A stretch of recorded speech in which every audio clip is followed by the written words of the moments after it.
Here's to the madness that's all around. So tell them who you are, you are, you are. Go and tell them who you are, you are, you are.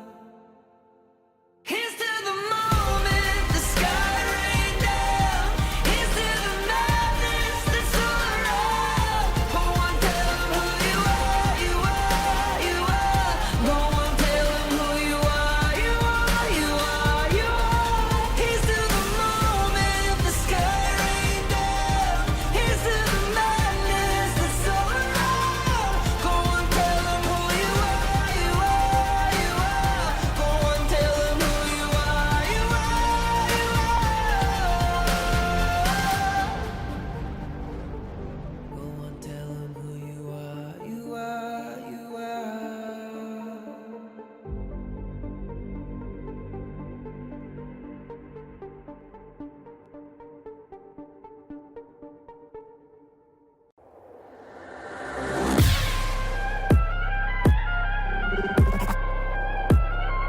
Turn it back.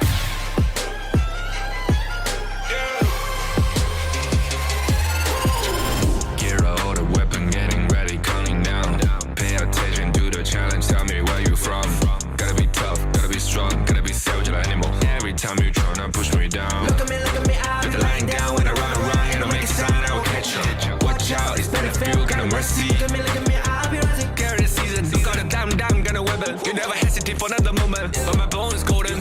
I'm invincible, just let them know. I can show you all the glory I own. Through the jungle, find a way to the palace. I'm waiting. Go, live from how can we go? It ain't a river turning back. Storm is coming, tired of your cold. It's my kingdom, fire, blowing up. We the kings, it's our honor showtime. Honor kings, So guess we're gonna burn up. honor kings. On a killing spree, I turn to violence. All my enemies, they go on silence. Wipe them out for only 6 seconds. We got honor. You wanna get me juice, kind of the one who made the rules. You have night to choose, only one way, got night to I can lose. see it, I gotta show them. We got no cry. We burn it 5 as 1, crash in pieces, you can G. First blood, double trouble, then I take a pen, I kill. All you do is sweat and look at me still victory. Say. I've triggered my soul For my down. pace. We the champions, screaming, I'm invincible. Just let them know. I can show you all the glory I own. Through the jungle, find a way to the palace. I'm waiting. Go, live from how can we go? It ain't a river turning back. Storm is coming, tired of your cold. It's my kingdom, fire, blowing up. We the kings, it's our honor showtime.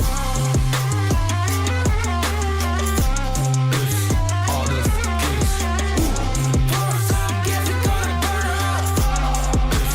honor kings. On a killing spree, I turn to violence. All my enemies, they go on silence. Wipe them out for only 6 seconds. We got honor.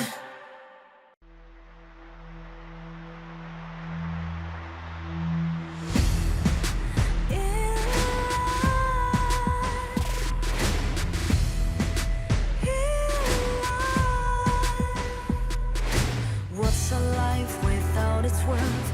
Compromising with what hurts inside. When you let fear decide your fate, you don't choose which path to take in life.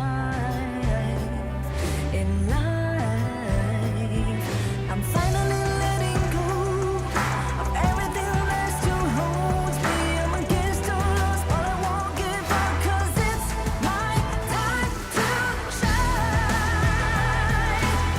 Standing in the spotlight, can't no one back me down. Destiny is calling high. I'm not afraid to fall.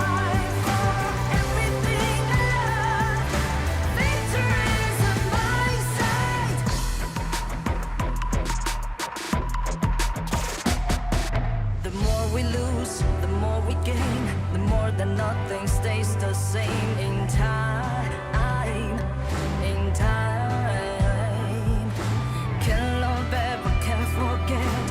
What you see is what you get. Sometimes,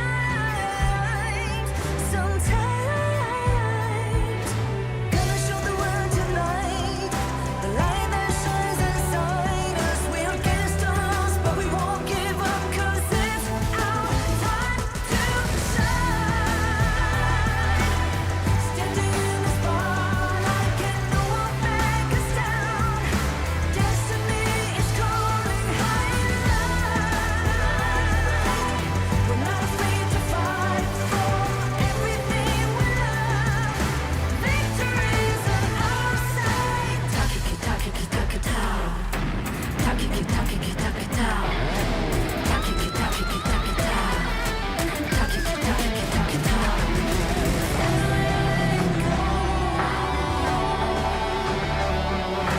Everything is still holds us.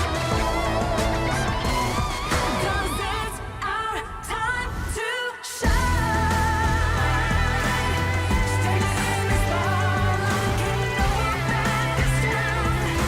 Destiny is calling high and light. We're not afraid to fight for everything we love. Victory is on our side. It's our time to shine high and light.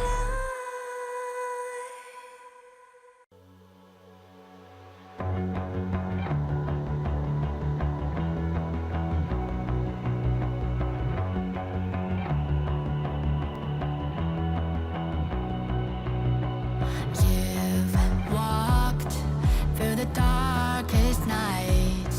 You've heard the crowd, felt the blinding light. You were standing there when your heart comes alive. It's a dream of a head, and it never dies. Right here, right now, give it all, get it out.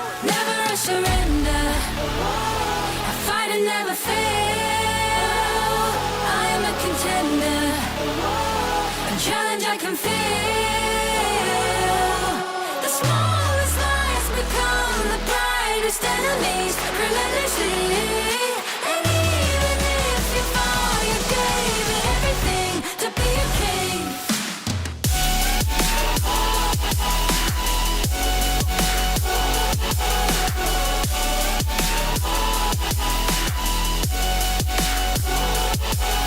The smallest lies become the brightest enemies. Relentlessly. And even if you fall, you gave it everything to be a king. You carved your way with a sharp attack. You watched it all burn, and you never looked back. There will come a day when your fears will rise. You protect your crown, so it never dies. Never a surrender. I fight and never fail. I am a contender. A challenge I can feel. The smallest lies become the brightest enemies. Relentlessly. And even if you fall, you gave it everything to be a king. On my way, on my way. Find my way, find my way. On my way, on my way. Dream my way, dream my way. Never a surrender.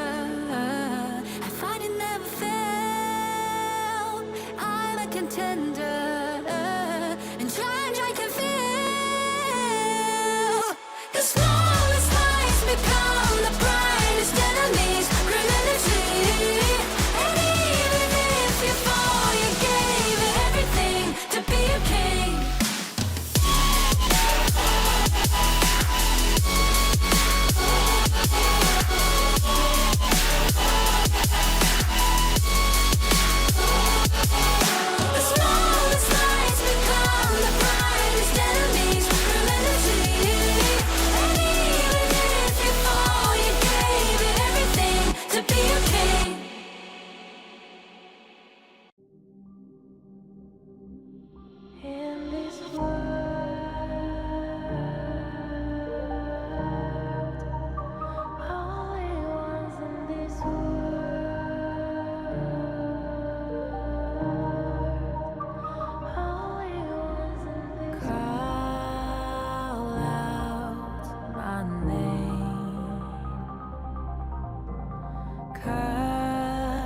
the sound of the rain.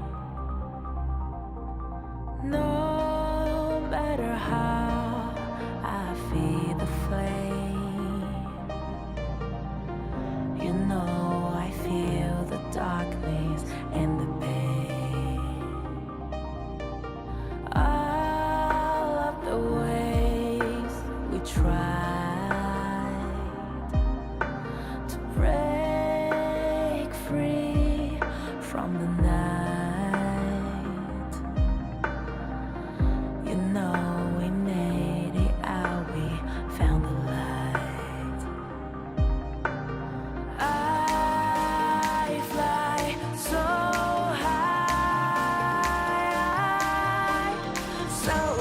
light up the skyline. Let's do it this time, like it's a whole new vibrant world.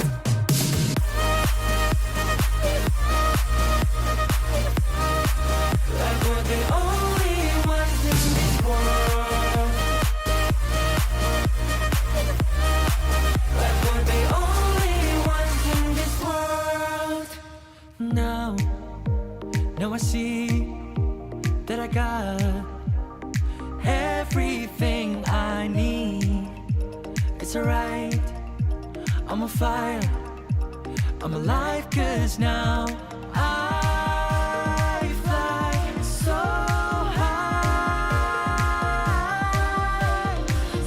high, light up the skyline. Let's do it this time, like it's a whole new colorful world.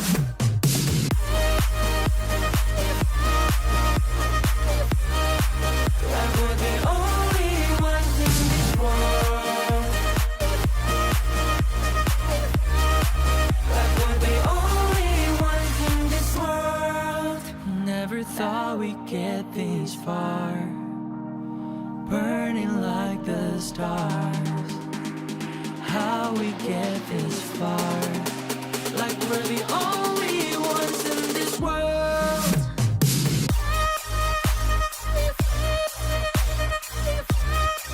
Like we're the only ones in this world. Like we're the only ones in this world.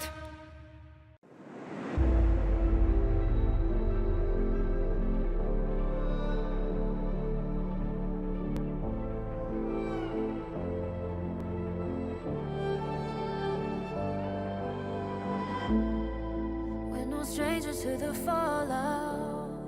It's what got us here. Ever changing, some chameleon. Blood, sweat, and tears. We'll never make it if we fall to everything that brings us down. With a comeback is now. Blood, sweat, and tears. Fight for what we want. Doesn't matter the cost. Every day, put in work. Blood, sweat, and tears. Nothing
cut through the sound of the rain. No matter how I feed the flame, you know I feel the darkness and the pain. All of the ways we tried to break free from the night, you know we made it out, we found the light. I fly so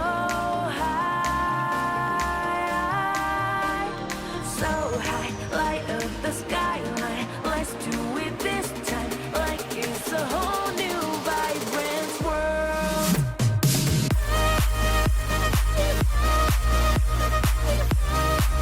Like we're the only ones in this world.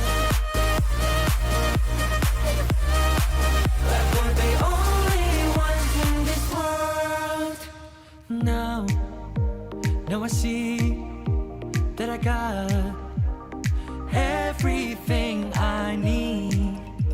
It's alright, I'm on fire, I'm alive, 'cause now I fly so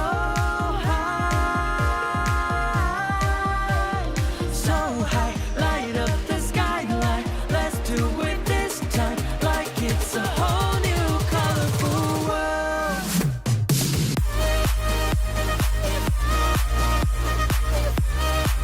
Like we're the only ones in this world. Like we're the only ones in this world. Never thought we'd get this far, burning like the stars. How we get this far, like we're the only ones in this world.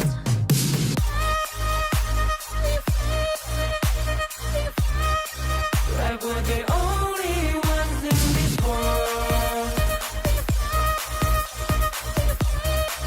Like we're the only ones in this world.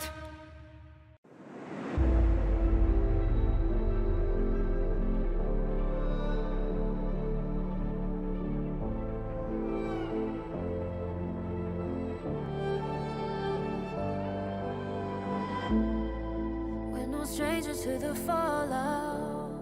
It's what got us here. Ever changing, some chameleon.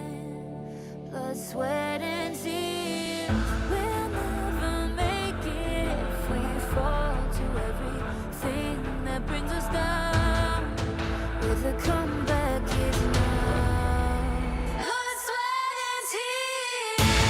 Fight for what we want. Doesn't matter the cost. Every day, put in work. Blood, sweat, and tears. Nothing comes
In Hero's Gorge, the base is the spring of life. In the real world, every forest and plant is the Earth's spring of life. The base nourishes the gorge, just as Earth's ecosystems sustain all life. If the base is exhausted, heroes will lose their home. If ecosystems are destroyed, all life loses their habitat.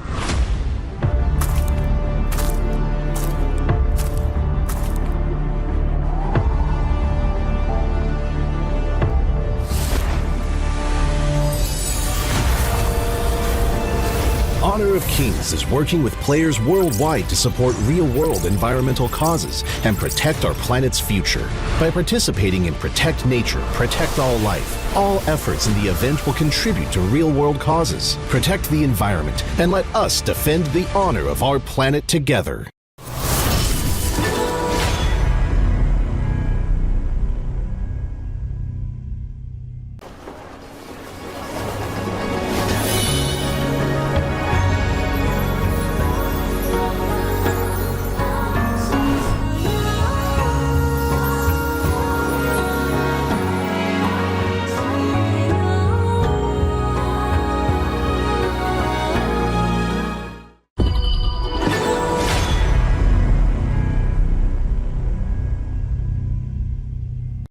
Excuse me.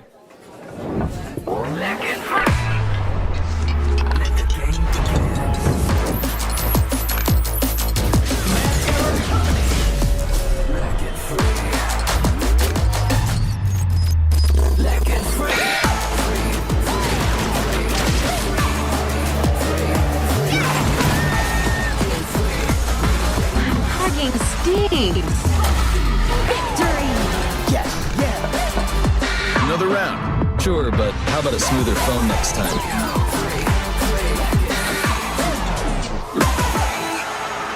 Realme 14, performance beyond limits.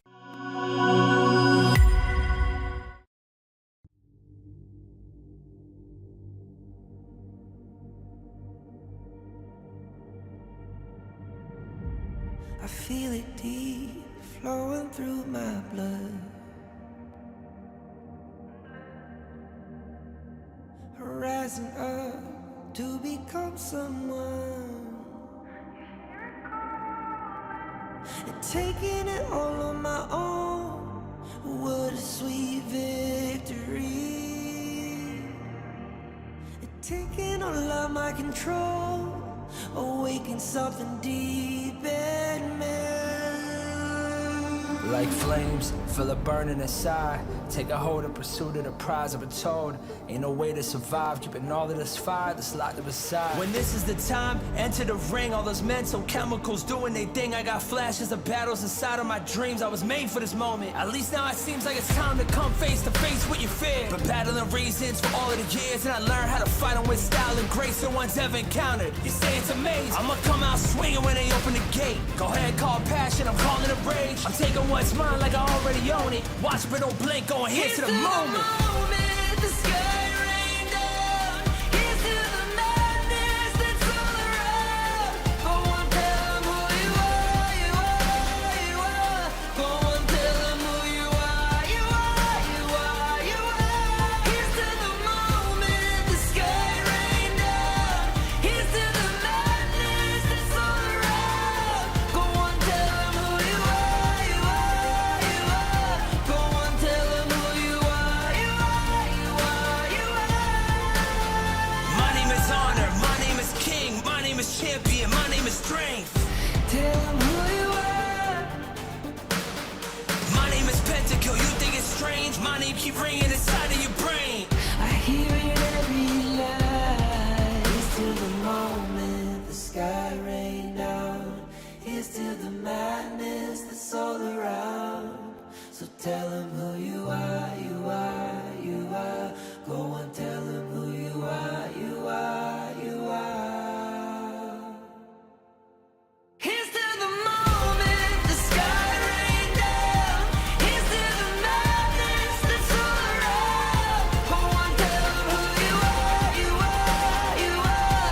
Go on, tell 'em who you are, you are, you are, you are. Here's to the moment the sky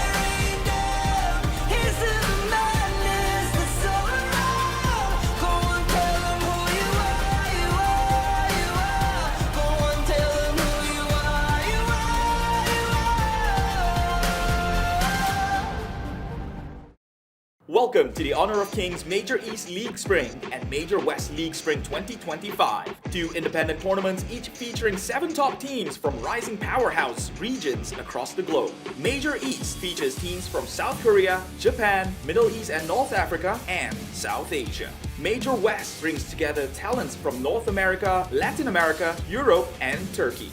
Each league has a $50,000 prize pool and a clear goal to qualify for the Honor of Kings World Cup KWC. The majors will be split into 4 phases: Ranking Week, Survival Week, Knockout Stage, and Major Last Call. Running from April 17th to May 4th, each phase will become more challenging than the previous, ensuring teams to be on their best forms at all times. The global ban and pick format is in effect from the start, limiting repeated hero picks across the series. Both leagues begin with Ranking Week, a single round-robin best-of-3 format. While it is less punishing in a best-of-3, teams still need smart drafts and broad prep from day one. At the end of Ranking Week, the top 3 teams move to Group S, while the bottom 4 head to Group A for Survival Week. Unlike traditional slow-paced formats, this Week 1 is anything but forgiving. Every match counts. Survival Week ups the ante with double round-robin best-of-5 matches. Here, the global ban and pick rule really kicks in, and teams are put to the test. Hero pool depth, draft strategy, and flexibility becomes essential. There's no hiding behind comfort picks. Only teams that can adapt will survive. In Group A, it's a ruthless fight. Only one team advances, while the rest are eliminated. One stumble could mean missing the knockouts entirely. It's fast, high stakes, and decisive. In Group S, the top 2 reach the upper bracket, while 3rd place drops into the lower brackets of knockouts. The final stretch is the knockout stage, featuring a double elimination best-of-5 bracket. Each league's champion qualifies directly to KWC, meanwhile runner-ups get one last chance in the Major Last Call, a final best-of-5 to secure their World Cup slot. This format rewards consistency, creativity, and composure under pressure. Catch every moment live on our official channels. Every game is a chance to prove your region's strength and your team's readiness for the global stage. The path to honor starts now.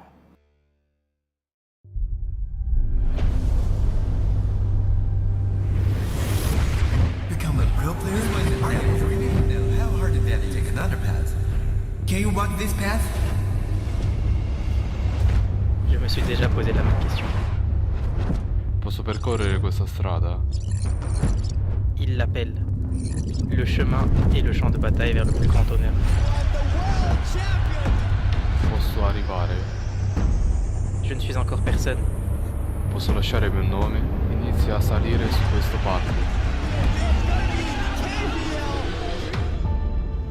But the moment I tapped my first skill button, the moment I stepped onto the stage, I was no longer nobody. Our names began to shine. In facing the tension of adversity, in facing the frustration of defeat, in facing the uncertainty of the unknown, nothing can block the path I choose. With the light of victory, we pierce through the thorns. The path to honor is here. Beneath our feet. Light up.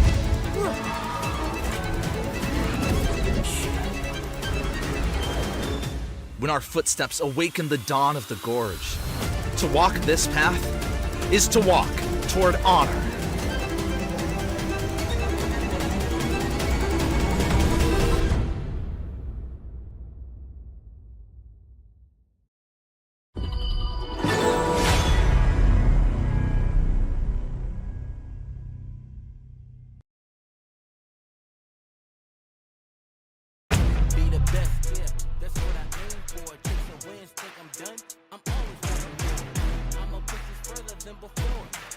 It's not just about adapting. It's about creating your own path. 우리는 우리 앞을 가로막는 누구든지 물리칠 준비가 되어 있습니다. We are ready to defeat anyone that stands in our way. Side by side, we walk the road that shapes our fate. 並んで運命を形作る道を歩む。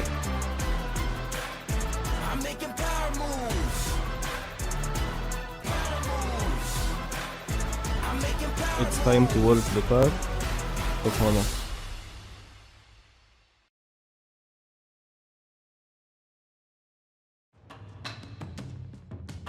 It's a pleasure to see you today. It is going to be the last day of the ranking week. It is your favorite kind of tofu, Kin Tofu, and with me today, none other than Dash.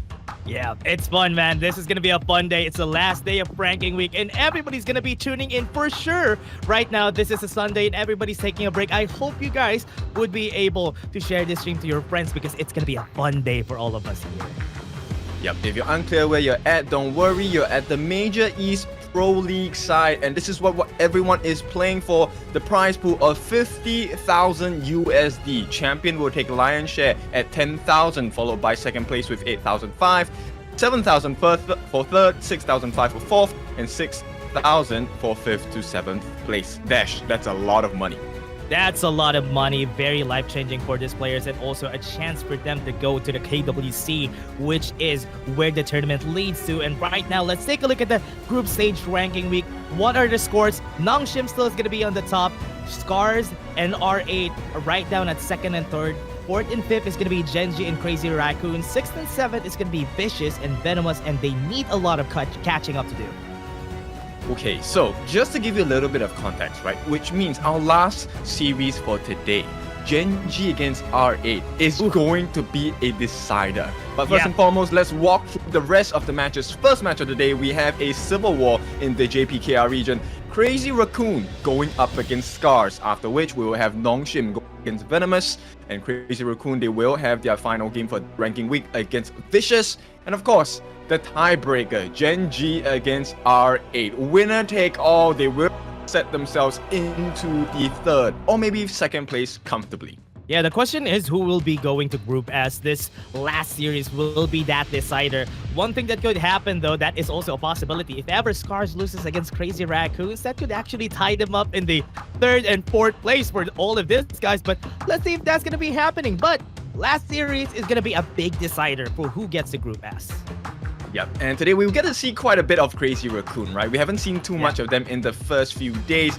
Now, finally, it's their chance to shine, and they must make full use of this opportunity because you want to end up in Group S. You don't want to go to Group A. That's a grueling group next week. Yeah, Group A is going to be where 4 teams are going to be fighting a double round robin again, and whoever gets to the top doesn't even go to the upper bracket. They still go to the lower brackets, so that is still going to be hard. But again, the intro video for Crazy Raccoon, let's find out who they are again.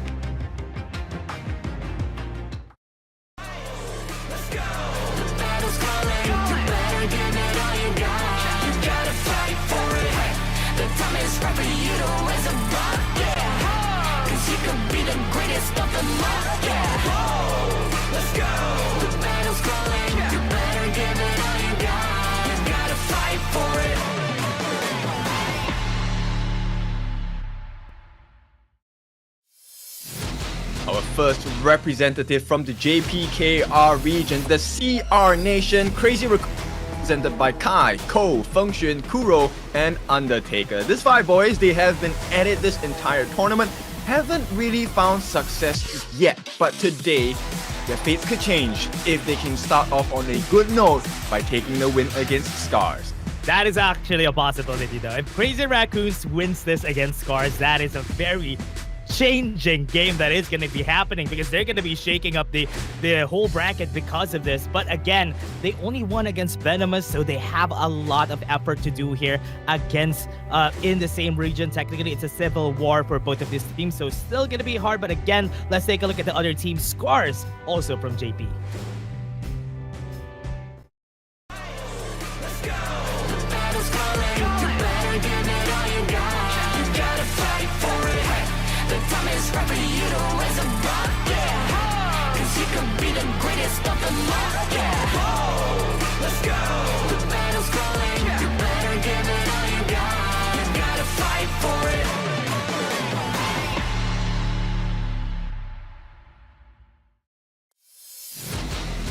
SCARZ, the team that is currently on the second place, and as they say, they are the real ones. Glow, Arashi, Mfeng, ASD, and Ochek are comprised of this squad, and this is going to be an interesting matchup.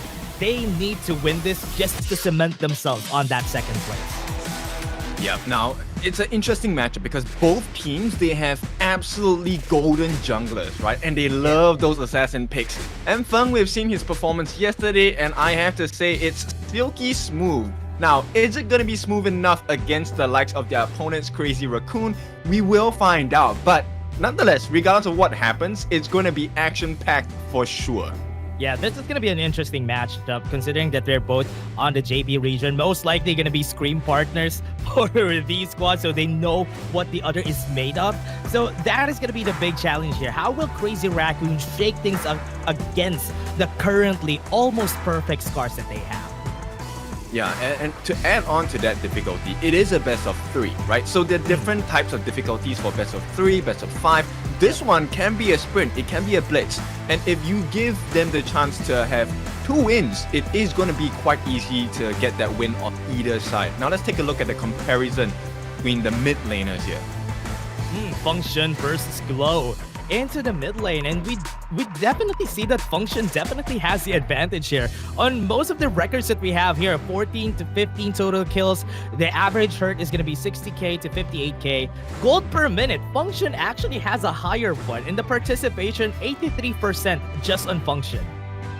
Yeah, his plays yesterday were pretty sick, right? End of the day, his rotations has been really clean. He's also one of the main wins that Crazy Raccoon have benefit off of.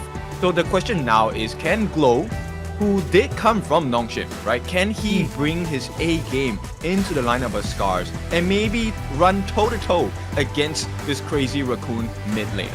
Yeah, and what I like about Glow here in this matchup specifically is because yesterday I watched him play Shangwan even without the Doria, and that is interesting though. That is one of the most interesting things that I've seen all day, just because if you're playing against an immobile mid laner and you have a Shangwan, there's a possibility that you get that advantage against it, and Glow really thrives on that.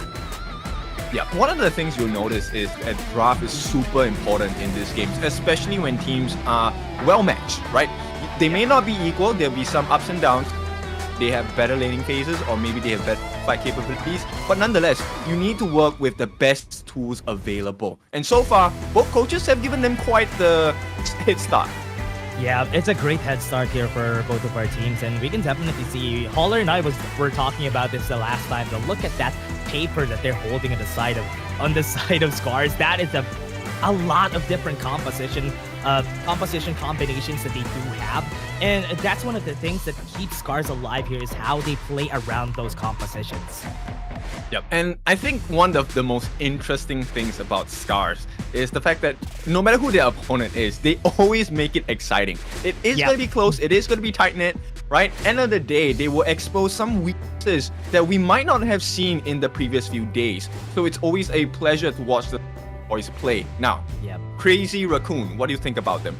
Crazy Raccoon had a lot of hard time. I know that they have been picking Dun and Byron a lot of times on their drafts. I think every game they have played Dun and Byron every time, and that's why this probably is the crush that they're using, but hasn't really found that timing just yet. But I think if they just change things up a bit this time around, maybe they can win against SCARZ. What do you think?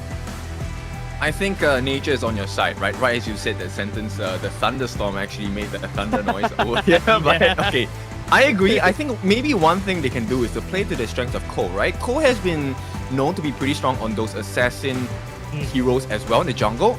And so far, they haven't really, put and make full use of that strength. I want to see the M-Feng Cole matchup, right? Jungle assassin versus jungle assassin. Yeah, they have played Luna recently, even played the Yao on one of their games, so Ko isn't even a slack in these games, so I want to see that happening. And SCARZ also has a lot of those, so yeah, as you said, we don't want to see the tank jungler because they're meta already. Let's see the assassins. They pull out the big guns for both of these teams.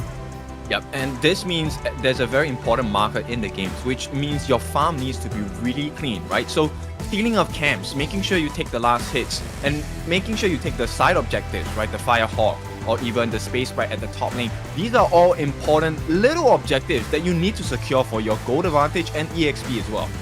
Yeah, and we all know that both of them really prefer having those great farm laners. Lady Sun has been quite a pick that they always pick here on the side of SCARZ. Even Crazy Raccoons really prefer picking the Lady Sun. Even the long has been picked up a lot too. So this is good to see. I want to see how they draft this. I'm curious to see if they're going to allow the RLE to come out, right? We have the very standard bans, Liang and Mai. Liang simply because you want to allow the assassin jungles to come to life. And they will ban out the Dharma, so there is a high chance that RLE might make it through the ban pool in the first phase.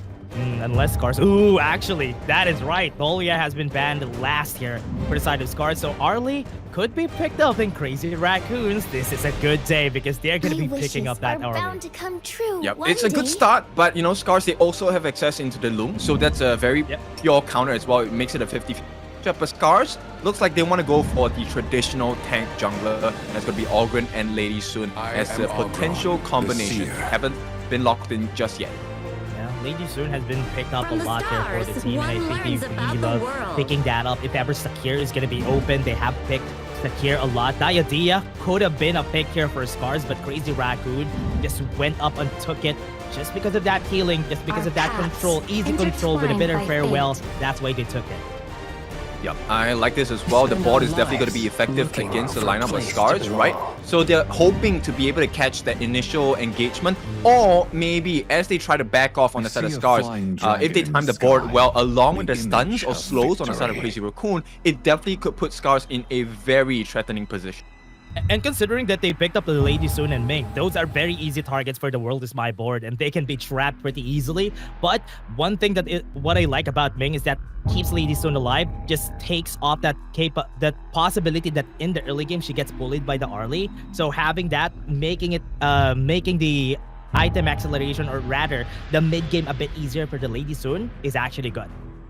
Yeah, it gives her quite a bit more protection, right? So this is going to be a pretty straightforward game between the two farm laners here. Ochik ASD versus Kuro and Undertaker. This really comes down to positioning in the fights. Now, SCARZ, they're going to go with the Sunsa. They ban out the Byron, they ban out the Luna. They don't want to give easy access because they already have an advantage with the Yixing pick. Ooh, they go back to the Dun. They even denied the Byron a while ago, and so they're going to go for that Guan Yu for that last pick. Very interesting, just to have that same rotation, that same speed as a Sun Tzu has for those rotations. Okay, they never might mind. lock it in. No, they're going for the Elaine instead. I mean, either one is fine because it's a Ming and Lady Sun combination. Guan Yu will make sense because Ming and Lady Sun will always stick together. And if you catch one, it means you catch both as the Guan Yu. But looks like the Elaine pick, there's no refresh. It's going to be a singular death at sunset, but it's going to be pretty effective in splitting the fight. And that's one of the weaknesses on the side of SCARZ. Yeah, Yuan being the last pick here kind of feels safe for me, for their side, just for them to have that extra survivability for their mid laner. What do you think about this, Ken, for the Yuan last pick? It's going to be a trade, right? So in the sense, if let's say they do unfortunately get caught by the board on the side of function, then this mid lane glow, he will underneath as a save mechanic to heal up the team and hopefully buy enough time that they can get out of the board without dying. And we'll see after that. Do you want to re-engage? Do you want to get out? That decision will be left to... Yeah, that's going to be the question here for their composition. I mean, Crazy Raccoons really wants to brawl it out and have the World is My board right up there just to initiate and have them on this kind of arena that they want to play in. But on the side of SCARZ, they really are depending on how much healing they can get when they get dove by the members of Crazy Raccoons. Yeah, so, you know, Undertaker's role in the side of Crazy Raccoon is actually going to be very vital because if he gets a very nice destined encounter, the ultimate on the side of Diadea, it will hurt the side of SCARZ because so what if it can heal, right? I'm going to dwindle your healing and suddenly with the help of Kuro, you're going to be able to melt quite a few side of SCARZ. Yeah, especially if they're sticking together, right? The destined encounter with the World is My board really will take down most of their HPs, and this is going to be the hard thing about it. They need to pull it off pretty perfectly in order for them to do that, and that's easy access too, because those are very big AoEs that they're working with. Yep, so at this point now, both mid laners, I think they have the ability to just take a little less farm, right? You don't exactly need a lot of farm in their hands, which means they can then kind of funnel this farm into the junglers. So both teams will make full use of feeding waves actually into the out outrank and outpace each other. Yeah, that's actually a good point because they are going to be definitely doing that, especially if they have the Augment on their side. So they are just going to be making sure that this young, especially this Augment, what you want for the Augment is to get to level 7, level 8, have that level advantage so that everybody had the better access to the mid to late game, which is what SCARZ is going to do here. Yeah, and also I'm just gonna be curious if they're gonna try for that mid lane prio farm. It looks like both teams will do it. So they want to go and feed waves into their farm laners as well, and it's gonna be mirrored by both. Yeah, they're both going to be doing it though. This is good because they're going to be accelerating a bit, but it's going to be level 4-5 pretty early into the game. And what I like about the Lady Soon is that range is going to push them away because of that rolling raid. Alright, and of course with that being said, this thrilling season of the major leagues is made possible with the support of EWC, helping to bring top tier competitions to fans worldwide. We have one big game right here, right now. Yeah, and again, that was great. Esports World Cup, this is where we are going to be for everybody, and thank you very much to Realme. This is going to be interesting for us because Realme 14 series is going to be here to help us out.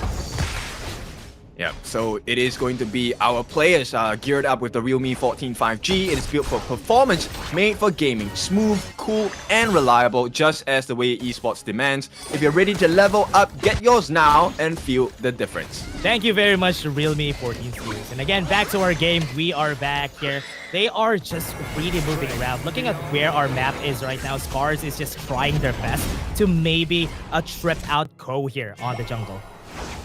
Yeah, I don't think either of them smited it out, so I think it should be in the hands of Ko in that Azure buff, right? So things are looking even. Yeah, it's looking even. Got the knockback from the passive there. Mfeng gonna be backing off right now, and that is... Wait a second. I just realized right now that they swapped.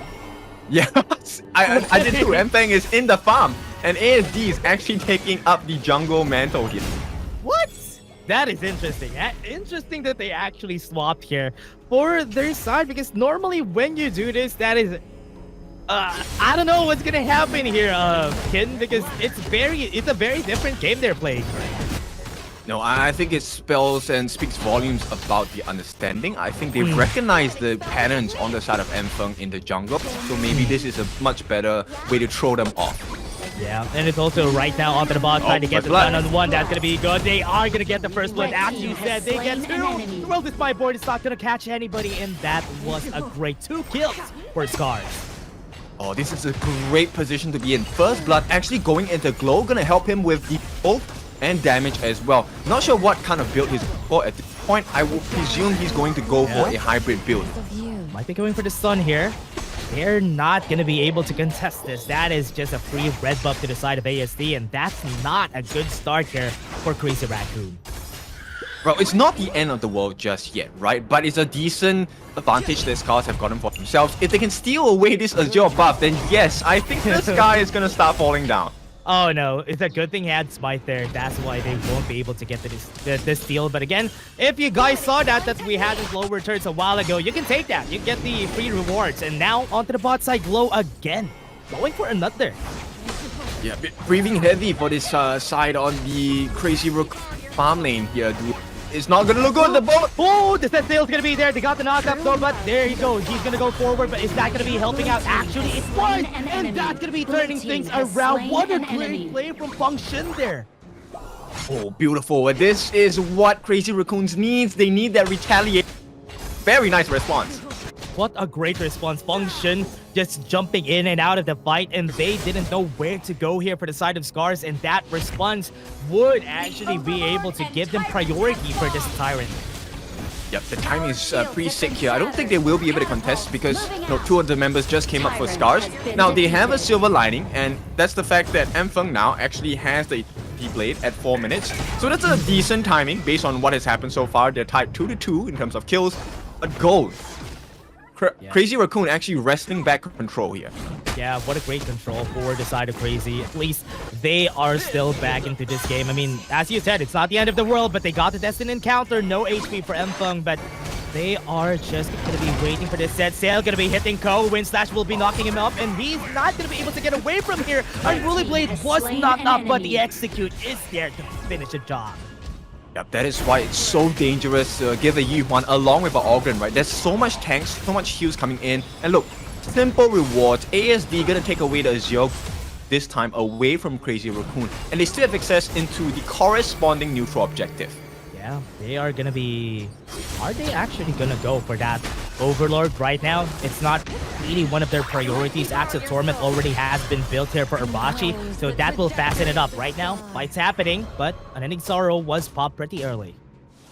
Yeah, it's just to make sure they can sustain in lane, right? So I think based on what's happening now, they are going for a hybrid onto Glow. And I think that's the perfect and best idea for them. They need a little bit more tankiness, but at the same time, you can't sacrifice the heal factors coming out from Glow. Glow is actually going to be able to change the fight pretty well for the side of SCARZ. Yeah, that's going to be what we're looking for. That's Precipice, just to slow them down for a bit. They have the tower down, set sail.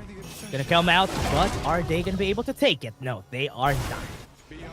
Yeah, they don't need to, right? At this point, they have started to grow that gold lead again. 2,000 gold. And okay, prio item. They want to make sure that the heals are unfair. So the Venomous Staff coming out from smart choice of items. And at this point, Enfeng ready to go into the Shadow Reaper. That's going to be a huge amount of damage. Yeah. Not even a Blazing Cape built here for ASD. He's just really depending on Glow for that anti-healing. But now... I'm gonna go for the mid push, but top lane is looking pretty bad because that tower is gonna fall down. This tells me that they want to force their way into the jungle, right? Ominous Premonition slows down the attacks as well. To make sure that function, even with the usage of Frenzy, will not be that hurtful. But at this time, I think maybe SCARZ, they don't want to overcommit. Blade, yeah, the roll is my board. I think ASD is gonna be dead here. Nobody is here to help him out except for Glow, but there's nothing they can do. Yep, they actually give away the trade. The idea here is that they want to put the T2s and T1 respectively on the bottom and the top, and it looks like that might not be the best decision here. Sunset, gonna go just to push him back. That's a tower. That is their mission. That's exactly what they wanted to go for. Yeah, they traded T1 in the mid for a T1 on the top and potentially quite a bit of structural damage on the T2 on the bottom as well. I think this still favors SCARZ quite a bit. Yeah, but losing a bit in that tower, but let's take a look at those advantages here on the item. Shadow Reaper already built for both of our marksmen. Need one more item for Enfeng to actually deal that damage that we're looking for. Yeah, at this point, Enfeng actually just quite a bit ahead in comparison, right? So 500, 600 gold. May not be the biggest, but he's definitely going to get the Daybreaker first. Set sail going to be used. Just to run away, actually. But is he going to find another target? Was able to get one, but they're not going to follow through. Well, this my board was used just to push him back away for a bit. Okay, so important buffs onto the corresponding heroes here. Function actually had the Crimson buff, but right now, top lane, maybe a kill. Top lane, they're going to go for the fight though. They have the Death by Sunset. They can go away for Kai. But the range advantage is going to be great. Oh no, the grenade was not able to hit. They're going to push back. You have the Destined Encounter just to get that healing function. Is back here on the fight. The losing advantage. They're getting pushed back. What a great zoning that Glow is doing in this battle. And it's looking like one more hit to the set sail to actually put that ribbon on top of everybody. And that's 4 kills for the side of SCARZ. Oh, that's a big win. Enfeng, this was definitely a good decision to trade. Yeah. I think Enfeng, maybe he understands how he plays and he wants to go in against him. And just to give you a little bit of a clue, Function is also doing... He used to be the mid. He's playing the R lead. I didn't notice this until now. Everybody is doing a swap here, kid. What is happening on day 4? Everybody's taking a risk, but let's take a look at this replay. Yeah, this was the situation that is really uncomfortable because when the moment your lane is unable to kill the Lady Sun, that is a huge problem. At the same time, playing with the heal factors and the stuns as well, making sure the Seer State was put to maximum efficiency. That's the strength on the side of the Ogren, and ASD so far has been pretty clean with it. Yeah, even the Yuan. I was surprised that Function was pushed back by Glow the whole time. It was not even moving forward because of the presence of Glow in that battle. But right now, turns being taken. They're gonna get the vision from a while ago, but already on 1k HP, and that's a free take for ASD.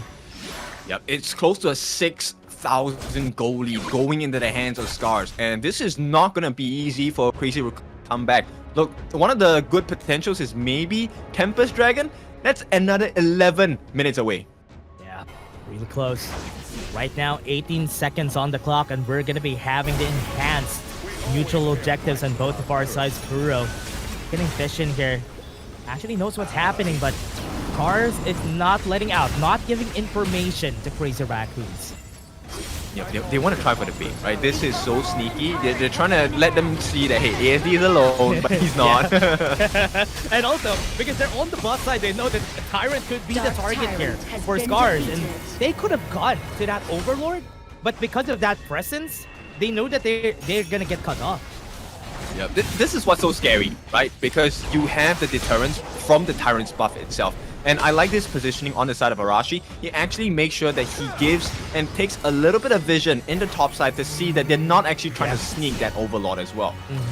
That was good too. And now we're seeing Kai onto the top side, not even going to be able to push. And this is what's bad.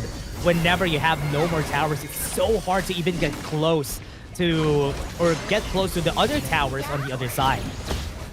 Yeah, and right now, if you take a look at the vision score, 20 apiece for both Glow and Arashi. They have been giving so much vital SCARZ. They know where the members of Crazy are at, and they're prepping for it. Oh no, the board does not hit the mark at all. That's a lot of time too. That's like 30 seconds on that cooldown, so they don't have the board before they go for the push here. With the Sergeant SCARZ now, might be able to start. That Sail's gonna be here. Death by Sunset a bit too early, gets a knock up on him. No more resets for you, buddy. He's gonna be dying. Kai falls down. Top side's gonna be next. Alright, there's gonna be 2 tier 3s taken in quick succession for the side of SCARZ, and it looks like this could be the Crystal as well. Would be the end. They're looking for it, and Ruly Blade not even gonna get the wind slack in. This was good for the side of SCARZ. They're doing so much damage off to the back. Rolling raid for this man, and Bangin is making sure that everybody's pushed back, and that game is gonna be won by SCARZ. Crazy change of events. We have people swapping roles, we have people taking different heroes, and I mean, just the speed and the pacing on the side of SCARZ really crushed Crazy Raccoon in that game number 1. What is this? They can definitely do this against the other teams, right? Are they just confident because they're fighting the people in the same region, which is why they swap the heroes from both sides? I don't know. Maybe we can see this once we go to Group S and Group A, but Crazy Raccoons had a hard time dealing with it. Yeah, I mean, this is one of the flavors you have by watching the East Pro League, right? This is one of the best leagues to watch. And of course, with that being said, I think at this point, Crazy Raccoons, I don't think this is a huge loss. Look, there were some changes. They made changes of their own as well. So I like their adaptability. Now the question is, can you walk the talk? Can you actually put up a decent fight? Because look, they have used up the RLE. It is quite a big pick in the farm lane. Yeah, it's like I'm watching an anime in where the villain just knew what the hero is gonna do, and the hero top up-notch it and knows also what the villain is gonna do. That's exactly what happened in this game, and that's why SCARZ just was on top of it this whole time. Yeah, if you know, right? At this point, it looks like, yes, they definitely have some information that we don't have, right? This probably came from the scrims. Now, all of these teams, especially if you're in the same region, you would probably have scrimmed against each other. Or if you don't know what a scrim is, it's just an internal practice competition. Yeah, and that's what most teams do. They practice against the other teams just for them to know what to do, or if this thing works, But looking at it again, this is going to be the records for all of our members here. It's looking like it was almost a flawless game here for the side of SCARZ. Yeah, they really allowed M-Feng to really get the farm in at this point. It was one of the difference makers. And if you take a look at the damage, M-Feng, he dealt close to 80,000 damage on his own. M-Feng together with O-Chick on that Ming, and this is what you expect whenever you have a Lady Soon in the Ming. Just have that extra support, just have that extra durability from the Ming. Gives you the confidence to go and damage everybody. Yeah, and I like the fact that actually Glow did a very good job of funneling farms into ASD, right? So he had 100% on his team fight participation. He was there to help the fights, get the heals, and ASD was just farming all over, taking his path of passing. High mobility, high farm, and that's what enabled SCARZ to really take the advantage and snowball it into kills and the crystal as well. Yeah, that's what I like. MVP definitely gonna go to M-Feng, and he goes in with that meditation pose that we are seeing right now from him. 3-0-5 with a 35% damage down in this game. That's a lot of pain. 35% is huge. And I think this is one of the reasons why they had so much success. Put a lot of pressure in that farm lane. So first blood actually taken into the hands of Function here. Yeah, I saw a lot of promise in this play that we've seen from Function. I thought that's going to be the start of it, that they're going to come back. But after that, there were not really a lot of big kills that they were able to get, just trades against SCARZ. But SCARZ hasn't been giving them any openings in this. Look, just looking at the highlights, they haven't been giving them openings. Yep, this is the danger, right? So when you have an Ogryn, most of the time, one of the actual nice combinations is having a one, because she's able to provide you with heals when she changes to the Melody of Peace. And even if that's not enough, she still has the Unending Sorrow to up. So I think that's where kind of SCARZ baited Crazy Raccoons to overextend. And you know, they have a very small chance of data. You have the 10% instant kill. It's easy to achieve on the side of SCARZ. Yeah, and it's also very likely that they've done this also with the Yu1. What I like about the Yu1, Yu1's not really resource heavy. You don't really need a lot of resources to make her work. And that's why it works pretty well on this. If you have two carries, the Lady Soon and the Ogryn, you just need to give the resources to them. Yep, and she already hit the two markers she needed to hit, right? Venomous Staff to try and mitigate the heals coming up by Undertaker, and also with the Frostguard Embrace. So availability for tankiness, at the same time you're able to go extra damage. It hit all the marks. So Glow is a superstar for me in this. Yeah, she actually doing a lot of aggro too for the team, which is what I like here for what they've done for SCARZ, and that is a surprise, especially for this day. Crazy Raccoon and SCARZ, they had it in their hats. They know that the magic trick is coming, and this is it. And this is what we're seeing right now for day number 4. Maybe other teams would do it too later. Yeah, now this is the final week of rank weeks, so it's really important. Now, what's more important is that we want you guys to drink some water, get rest as well. So we break. When we're back, we'll go for the second series, a second game between SCARZ and Crazy Raccoon. We'll see you in a bit.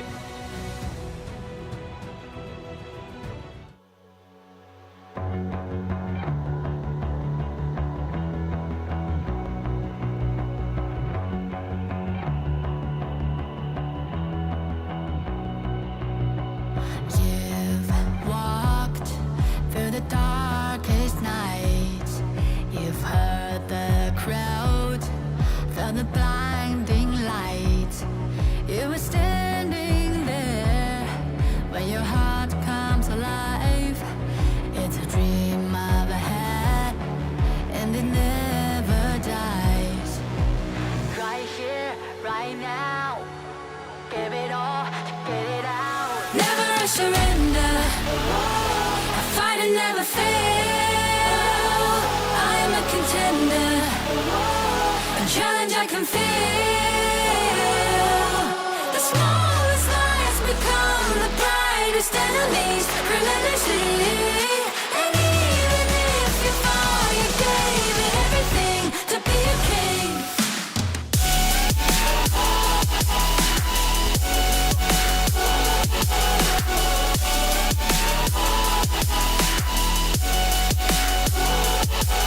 The smallest lies become the brightest enemies, relentlessly. And even if you fall, you gave it everything to be a king.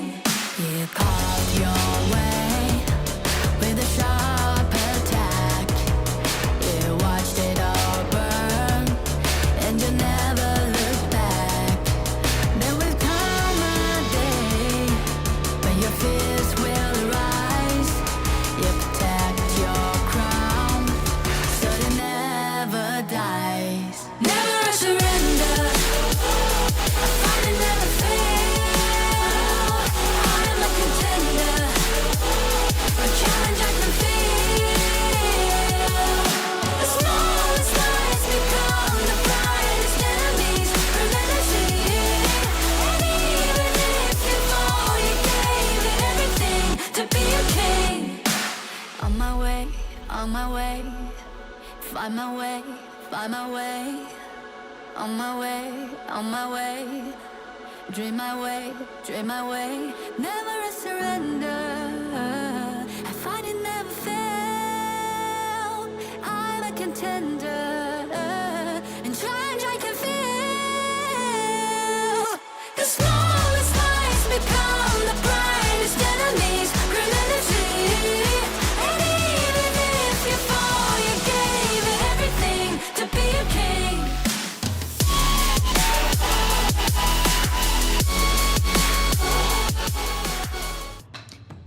It's a pleasure to see you again. We are gonna see if this is gonna be the conclusion between SCARZ and Crazy Raccoon. SCARZ, if you haven't been here yet, they are leading 1-0. It is your favorite kind of tofu, Kindofu. With me today is Dash, and I think we are expecting some big changes as well, even for this second game of the series.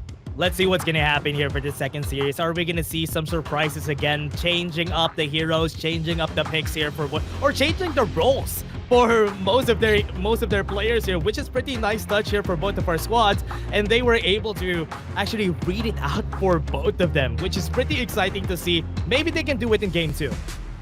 Yep, and this is going to be the first picks on the side of game number 1. So big picks already exhausted. No Yixing, Arlie, Dune, Elaine, and Daidia. Actually, all 5 are prior heroes on the side of Crazy Raccoon. SCARZ, they already made use of the Lady Sun Ming combination. Yihuan and Ogren already done, and Sunta as well. So there's still some flexibility for both sides, but it might be a very different kind of win condition coming in for game number 2. Let's see if they're going to be able to do it here on game number 2, because right now they need a bit of changes here for the squad. Maybe they can work things out this time around, but for now, with what I'm seeing here, Crazy Raccoons, not even phased, because remember, they even have one more series later, so they need to have that mental back up.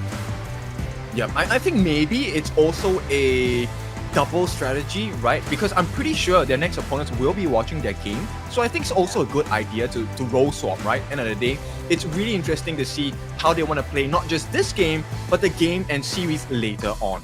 Yeah, they need to surprise their enemies as much as they can, right? And that is the goal here for the squad. They want to surprise them. They want to make sure that they're going to be able to win against them later. But right now, SCARZ, it's looking like they're happy, they're smiling, they're ready, and they know what they're gonna do next. Yeah, for sure. I think it's a pretty clear win condition, and they're looking pretty comfortable as well. Just really curious what kind of role this time they will be keeping to. Will Enfang step back into the jungle? Ooh, that's a good question though. If, just maybe, if they have it open, if they have a lot of assassins open, I think that's the reason why they didn't want to let Enfang do it, so this is gonna be hard. Yeah, so at this point, SCARZ, they will be taking the red side instead. So Crazy Raccoon, they have prior pick on the blue side, and I think this is something that will be beneficial to them if they can lock in a great first pick. Oh yeah, and they would be able to do it this time around. But let's see what they're gonna be doing here next, Kin. Right now, we have seen some of their picks. They won't be having the Yixing. Those are a lot of very good picks already from the side of Crazy Raccoons. They don't have the Arlie anymore. They're not gonna have the Yixing and Diadea. So that's a lot of very high priority picks that have been expended on this one. I think maybe they wanna prio like the secure, right? You need a hero. If you're gonna prio a hero, either that hero is gonna be your main carry, or it needs to be someone flexible with multiple drafts. So yeah. At this point, that's what I think Crazy Raccoon needs. Oh yeah, and with this, let's see what else they're gonna be doing here next. For now, it's gonna be the same for Diadea and the Mai Shiranui are gonna get picked up for their squad. Alright, so Liang is open on both ends. I'm curious to see if they're going to allow that or they're going to ban it out. If they're going to ban it out, I think then maybe there is a potential that we might see Assassin Junglers just fly through in this game number 2. Yeah, let's see if that's going to work out for them. Right now, Dharma has been banned also. They just don't want to see Arashi picking that up for their games. And for now, this is already good. SCARZ might have an Arlie opened up here. Yeah, Princess Frost Liang combo, since it's open, I think this is one consideration they could have on either side, but it looks like Crazy Raccoon, they will go for the Byron instead. Now, this is normally paired up with the Pei. It's a very disastrous Clash Lane hacking combination. Oh yeah, Byron, Crazy Raccoons have been picking it a lot. Most of their games, I think Byron really has been picked a lot of times here for their squad. And Lady Sun being banned is just one of the comfort picks here of Kuro, and getting it out of the way just gives SCARZ a bit of an advantage here. Yeah, this is a very strong start for the side of SCARZ as well, right? The Long and the Yixing, both able to give a lot of versatility to the lineup. Long, obviously, we know, big burst damage. Yixing able to change fights, as well as has very good control, right? Taking liberties. That stun is so dominating. As long as there's light in your eyes, That is what's night gonna will happen never on the other fall. side, just taking out that Sakir. I was expecting a Sakir to be picked here by SCARZ, but it has been denied by Crazy Raccoons, and that Chano, just to have that extra damage, and also against Alung, isn't even that bad just because of the extra, the wave clear that he's losing just by picking the Loom. Yep, I like that idea, right? So end of the day, you don't really have to fight face to face. You can kind of just send your wolves over to the side of Mfeng if he's going on this Lung. And that is actually not an ideal situation in the laning phase as well. Oh yeah, this is gonna be hard though, because right now, Mozzie is gonna get picked by SCARZ. And I think, if I'm right, we haven't seen this pick just yet for the side of SCARZ. Yeah, we haven't seen it from the side of SCARZ just yet. So this is very new for us here, for SCARZ to pick up the Mozzie for that third pick. Yep, I like the ban on the side of SCARZ, right? There is a lot of instant access offered by Luna, but at the same time, it destroys the competition. For the side of SCARZ, they need to have a very clean and very good understanding of positions on the side of Crazy Raccoon. If they are out of position in the team fights, they will get picked off one by one. So the fact that they ban out the Luna, I think is a very smart move. Yeah, that is what I'm expecting also, that they want to at least make sure that the Luna is not going to be out. That's also one of the picks that I was expecting for SCARZ if ever Mfeng would be picking it up. Right now, could be an opportunity here for Mfeng to pick up the Kongming that he loves picking. Yeah, it could. Definitely could, right? End of the day, there is a lot of good burst damage as well. But my main thing here is, I think based on Crazy Raccoon's draft, I think what would make sense for them is to really take up a tank jungler. While it is not exactly Cole's best specialty, it does fulfill the space required, right? So nobody's able to actually touch your channel. Everyone's too focused on the Byron and your tank jungle. Ooh, they went in for the paid for that extra DPS. I mean, they have a lot of bursts here from, and they also need another damage source from their composition, and picking up a pay is actually okay. They just need to have some sort of front line for that clash lane here for SCARZ. Ooh, they're gonna try and match blow for blow here. It is just going to be who the better team at enabling their jungler. And at this point, Princess Frost, I like the pick. It is a little bit difficult to execute against the likes of Pei, but against Mozzie, against Lung, I think if you get your timing right, you could definitely change the fight on the side of Crazy Raccoon. Yeah, and Crazy Raccoon with the Jing just picking it up with the Princess Frost. Whoever gets in the mirror domain has the Winters here also waiting for them. So that's a lot of crowd control, and also the slows makes it very hard for them. So this is still gonna be hard. Oof, okay. SCARZ is taking a pretty huge risk here. I don't think Elaine is going to be the super tank that we expect him to be, but if he plays his role right, he will be able to chase down the channel, and depending, I mean, it doesn't matter whether it's Kuro, whether it's Function onto this channel, it is going to be a tough decision or tough position to be in. Yeah, it's gonna be tough. Right now with the Guan Yu on that last pick just to push him out of the area, if ever they use the mirror domain, if ever they use the Princess Frost here. So that is a really good, a smart way of drafting against Crazy Raccoon. So if we take a look at it from an overview, right, there's plenty of control on the side of SCARZ, right? For Crazy Raccoon, actually, if they get the burst damage in, they could absolutely kill any single member on the side of SCARZ really quickly. Yeah, I hope they quickly change it up though. But right now, this is already a good draft from both of our teams. Chano and Sakir also getting picked up here. But right now, it's looking like they want to make sure that they're going to be happy here for both of their drafts. In fact, I would actually prefer Crazy Raccoon's draft. I think it's a little bit easier to execute, lesser room for error, right? Anytime you pick up a Guan Yu, it's not exactly the best position to be in.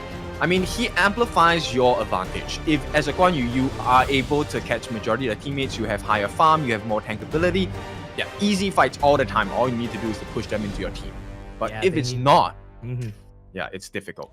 It's going to be very hard here because of the things that you said there, Kindofu. Because with what they have today, I am really preferring what SCARZ has drafted here. And they might have something in store for us here today. Look, if he can do well against the Byron pick, which is a rarity, I think, yes, SCARZ should have this game in the bag. As long as he's number one, able to keep the Byron in check and lane, have an advantage in levels, then this definitely adds on to what potentially could be the ender for SCARZ. Yeah, and this could look very differently based on how they play it, based on how they start it here for our games. So if ever that works out, let's see if that is going to be working out here for the team. But SCARZ, this is looking like a game ender, but it's still not done. Crazy Raccoons can still challenge this against SCARZ. Yep, everything up in the air, right? And at this point, it really also depends on whether the pay does get the growth, right? The Tiger needs his meat. He needs to eat, he needs to be healthy, he needs to have the punching power as well. So it all comes down to how the rotations on the side of SCARZ go, and we'll see if that's going to be the win condition achieved. Let's see if that work out. But right now, it's looking like this draft. Look at it again, everyone. It's a Pei and a Guan Yu. These were the last picks here by SCARZ, and I like the concept. I like the idea that they're looking for here for the squad. But the Jing might trip them up, because I would love to see how Ko will play this. Oh yeah, for sure. Let's see. Do we have any lane change? Yes, we do. Kuro is actually taking the Princess Frost. He's going into the mid. Function gonna take the farm lane up. What is this gonna be permanent now that Function is just gonna be the marksman? Because this is surprising again, because they're gonna be changing things up again in this game, and it's looking like maybe this is gonna be their next strategy once we go for the next week games, or maybe even right now against SCARZ, it could actually work out. Yeah, but SCARZ, they revert back to their old composition, right? So glow back in the mid, ASD in farm as well. Hi. Yep. Top side, Mpeng. Forcing the flash out of Kai, pushes him back. What a perfect push right there. No more flash. This is gonna be a kill. First blood. Oh my goodness, Arashi, what a smart guy. He was waiting for that moment. You just commit the flash and you're dead meat, and that was the meat that Mpeng needed. Yeah, and you can definitely see what Guan Yu was doing there. Arashi was getting ready to push him back out of the flash, and he was ready for it. What a great play. Yep, so SCARZ understands the win conditions here. If Arashi has the lead in the lane, not only does he clear the lane faster, he's also able to rotate earlier. And that's going to be a big win condition that SCARZ are going to try to play off of. Would be a big win. Right now, that is a good strategy here for Mpeng to be winning the early game against them. Getting that level 4 on a Pei pretty early is very important just for him to move around the map more, get the kills a lot more. Yeah, and they're starting to suffocate the bot lane as well. In fact, actually, on the side of SCARZ, one of the big things they can do is to take a kill onto Undertaker, right? If you take out the secure early in the fight, that turnaround mechanic no longer exists. Yeah, it's not going to be at a standstill here for both of our squads, but now looking like they are just going to be chasing out on the top side. We're going to be seeing a gank here coming, because the Yixing and even the Guan Yu are here. Arashi and Glow are ready to maybe push back somebody, but they saw Ko. So are they going to stop? No, that's not going to stop them here, Kindover, because they're still going to go taking liberties, push him back. He has the Razor Cavalry, so he can push him a lot of time. Even the World is my board missed, but that doesn't matter because he gets killed anyway. Oh my goodness, SCARZ, they're just so potent. At this point, it's not an easy match at all for Crazy Raccoons. And look, Kai, I know that he's trying his best, but because of the growth on Arashi, it is so difficult to get the game plan in order. Looking like it, okay? With Mpeng, still looking to chase somebody, but with the kill, this might be it. They're taking liberties again. Was able to hit, but right now with the mirror domain, he's trying to fight back, not hitting the right target to Mpeng. Doesn't even care. Goes inside the mirror domain, but the World is my board is gonna keep him trapped. Here they go, and they get the kill and go. Oh my goodness, the cleanup. This is a different SCARZ from game number 1. So clean, so calculated. This is a clinic, guys. Very different. What a great Cannon Blast too, hitting 2 targets at the same time, but they have no more jungle to take here. Mpeng, I feel risking to take the fight here, but no, he's gonna back away. Yeah, this is a very indirect way of hurting the game for the farm and the roam on the side of Crazy Raccoon, right? So Undertaker and Function have not died once yet, but look, everyone else, they are unable to help. Yeah, looking like it at the bottom side. They're even clearing the wave in the mid lane here, but they are just going to be late if ever a fight ever happens. Onto the bot side, and looking at it, they're getting bullied out of the way on bot. Yeah, they are stuck there at this point. And Mpeng, he's able to kind of farm on his own very peacefully at this point. Level 8, he's 2 levels ahead of Ko. Yeah, you can even see it. Kuro gonna be the target. Good taking liberties again. The Winter is here is actually there to stop them and push it back away. and they are not going to continue to get that kill. Moving out. Look, he already has the X of Torment on the side of Mfang. He's going to be a little bit tanky. He does have Armor Shred as well, so there is a big win condition. And Glow has been catching people in the board all day long. Arashi has Kurasa already. He's going to be way faster than you expect here, and they are just taking their jungler. That is now their base, and they're taking all the resources out. Yep. This means ASD actually needs to be careful. He needs to know that, hey, everyone is going to hit at this. Right now, all eyes are on Mfeng, so he has to be careful. He has to be farming right now. Mirror Domain's going to be there, plots the passive, but is he going to survive? No, that Flaming Pulse is going to end it. Yep, we'll take that trade any day, and another potential kill as Kuro takes a few licks here. That it's the Crimson buff. I don't think they need to fight here at this point for Crazy. Oh no, it would be a mistake. Arashi, Razor Cavalry goes for it, doing the damage, gets the double kill. Is he going to chase anybody more? No, it's not going to happen, but the double kill was perfect. That's an instant delete button. That they were gone in a second. SCARZ, they are right now 4,000 gold ahead, and they're showing you why 4,000 is a lot of money. Lot of money. Even look at that. Arashi's just so fed too in this game. He even has more money than ASD because he's also taking a chunk of those kills. In most fights that happened, he was there. Yeah, and okay, they tried for the catch. Gets a stun. Arashi just needs to back away. No, he's getting slowed. He's not gonna get away from there. Yeah, it's a horse, right? And if you topple the horse, he can't move. So it's gonna be a free kill for the side of Crazy Raccoon. He cut down the legs though. That's why he wasn't able to move. He got and got killed pretty easily. But now it's looking like they want revenge here for SCARZ. They're taking the knockup here. Mulberry was there.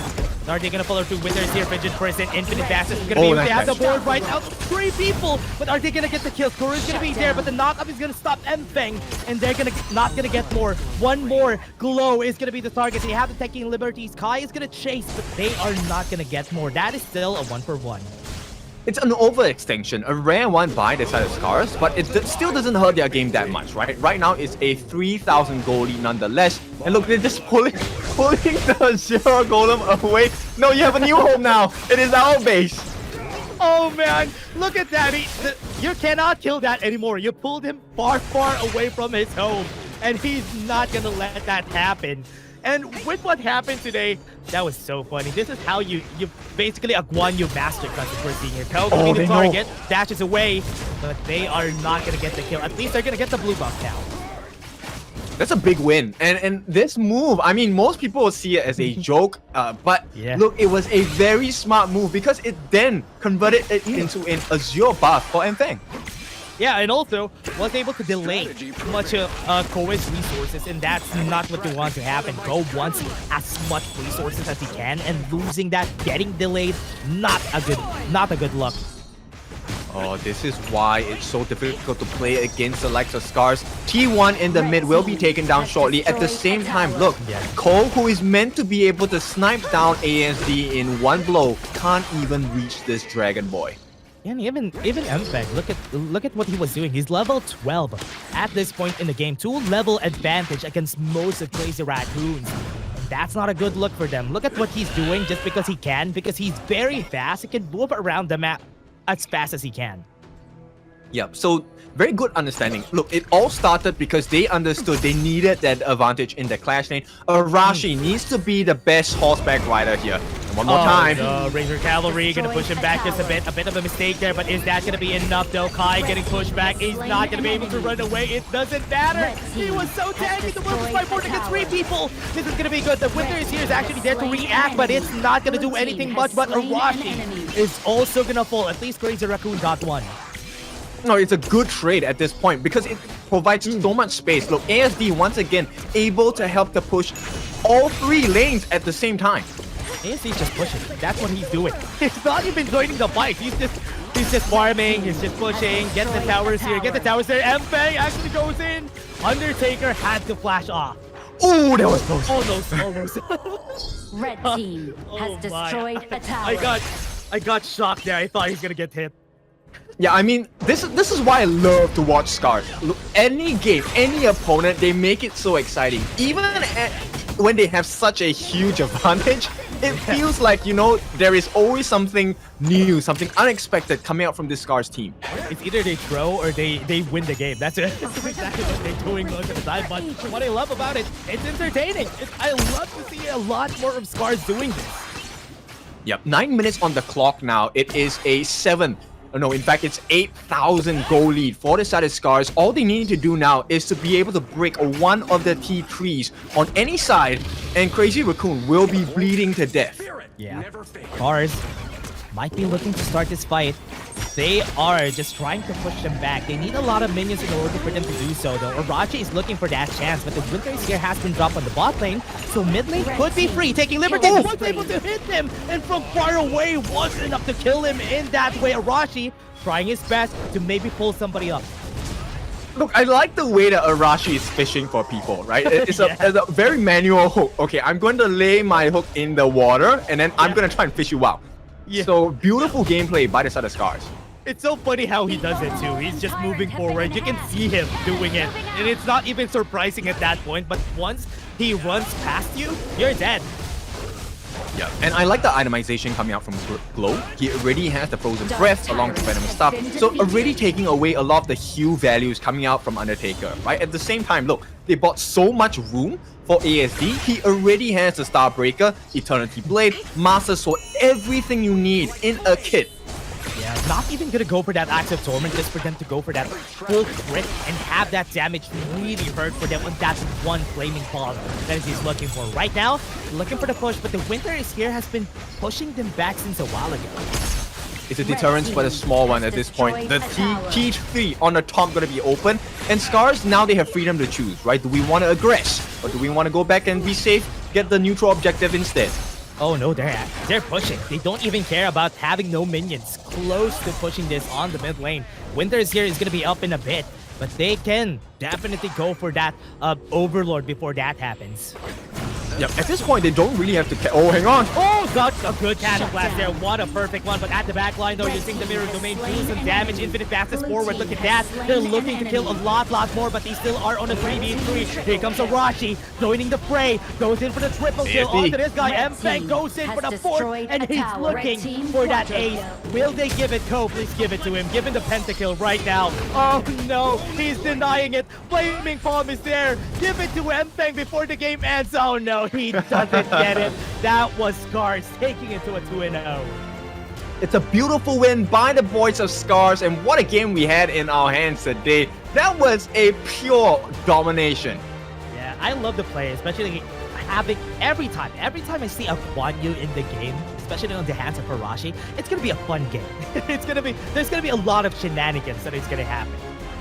Yep, and that's the beauty of having it in the Major East League, right? We have so many beasts in the East from many different teams, and this one is just one of the few teams you're going to be looking at today. SCARZ, they win this comfortably with a 2-0 and also very convincingly.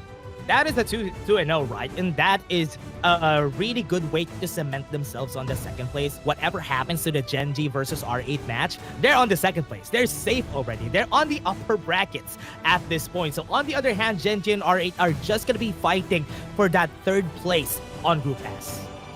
Yep, so it is putting up quite a bit of pressure on both of these teams. Crazy Raccoon, they're going to do their best to be surviving in this league itself. Is right now it's more practice for that second series they're going to be playing later on today.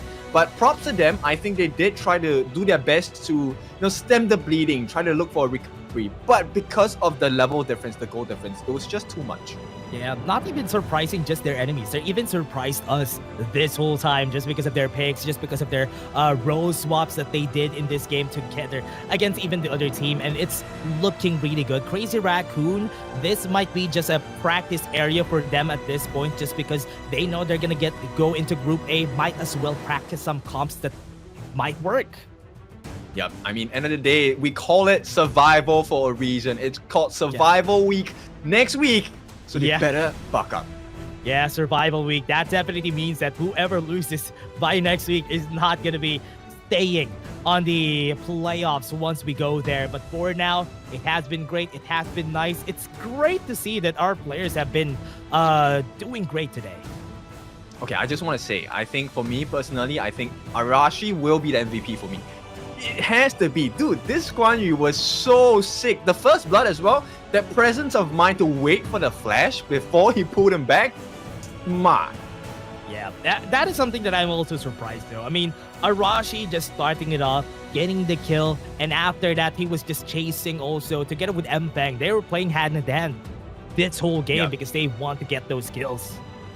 Very good teamwork. At the same time, look, the efforts of 2 then translated into the benefits of 5. Because ASD was just free farming. You were talking about it in the previous game itself. He was just all over the place. Yeah, he was.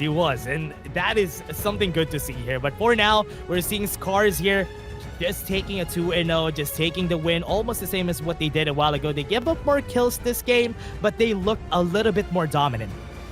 Yeah. Close to 12,000, 6 slaughtered Enfang. He had everything in the kitchen sink as well. 81, close to 82,000 worth of hero damage offered by SCARZ, done by him. Yeah, 87% on the team fight rate. Arashi didn't get almost all of them, but Klo also being there on most of the fights have been great. And that's a lot of damage. And 12k gold against the, 7.4k? That's a 5k gold lead against the highest gold from Crazy Raccoons. Yeah, and a tiger against a wolf, I would give it to the tiger any day. That's true. They're much higher in the food chain. That's why Mpeng was able to get that advantage here for this game. But that was such a great game. You could definitely see here on the resources that there's no chance. There was nothing that Crazy Raccoons did that upped their chances of getting that advantage against SCARZ. Yep, and with that being said, we'll take a look at the MVP in a bit. I'm gonna put my bets onto Arashi. I think he did well. What about you, Dash? I think it's gonna be Mpeng, just because of the stats.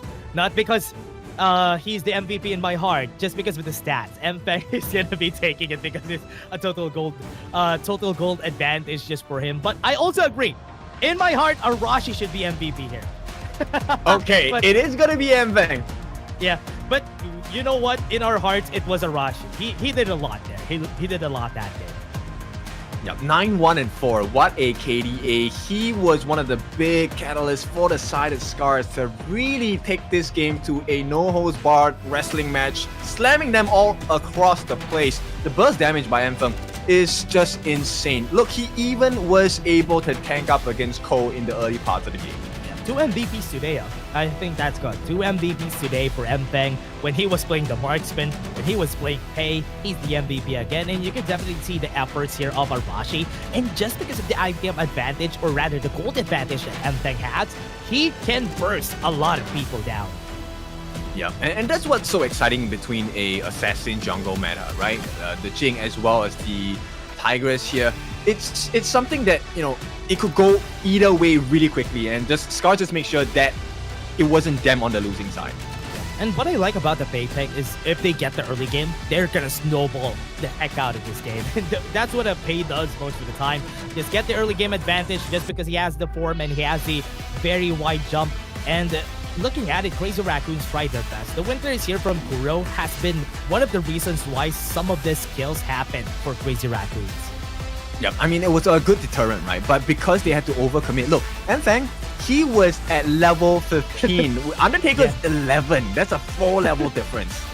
Yeah, that's such a big lead here for SCARZ, and it was a great performance nonetheless from the side of SCARZ here. Almost getting also, this is just bad, right? Not getting the pentakill because Ko doesn't want to give it to you feels bad. No, they could have died for it, but nobody on the side wanted to hurt their kid. You know what? It's not the best teamwork here, SCARZ. You need to do better. You need to use the pentakill. We need more of those stats. That's true. They could have given it to Mpeng. That was a good pentakill, supposedly. How can we be the best side if nobody's giving the pentakill to Mpeng? Well, regardless, we still are the best side, right? We have so many beasts. Now, we talk about the West, you know, they're doing okay, but there's a reason why they're not called the best league, right? They're just called the West League. We have the Beast, we are the East. So at this point, if you're interested to find out which one's more entertaining, don't worry, we have all the good stuff over here. Yeah, it's all here. It's all here on the East side. You don't need to watch the West side. No, I'm joking. Watch the KMW. Don't forget. I mean, after this happens, the KMW almost always happens. So you can watch them after you wake up, then watch the KMW, then after some time you watch the Major East side now. No, yeah, you have to watch because then only will you know true quality, right? You have to be able to compare. So take a look at what's happening on the West, and then feel good when you come over here because you know that we are the better side. That's true. That's true. Very, very true. And we're still waiting on what's gonna happen, but we have still a lot of series, everyone. And again, East side, West side, and I'm hoping to see a lot more of the action because that was just our first series here, Kindofu. Yeah, I really like the growth of the team so far, right? It shows a lot, but of course, we want to be able to look at more games, so we'll take a break first. When we're back, we're going to bring you the second series of the day with the best league here, Major East.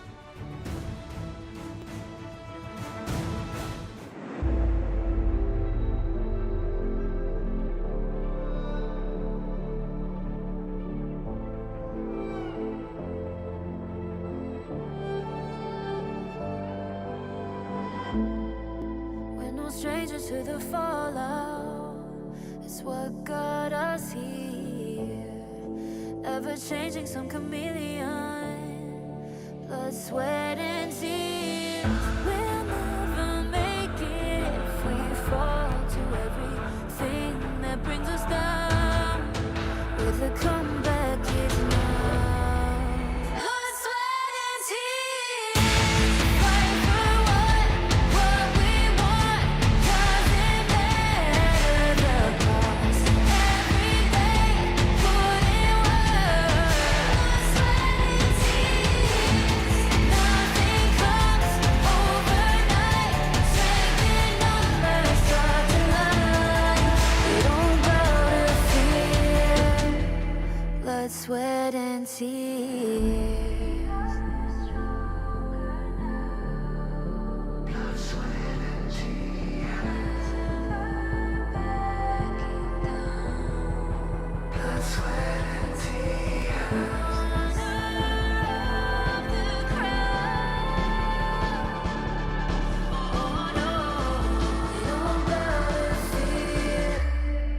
Blood, sweat, and tears. Fight for what we want. Doesn't matter the cost. Every day, put in work. Nothing comes overnight. Strength in numbers starts to line. We don't bow to fear. Blood, sweat, and tears.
we the kings. It's our honor showtime.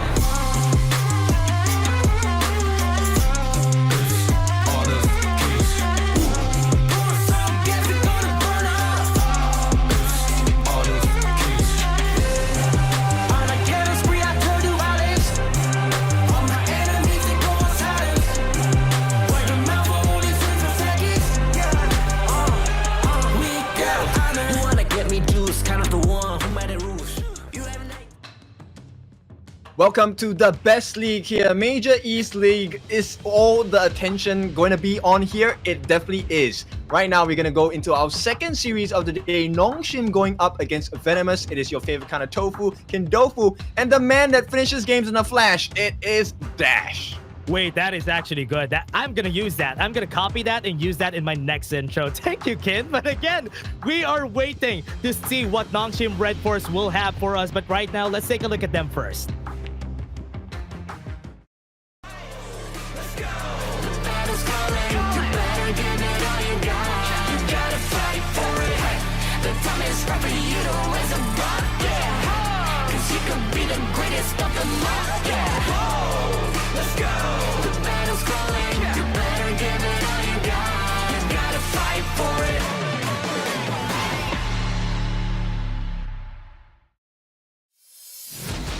And we are here. We have seen Nongshim RedForce win all of their games so far. They're comprised of Illusion, Kyung9, Haku, Siri, and Faye. Yep, it is the greatest red, and so far they are keeping that name true. Greatest of all time for now, right? Yeah. Not lost a single game. Have they lost a single game? Haven't. No, they haven't. Lost. Yeah. Not even a game. They have won all their series, yes, and not even a game. Goodness me. Haven't lost any game. They had a close series though. They have a close series against SCARZ recently, but that was it. It was still a 2-0 in the end.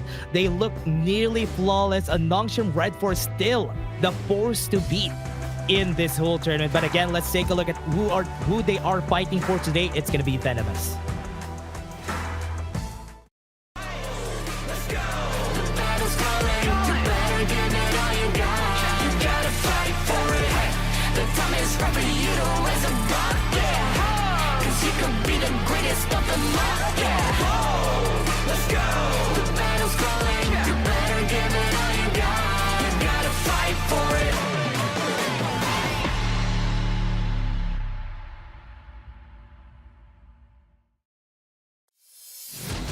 Let's go. It is gonna be Venomous, the Deadly Blades, represented by Surge, Zeeks, Ashir, Charming, and Taman. We have seen these guys put up quite a bit of performance as well. I think they are a team that is rising in ranks of power. Let's see how they can do today. Maybe with the Deadly Blades, that Venom could be what poisons the side of Nongshim RedForce. Let's see if they're going to be the poison right here, because so far there has been no losses and still no wins here for the side of Venomous. It's going to be a tough task to do for Venomous to win against the best so far in this league. Yeah, close, always close, but no cigar, right? And at this point, especially in the pro leagues, almost is never enough. You need to get the wins. You need to win the series. You need to win your games. You need to qualify for the best possible position. Right now, every other team in the league is hoping that Venomous will be able to pull Nongshim down for a little bit. Oh yeah, that's gonna be the question here. What are they gonna do here next for the side of Venomous? Because I remember they're also gonna be fighting on an off-stream game, non-broadcasted game later on, and they're gonna be fighting against SCARZ. And they need to really have that mental up, and they need to put a dent on that scoreline from SCARZ. But let's take a look at the head-to-head. Haku versus Zeeks, 30 versus 8 on the amount of kills here, Kin. That's really a wide gap. Yep, look, I don't mean to make you feel bad, but like Zeeks is new, right? Zeeks, this is the first time they are coming into the professional leagues, playing with the Giants. Now, bear in mind, Nongshim are a titan. They came in second in last season's Season 3 Invitationals in Philippines. And that is a big achievement. Wait, I know that Zeeks is from the PH, right? Filipino represent. What are you saying? I know he's from the PH. Six. Revenge. Revenge. We got you, Zeeks. Don't worry. But again, jokes aside, Venomous really needs to find a way to win this. I mean, the idea from their compositions, they even picked the Liang in the mid lane just so they have these counters against, for example, an Arlie. They have the counter to the Mai Shiranui, but they haven't found success yet on most of their strategies so far. Look, I want to highlight one particular player from the side of Venomous, and I feel like Ashir is someone that is just brimming on that next level, right? His Yixing plays yesterday was so very much on point, but it just wasn't enough for the team. So right now, Nongshim, they go onto the red side, one of their favorite sides to be on because of the counter pick potential. Venomous will be going on the blue side. Yeah, they always want to go for that counter pick and also picking up 2 of the priority picks whenever it isn't getting banned, and also they want to have those just for them to have an easier time drafting later on. On the second phase, they get the first pick too, which is pretty nice on the red side. Yeah, and in fact, Haku himself, I think it's actually today is one of the weird days for him because look, he has too many options to choose from. Right, we have seen him play so well in the assassin jungle meta. We have seen him do so well in the tank jungle meta as well. No problems for the side of Nongshim RedForce. So now the challenge does come to the faces of Venomous. What can they pull out of that hidden bag of tricks? What are they playing here? The recall. They're spamming the recall? That's so funny. And even it's so funny that even the marshals just went closer, like, hey, we have to be in the lobby now. But again, for this side, Nongshim RedForce, they have been pretty strong. I'll be honest with you. We have seen them during the Invitational Season 3. We have seen them reach to the Grand Finals. And they are probably brimming with a lot of passion today just because they want to be at the top whilst they go to the KWC. Yeah, a lot of confidence as well. Now, the thing is, we all know about having confidence, but the moment it crosses that very thin line of arrogance, that's where a lot of teams start to falter. And based on what I know of Nongshim, they don't really make that mistake as well, right? They are always humble, always calm, composed. Let's see if that is going to be of consistency today. Yeah, it's going to be important here. They need every luck that they can get. They need every one of their brain cells connecting in this game. And Venomous, they need to think about it on this draft. This is the first battlefield. Do they really want to just have one brain cell? Isn't that a bad thing? Wait, you're right. You're right. That's a wrong analogy there. Your biasness is showing. They want it connected. It's gonna be one big brain cell. I think the appropriate term is hive mind, right? We want one mind cell. Oh, so okay, yes. That's right. That's the right thing. That's the right term. I'm sorry. So we're all on the same page. Yeah. They have to be on the same page. That's what they need to do here for the side of Venomous. But we have skipped a bit on that draft. We're waiting for them to actually start on those drafts here for both of our teams. And we can see that some of them already are starting the draft. And we're going to see it later, everyone. We're just waiting. Yeah, I'm just curious to see how they want to play this first game, right? In the best of threes, it's actually quite quick to get the win, right? The moment you have that first game on your hands, then suddenly a lot of pressure turns it into your opponents, right? Because then it's like, hey, if we lose this again, we lose the entire series. So the pressure starts to build up from that moment. So game number 1 is actually more important than most people think in a best of 3. Yeah, it's gonna be important here. They have to know, or at least get the game won. Most of the game ones that have been won here in this whole tournament, most of the game ones that have been won, except for that one game yesterday, they won the whole series. So this is gonna be something that they need to look forward to. They have to win and make sure that they have the best foot forward in game 1. Yep, you can see Kyung9, I think he's definitely going to be the big win condition for Nongshim today besides Haku. This is one of the difficulties big against them, right? You only have 4 bans. How hard can you hit the skill caps of Nongshim? It feels like they don't have any weaknesses. Yeah, it's gonna be really hard. But also, they always ban the Maisher and they win the Arlie. They don't want it coming out on the enemy side because they're so hard to deal with. But right now, they're gonna be going for that Loom for Venomous for their first pick. Yeah, that's a great start. But end of the day, they need to complement this pick. I think you definitely need to go tanky for this, right? I think at this point, Venomous, if they go for the assassin jungle meta, it's a bit too risky because Nongshim are a really good team. You don't want to give them that chance. Except for that one game, their games yesterday, Mayin has been always a game 1 pick here for Nongshim RedForce. I think Kyung9 really loves playing that Mayin, and they have picked that a lot so far.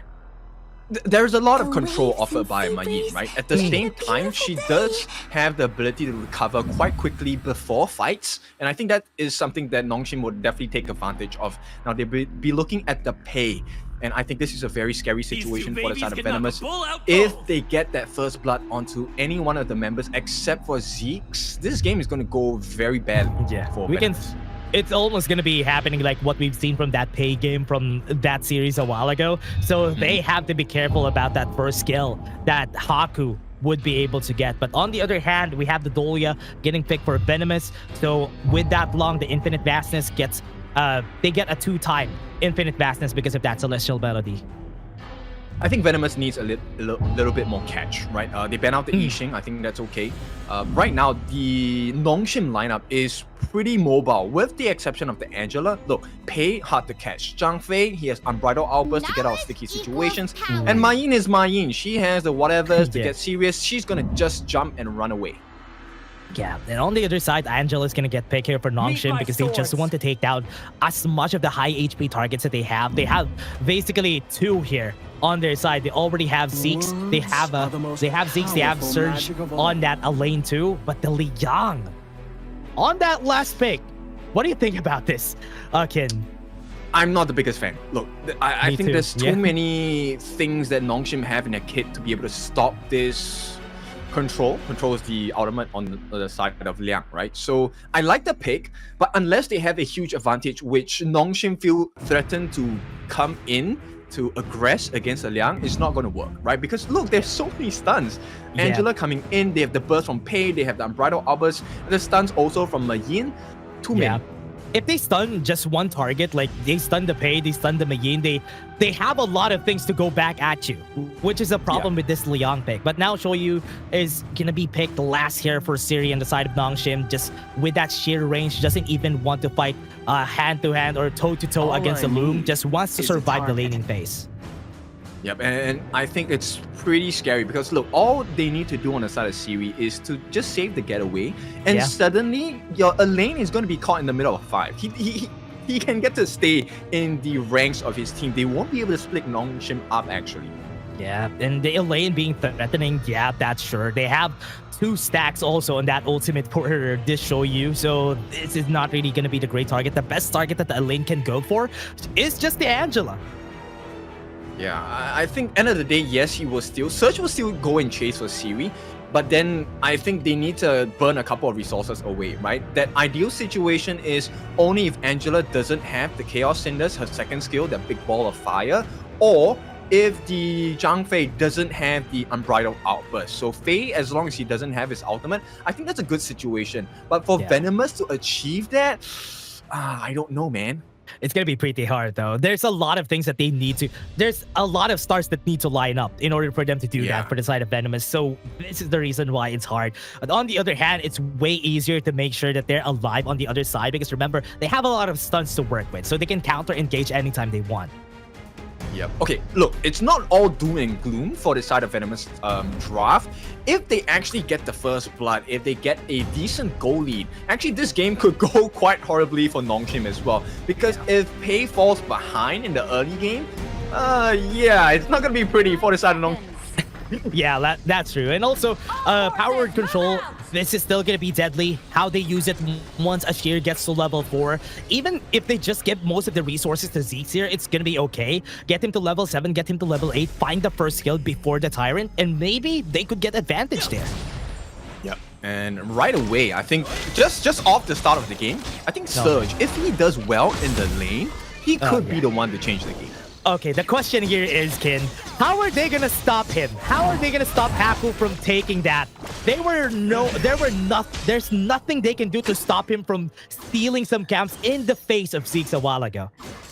Okay, one of my favorite quotes is the problem is not the problem, right? It's your attitude to the problem. So Venomous, that's good. I think they give the trades, right? Give them the camps, but you have to steal away theirs as well. I think that's the only answer you have, because there's no one that's able to stop Haku.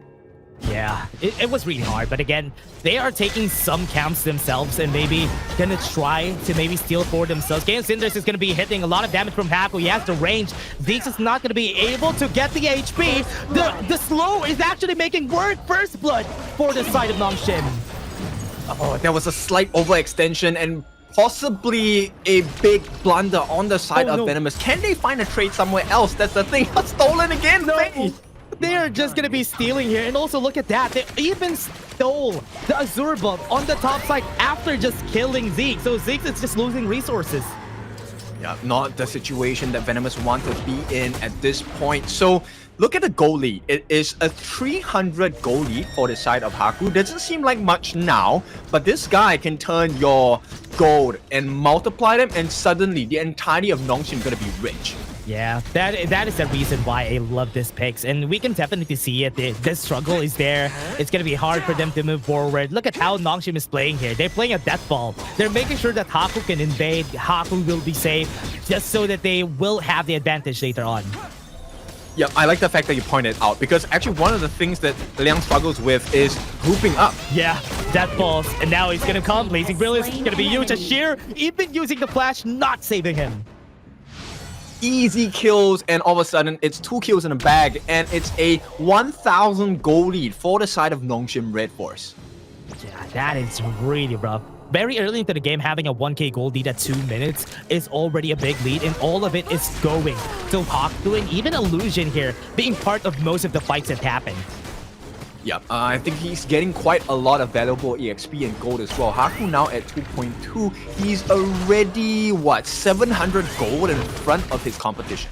Oh yeah, that is really wide. And now it's looking like they would just want to go for the invades here. Haku just taking the Azure buff again. They're making their presence known in this Azure buff, and maybe a fight could happen. Ashier needs to be careful. There are 4 people. They have an ultimate, and Bridled Outburst is available. They can use it, but they are just gonna be giving it.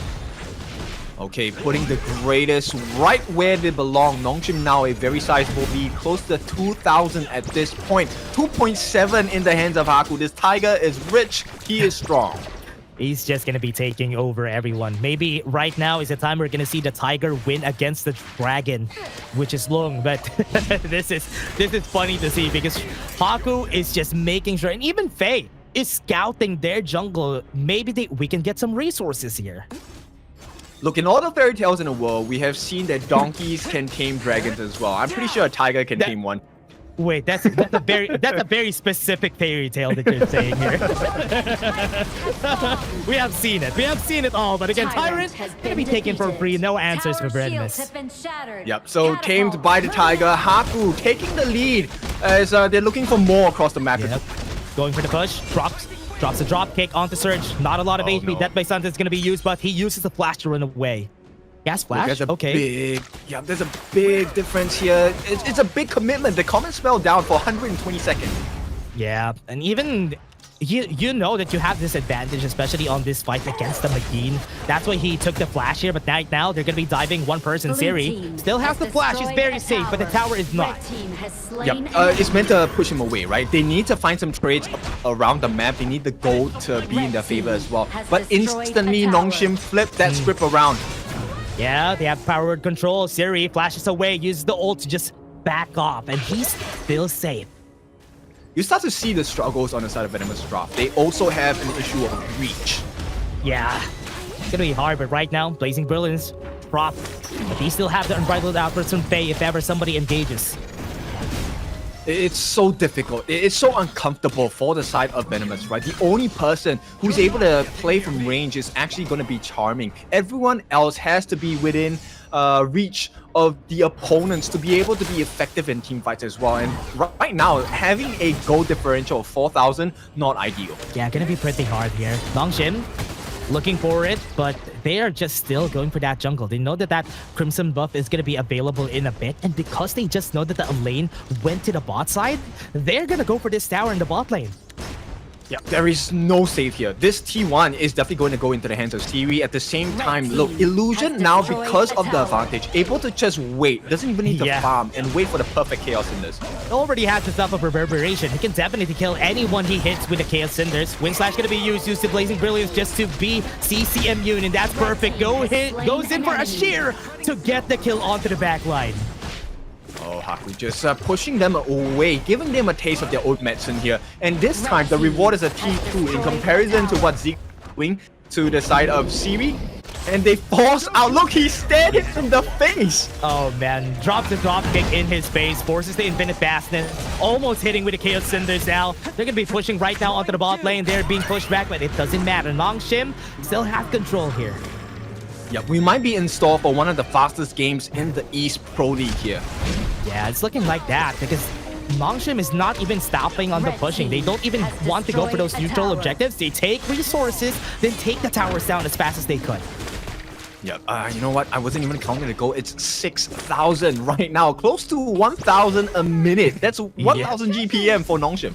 Yeah, that is just really big advantage here for the team. 0-2 right now on the sheer. They're trying to take most of the jungles here of Nongshim RedForce. They have the control. Power word control is going to be here. Oh no! Able to flash away. Illusion hits 3 people. Ziggs keeps himself alive. Wind Slash, will it hit? No! He's still alive at the end there, Faye. Just pushing them back for a bit. Cutting off their advantage here. Surge is not going to be able to move forward. This tower is going to fall down. Oh no, this is not good for Charming. He does have the flash. He's going to get chased. No Infinite Fastness. But he is still gonna be slowed down to get the kill. Killing spree right up on the top side. They want to go for more.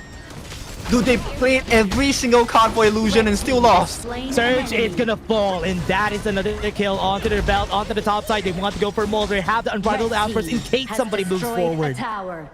Yeah, it's very difficult for Venomous to come back into this game now. It is a, 8,000 goal lead at the 8-minute mark.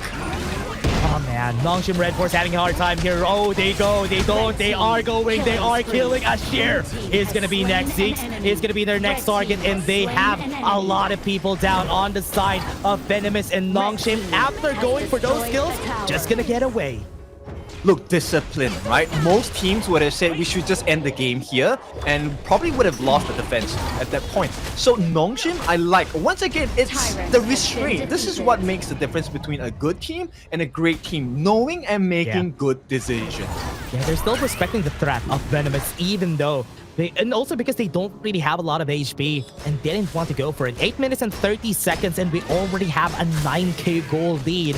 And Nongshim, oh man, this is just looking like it's a big stump here for Nongshim. Yep, the double whammy is the fact that, look, the Soyue, Siri is not even online yet. He has yet to get his Daybreaker. The moment that item comes into his kit, then Venomous, it's over. They don't stand a chance. Yeah, it's over once the Daybreaker comes in. But right now, already 3 items, even Kyung-9 right now, Death by Sunset gonna be used. Will they be able to go for the Sun? He has a flash though, which is okay. At least it saves his life for a bit there. Okay, they still have the Unbridled Outburst being on cooldown. Oh, got a great Chaos Cinders there. That was a good kill for their side. Nongshim RedForce would want to end this. They don't have enough minions. They're waiting for it. Death by Sunset wants to clear the minions up in the back line, but are they going to be able to? The Unbridled Outburst stops them on their tracks, and they're being pushed in by the members right now. Nongshim RedForce, they don't have any minions. That buys them some time, but it doesn't matter. Nongshim is still going to end it. Too powerful. Nongshim, there's a reason why they're called and coined the greatest red, and so far they truly are the greatest. The greatest red on the red side just won their game today. It's again a 1-0, and we can definitely see why this team has been flawless, has been perfect. Yes, not really flawless. They're almost perfect as a team because they win the game in that fashion. Look, we have pretty high standards here over at the Major East League, and to have Nongshim just consistently put us in our seats, that's a difficult thing to do, right? I always feel like, hey, Nongshim, maybe they won't do as great today. You know, they're not perfect, they're not invincible, but every day I sit down and I look at them, they are just, nope, we are the greatest. These guys are just crazy. These guys are just crazy. And I like that we always specify that in the Major East we have... in the Major East, we always do that. In the Major East, we have high standards here. In the Major East, it's always the best that you can see here. And even the broadcast, you can see the games that we have are always the best. Yeah, even when it's a stomp, it's so exciting, right? So, I mean, that's the difference maker here. And you know, you don't have to wake up so early to the games. Of course, we want you to wake up early because there's a lot of content for you to consume. There's a lot of games that you can learn from. And number one, greatest Red. This is a team you definitely can learn from. And just to be clear, I think Dash knows this as well. It's been a long journey for Nongshim RedForce. So to them, having to be in this position today, it is not something by luck. They have put in the work, the grind. They are very strong. And as we said, we have talked about how their struggles in Invitational Season 3. They played most Tempest games in that league, and it was crazy. Nongshim RedForce right now in this position. Look at that. Look at the item. Look at the advantage. Almost a lot of their players already has 3 items, and VENOM is not even close at making their second. Yep, and this is what's so scary about Nongshim, right? This game shows you the amount of synergy they have. Most games you have like one primary win condition, one guy dealing all the damage. But look at Nongshim. Everyone is sharing similar amounts of damage. Haku, Illusion, Siwi, Kyong. Okay, Faye, he's part of the team, don't worry, but he's assisting.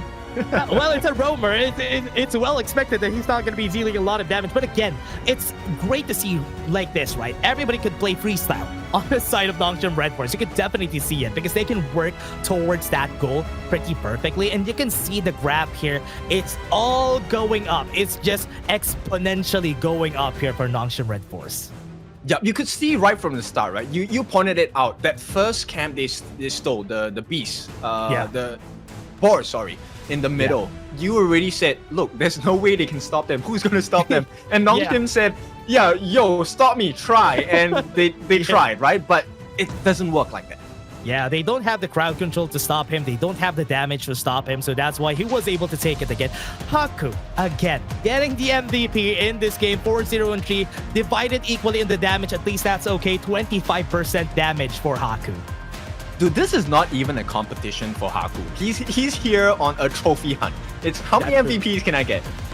Yeah, that's true. This guy just wants to get the MVP, and we can definitely see it. And I also have a lot of history with this guy for Haku. He has been very patient, and being here in the Nongshim RedForce's side, this is a great journey for Haku. Yeah, and it all started because of the first blood. Of all the people to get a first blood from, it had to be Ziggs, his counterpart, and to go into his hands on Haku. This game was also a highlight reel for the rest of the members. So much accuracy, so much understanding of when they use their skills on the side of Nongshim. Even just overwhelming them with just offense here for their side. Grouping together, playing a death ball, not letting Ashir get that power word control on just one target. Even if Ashir gets a power word control, not even getting a kill though. He had like 2 tries. He was able to get like 2 good ones, but nobody was there to kill them. Yeah, I think next game for the side of Venomous, it really comes down to can they come up with better answers against the lineup of Nongshim. Nongshim is a team that didn't have the best drafts coming into Season 2. They didn't even make it past qualifiers. Here's the thing. So the fact that, look, the level they're at now, I think Venomous is a good chance for you to learn, as you know Nongshim are going to be a Group S. There is no other way.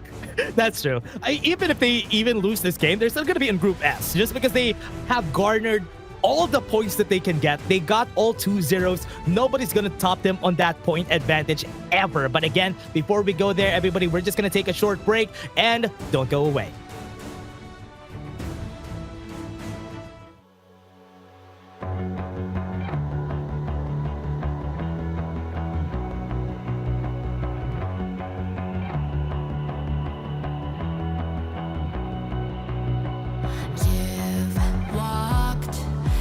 Darkest nights, you've heard the crowd, felt the blinding light. You were standing there when your heart comes alive. It's a dream of a hat, and it never dies. Right here, right now, give it all, get it out. Never surrender. Fight and never fail. I am a contender. A challenge I can feel. The smallest lies become the brightest enemies. Relentlessly. And even if you fall, you gave it everything.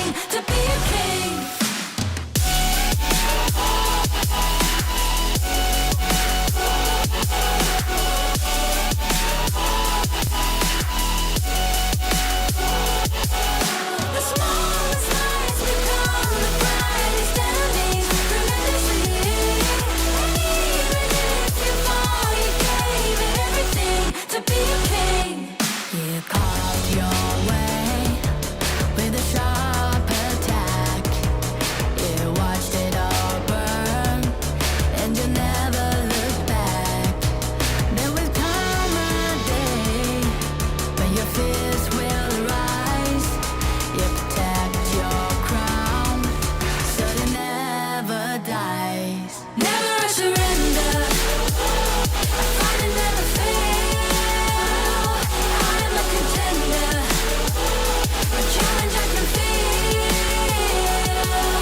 The smallest lies become the brightest enemies relentlessly. And even if you fall, you gave it everything to be a king. On my way, on my way. Find my way, find my way. On my way, on my way. Dream my way, dream my way. Never a surrender. I fight and never fail. I'm a contender. And challenge I can feel. The smallest lies become the brightest enemies relentlessly. And even if you fall, you gave it everything to be a king.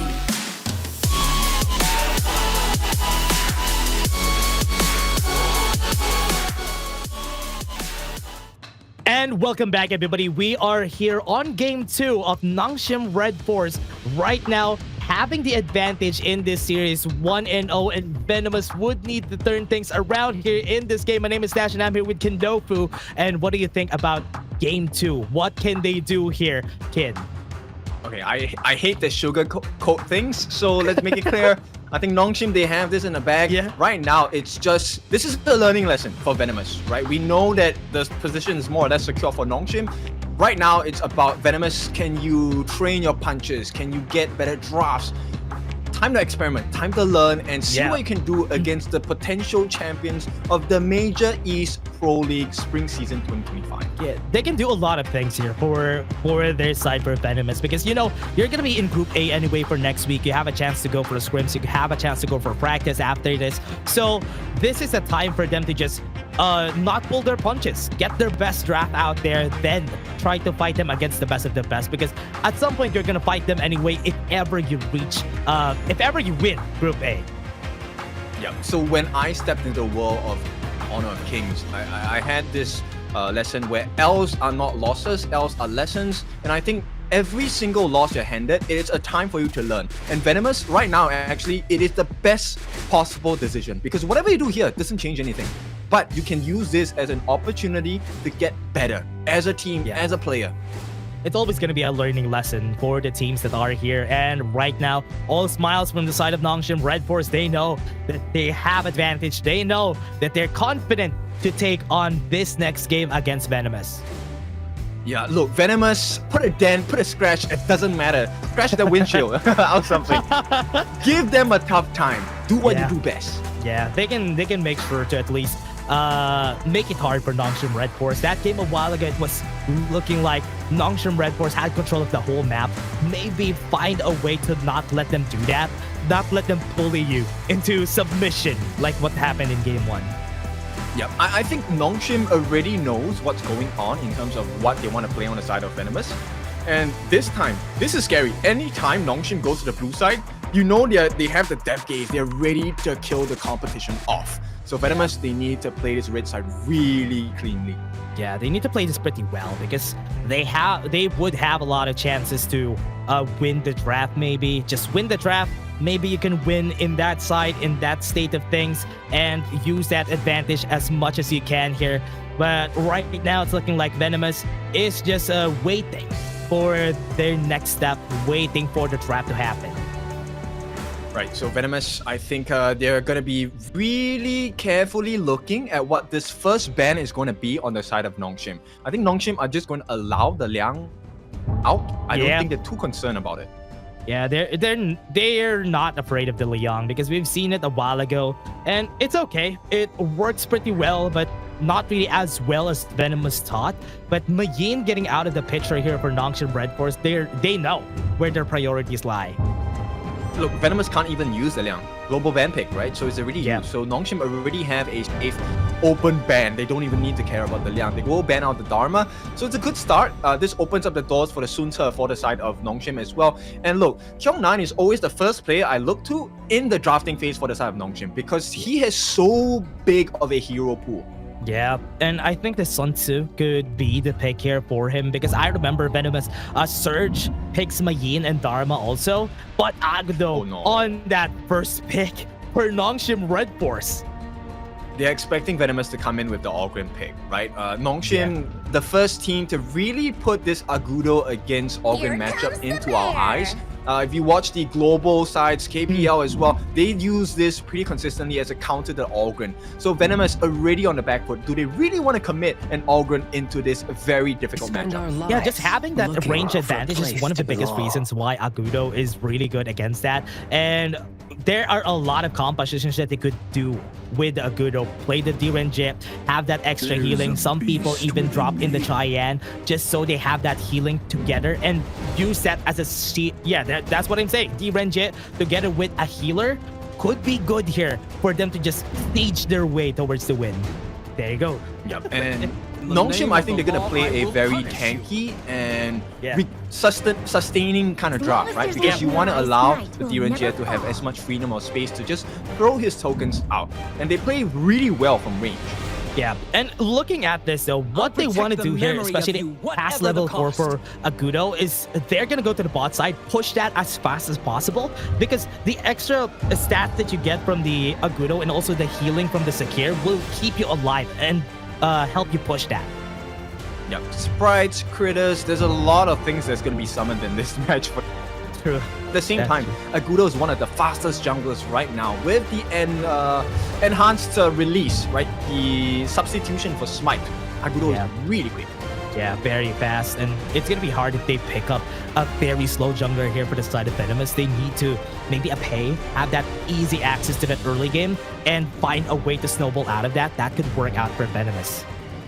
Yeah, assassin-based junglers would be great. I think actually a Luna makes a lot of sense as well, to be able to access the backlines. But yeah, look, they ban out the Pei, they ban out the Ogren. It's not looking nice at all for Zeke's. Yeah, what else can they pick here though for the side of Venomous? They're just gonna pick up the Marco Polo, wait for the last 2 picks, and then pick up the jungler after. Look, Charming, we know him as a Marco Polo specialist. Just by looking at his gameplay, you know this is one of his comfort picks. But is it going to be one of the win conditions they can achieve against Nongshim? I'm not too sure. There is a lot of stuns coming in from Nongshim. There's a lot of crowd control, right? Looking at Venomous, most of their damage is front facing here. They need all their skills to land in order for them to have damage, and the Marco Polo is like the last source of damage that they have, especially on that Fevered Barrage. So it's gonna be really hard to pull this off. They need to be in the same page. Like what I said a while ago, they need to have one brain cell. No, they need to have a hive mind in order for them to get there. Yes. Hive mind. One brain, not one brain cell. Yeah. That's true. But on the side of Nongshim, they just went for Kyung9's Guan Yu just for them to get displaced and they not even able to go for that formation. Ooh, I like this. That's the good. Lam. Okay. The death from below, I think that could be a very vital skill, right? At the same time, it offers you CC immunity, so it does well. But my main concern here is, can they control Kyung9? You can expect the first rotation by Venomous, as well as Nongshim, has to go into the clash lane. The clash lane is so important in this game. Yeah, they need to make sure that both of them will get the level advantage because, you know, Sun Tzu getting a level advantage gains access to set sail. And Kyung9, if ever he gets to level 4 pretty fast, he could go to the mid lane and just push that mid laner away. Especially Illusion is not really mobile. Yeah, and one of the things is that Surge, if he plays his cards right, he is going to stop Kyung9 in the middle of the fights. Even with the ultimate on Razor Cavalry, it doesn't matter. You will be slowed. Yeah, that is exactly what they want to do here. But for now, that is a very nice draft here. I was expecting after the Agudo go for the Gen.G and have that Sakir or maybe even a Cheyenne on their composition. And this works a lot. And I've seen this a lot of times already. And it's a great formula for them to siege their way to win. Yeah, let's see how this goes. I think there is a decent chance on the side of Venomous, but they have to play their cards perfectly. I mean, no mistakes. Yeah, they have to be really perfect in this game. We have switched sides, everyone. If you haven't known, if you have just tuned in today, Nongshim RedForce is going to be on the blue side. Venomous is going to be on the red side now for game 2. So this will be a pretty different game. Just looking at the composition here, who are you favoring, Kin? I think if they play their cards right, I actually prefer Venomous draft, right? But it requires Ashir, which I have quite big confidence on for him to play well on the Yixing. The Yixing will change the fights. Yeah, the Yixing, how he's going to be playing it. The world is my board. Then the Lamb and Charming is going to be going crazy. That's what I'm expecting here for the side of Venomous, so I hope it works out. Yeah, and right away, we will see what kind of advantage they want to pull. There's not going to be a lot of help for Ashir, so he's not going to be able to rotate fast enough. Yeah, and we're not going to be seeing some invasion. We want the Agudo to get the levels as fast as they could, which is why right now we're seeing Haku just chilling out, getting all his jungle camps before he goes for the ganks.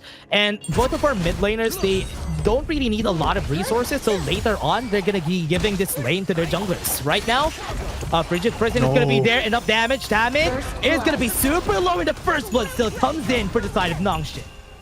Once again, minor mistakes, but this is where the snowball comes from. Nongshim, they get the first blood, and it does go on to Faye, which is not the biggest loss, but this provides a lot of room for Haku to start farming. Man, the Mulberry power, everybody usually don't know how much damage it deals. At level 1, it deals almost half of your HP, which is why you always need to respect the Sakir at full stacks at level 1. Yep, and right now, Faye already helping Siri, so you can see explosive growth in the farm lane for the side of Nongshim. And see it. Look at that. He's already level 4, close to level 5 later on. They're already looking for the first kill for their first victim. Onto the top side search. Oh no. Good thing he doesn't get knocked up, but they're still going to be chasing it right now. That's going to be the kill. And another goes to the side of Nongshim. Yep, out of resources, out of options. We knew this was coming. Venomous now, they try and get it. Their eggs on the top basket. They have one more that they could look for here. Will this my board not hitting anyone? Yeah, there was a mistake there, and right now there is no advantage on the side of Venomous on the map at all. Oh no, that feels so bad, Kindoku, because it looking like Nongshim RedForce knows exactly what Venomous wants to do. They reacted to the top lane kill a while ago, but they knew how to react exactly. And even that Zeeks wasn't able to get that death from below just because of that push coming in from Kyung9. This is the best chance, maybe. Farm lane, can they get the kill? Taking liberties, goes in for the jump, was able to dodge it. What a perfect dodge. Here they go. Oh my goodness. With their super place with a Frigid Prison just to go for that kill. They're going to go for more. Ashir goes in, no damage, but are they going to be diving this? That's going to be the question. Go in, go out. And finally, the outburst is going to be used just to survive for a bit. Mulberry power is there to slash in. The passive is there, but here they go. They get some kills, and Venomous goes in for the revenge. Seth Philly's here. Haku's going to be next. He's the next target. Maybe this is it, and they get more, and they equalize the kills.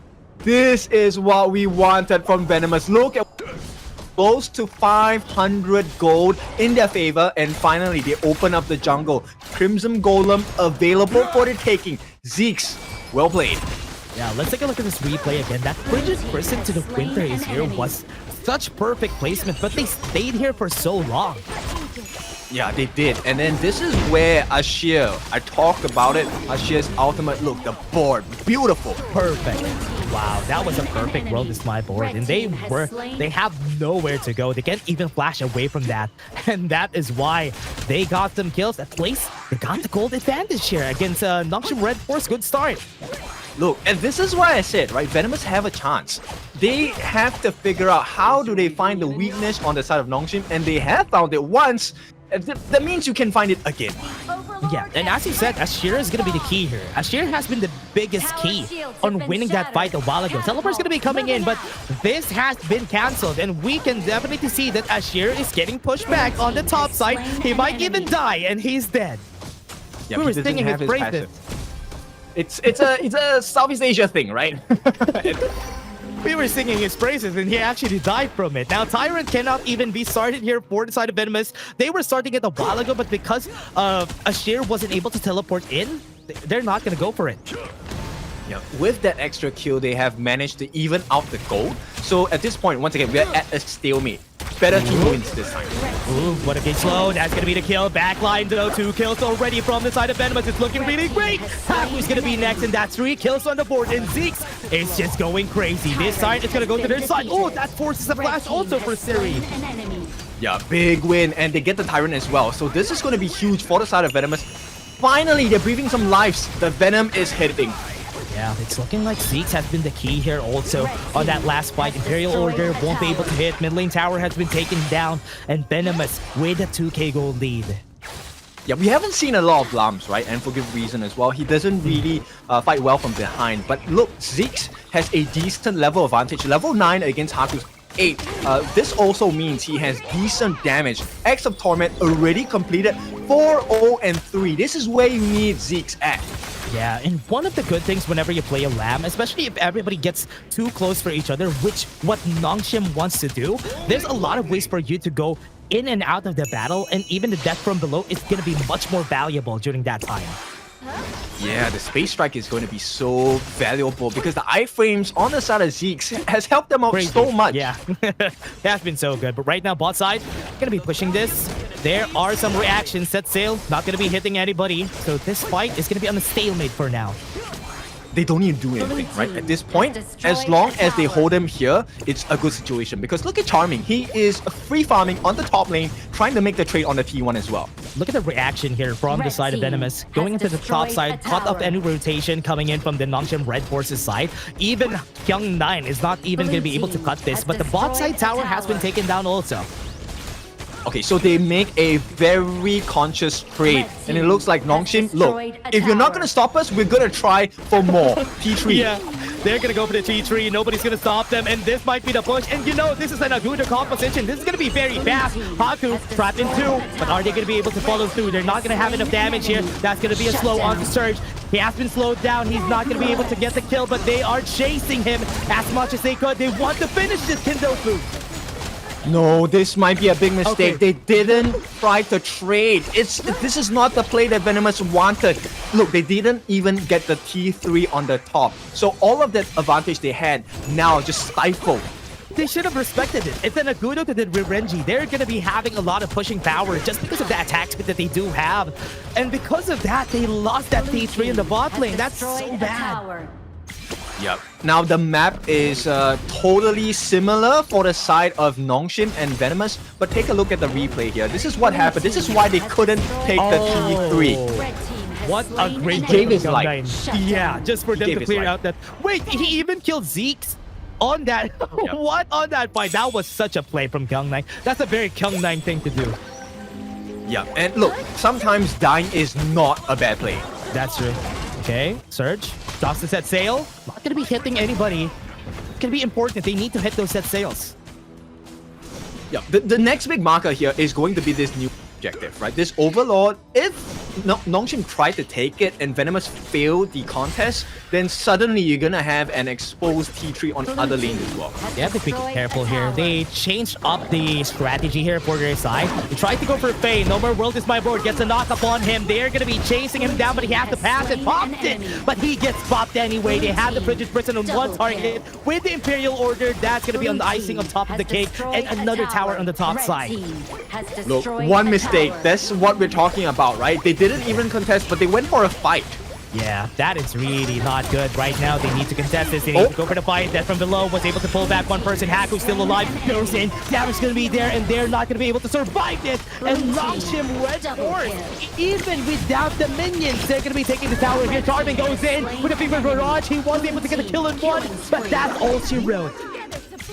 Yeah, they tried the same strategy. I'm gonna give my life, but no, the T3 still falls. So Nongshim, this difference in their decision. And look, the rewards, gold. Faye now has the Overlord's plate mail. He is already hard to kill on a normal basis. He's gonna be even tougher to touch right now. They didn't even care, right? Because they have no minions, but they still went in for that push because they can. Just because they can. Just because they have the Agudo. And now, objective's gonna be coming out in 40 seconds. And they are on a big disadvantage. It's a 3k gold lead, but it's looking like they have positioning advantage on Nongshim RedForce. Yep. And then burst kill potential is no longer viable because they already have the Deep Frost Siege onto the hands of Siwi. So he's already very tanky. Add that on with the Nettle Gauntlet. Extra armor, extra damage as well. Kyung9 getting pushed. Doesn't have the sprint.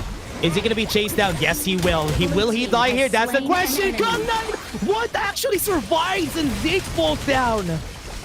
That is why you want the items. He was tanking it up.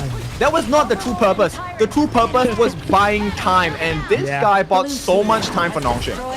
He was buying time. He was not even expecting to survive there, but they were able to reach it just because of his tankiness. He was able to do it. Right now, they're going for the Overlord on the side of Venomous, but they don't have the damage to take it very fast. And Bridal Outburst has been used just to push them back for a bit. But here they come. They have the speed here for Nongshim to just push Hammond away. He's a very dead man, and he's not gonna survive this. Yeah, they will tame the beast at this point. Mid T3, threatened by the side of Nongshim. Borders drop down, will catch one, but it doesn't matter. Takes down the Minion Blade. They're gonna go in. I know they have the damage. Here comes Guan Yu. Razor Cavalry just to push them all back away. That is a good play coming in from Nongshim RedForce. This might be done. This might be the game, and Nongshim takes it 2-0.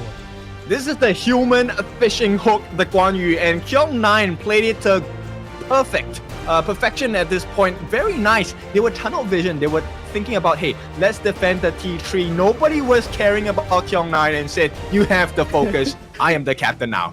Yeah, that was such a great game we've seen there from Nongshim RedForce. They showed us how important objectives are, and we have seen it that game. They focused to go for that T3.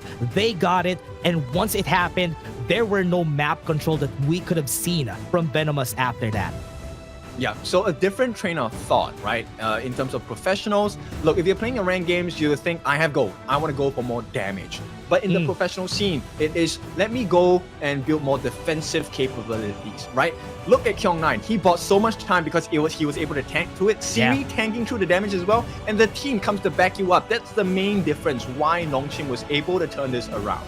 Yeah, and you can see later on, once we see the items, how much armor he has there, which is why Zeke wasn't able to kill him that game. I think he also has the Frigid Charge, so that bought some time also with the stun.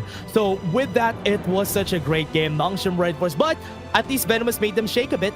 That's good. Oh, they did. I'm quite proud of Venomous, right? So, you know, they did listen to the advice. Just put your all in and use it as a training practice, right? To be able to hurt Nongshim even for a bit, I think that's a big achievement. Yeah, that was a good start though. Also, once you see teams like this, like Nongshim RedForce being very aggressive, that is the time to punish. And Ashir was also there to do it. That's exactly what you said a while ago. Ashir on that Yixing, very important for him to make those plays. At least he was able to make one. Yeah, he definitely has a very assuring presence at this point. But with that being said, let's take a look at the items. You were talking about tank ability. Look, Frigid Charge, yes. Oh my goodness, he had the Long Night Guardian as well, along with the Blazing Cape. So he was already reducing health regeneration. He had the stun from the Frigid Charge. It was pretty hard to catch this guy. He was pretty fed, if you ask me. That's 3 items already. Even had the Long Night Guardian in the end there. But looking at the damage, most of the damage is definitely going to come from Siri. It could have been Siri and Haku, but Kyung9 really did so well defending the top side, which is the reason why he has this more damage dealt compared to the others. Yeah, and this was a pretty close one before, you know, the snowball happened and the turnaround. But I have to commend one other player in this team on the side of Nongshim, and that's Illusion. Now, we have seen plenty of Princess Frosters in this game, but Illusion's Princess Frost has landed so many nice Frigid Prisons. But here we go. Kyung9, very deserving of this MVP. 4, 3, and 6. That one sacrificial play in the top lane, that changed the game. Just for you to know, everyone, whoever is watching, Guan Yu is so hard to pilot. It's so hard to pilot, and making it effective on a game like this on the professional level is a really good showmanship of skill expression there. But look at this play. This is when we had hopes for Venomous. Yeah, Assurance coming in with Ashir's plays.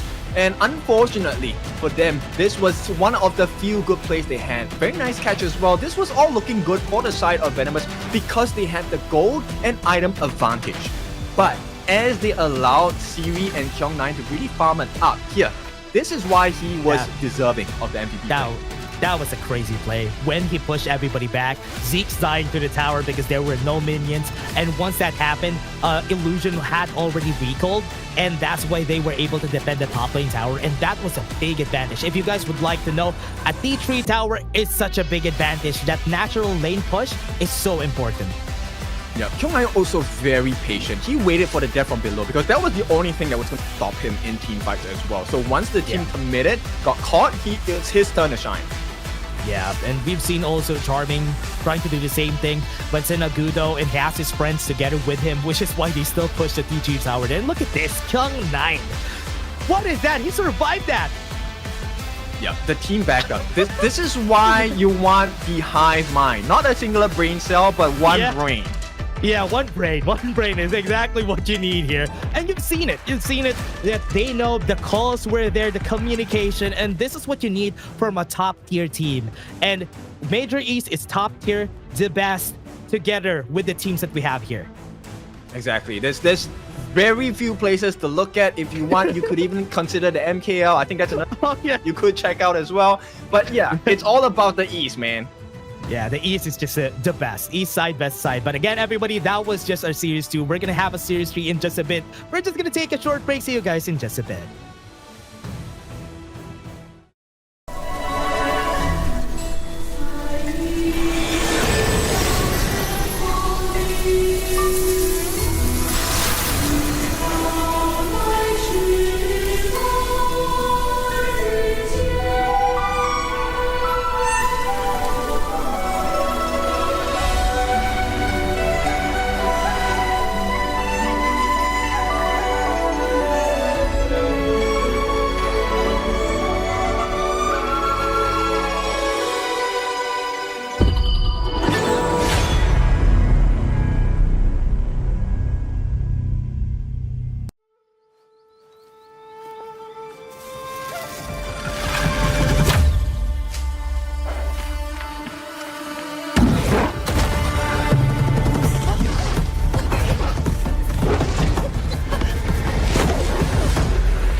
In Hero's Gorge, the base is the spring of life.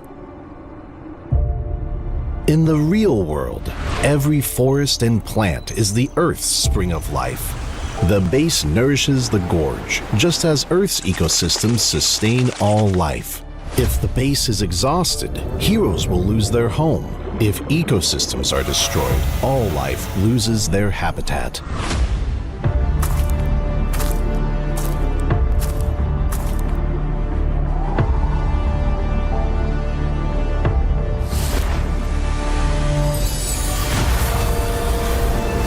Honor of Kings is working with players worldwide to support real-world environmental causes and protect our planet's future. By participating in Protect Nature, Protect All Life, all efforts in the event will contribute to real-world causes. Protect the environment and let us defend the honor of our planet together.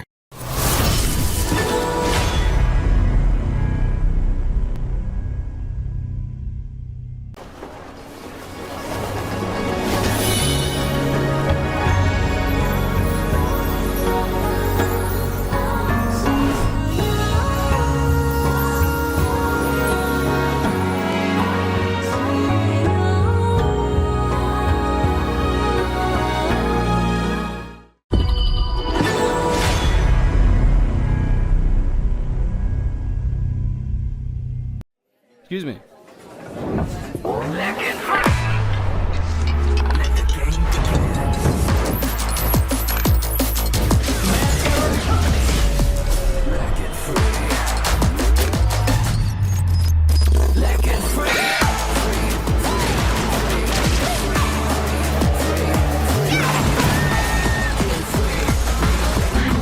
stings. Victory. Another round. Sure, but how about a smoother phone next time?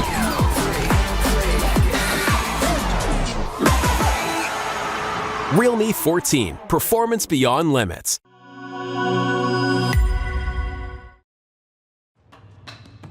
Crazy or vicious, you make your choice. That's going to be our third series of the day. It is your favorite kind of tofu, Kindofu. And with me today, the man that ends the games in a flash, it is Dash. How we doing for game number 3? Very excited for game number 3. Crazy Raccoons just had a very rough game from a while ago. They have lost against SCARZ, but that is definitely not gonna phase them, because even at the end there for Crazy Raccoons, I can definitely see that they still have the mental fortitude to fight against Vicious this time around. Yeah, just curious if they're gonna do the role swaps again. I don't think it has worked out too well in their favor, right? So let's take a look at Crazy Raccoons as we reintroduce them. Yeah.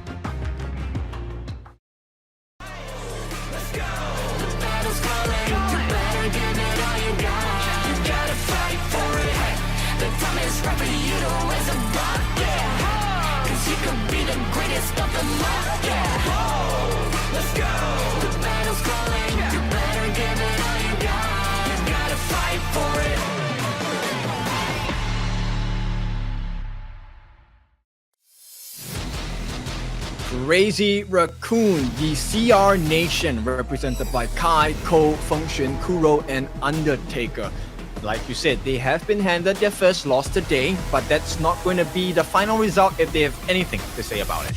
They can definitely change this up, because both of these teams, especially the teams that they're going to be fighting with later on, have fought against Venomous and was able to win. This could be the best litmus test of whoever is going to be up there on Group A for them. So let's see if ever Crazy Raccoon would be able to win against the other team, which is Vicious. Yeah, Vicious, I think they are a new team altogether. Let's take a look at this team as we reintroduce them for another time.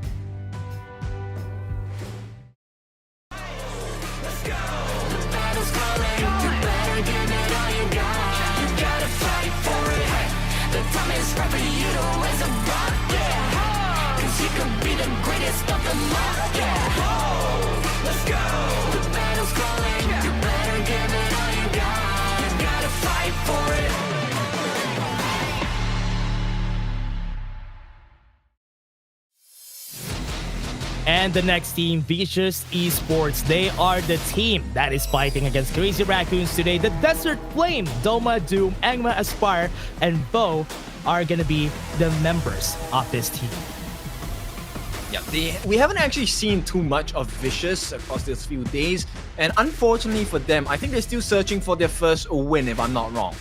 Oh, they won against Venomous yesterday on a non-broadcasted game. Yeah, both of them, Crazy Raccoons and Venomous, has got one game wins against Venomous. That's a good start. Yeah, that's a good start. Oh man, that's crazy though. I mean, just them getting these wins, they could be equal just because they won against Venomous, both of them. But right now, this series would break on whoever is on the higher ranking. Yeah, I mean, it doesn't really shake up the table too much. But Crazy Raccoon, I think as well as Vicious, this is a good time to put the test, right? What foundations are you at? What plateau are you at? Can you rise even higher as we go into Survival Week? Yeah, this is really hard to see. I mean, with them, they definitely know that they're going to go to Group A. So this is going to be a lot of experimentation for both of our squads. They can be very fun with it. They can be very experimental. Maybe something would click and would just work against the stronger team soon. Yeah, curious to see if both teams will be going for the Assassin Jungle today.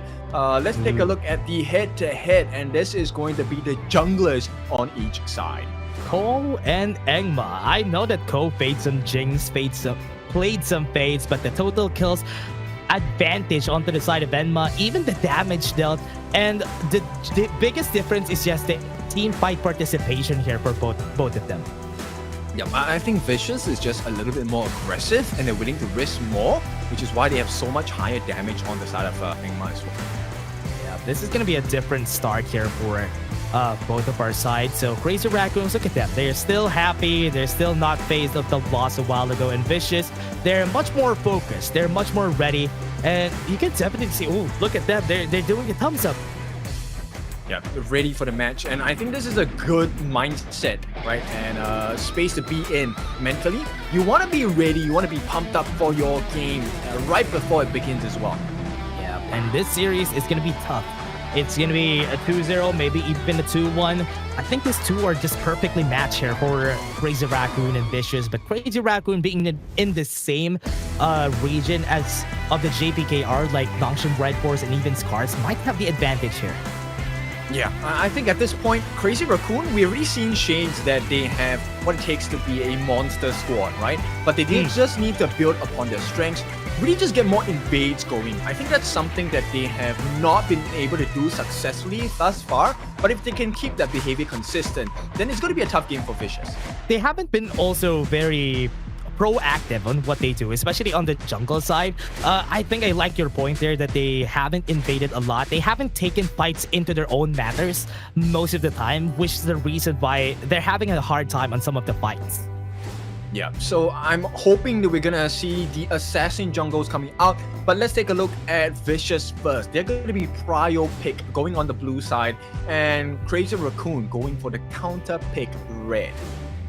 What I like about this, both of our junglers love playing Dun. They have played Dun 3 times and 4 times respectively. So with this is going to be good. I mean, 5 times now for Crazy Raccoon. So that's going to be a priority pick for both of them. I want to see if Liang is going to be the first ban, right? If Liang is going to be the first ban, then we can expect that there is a high chance of assassin jungles coming in. If it's not, then it's a little bit more of the tank meta for now. The idea is good. That could really shake things up also. Has the bitter farewell. Almost the same as a power word control, but a mini version. Yeah, and maybe Artie and Mai will be taken out. No, they want to open that up. The Dharma is the Prio ban. Yeah, it's gonna be an opening for them. They can ban 1 on the side right here. Or maybe, Vicious banned it. So Crazy Raccoon would just ban Mai Shiranui now. I mean, they should, right? That has to be a Mai ban. Or it could be something else. I don't know. Okay. It is the Mai. We're back to normal. We're not going to be seeing Arlie and Mai Shiranui. Lung being the first pick, already good. Just having that extra burst and just the safety of the Lung pick is already good. Yep. I don't think the Liang is going to come out here. I don't think it makes sense to have a Liang going up against a Lung. At this point, it's really easy. All he needs to do is ride the wind, and he's down.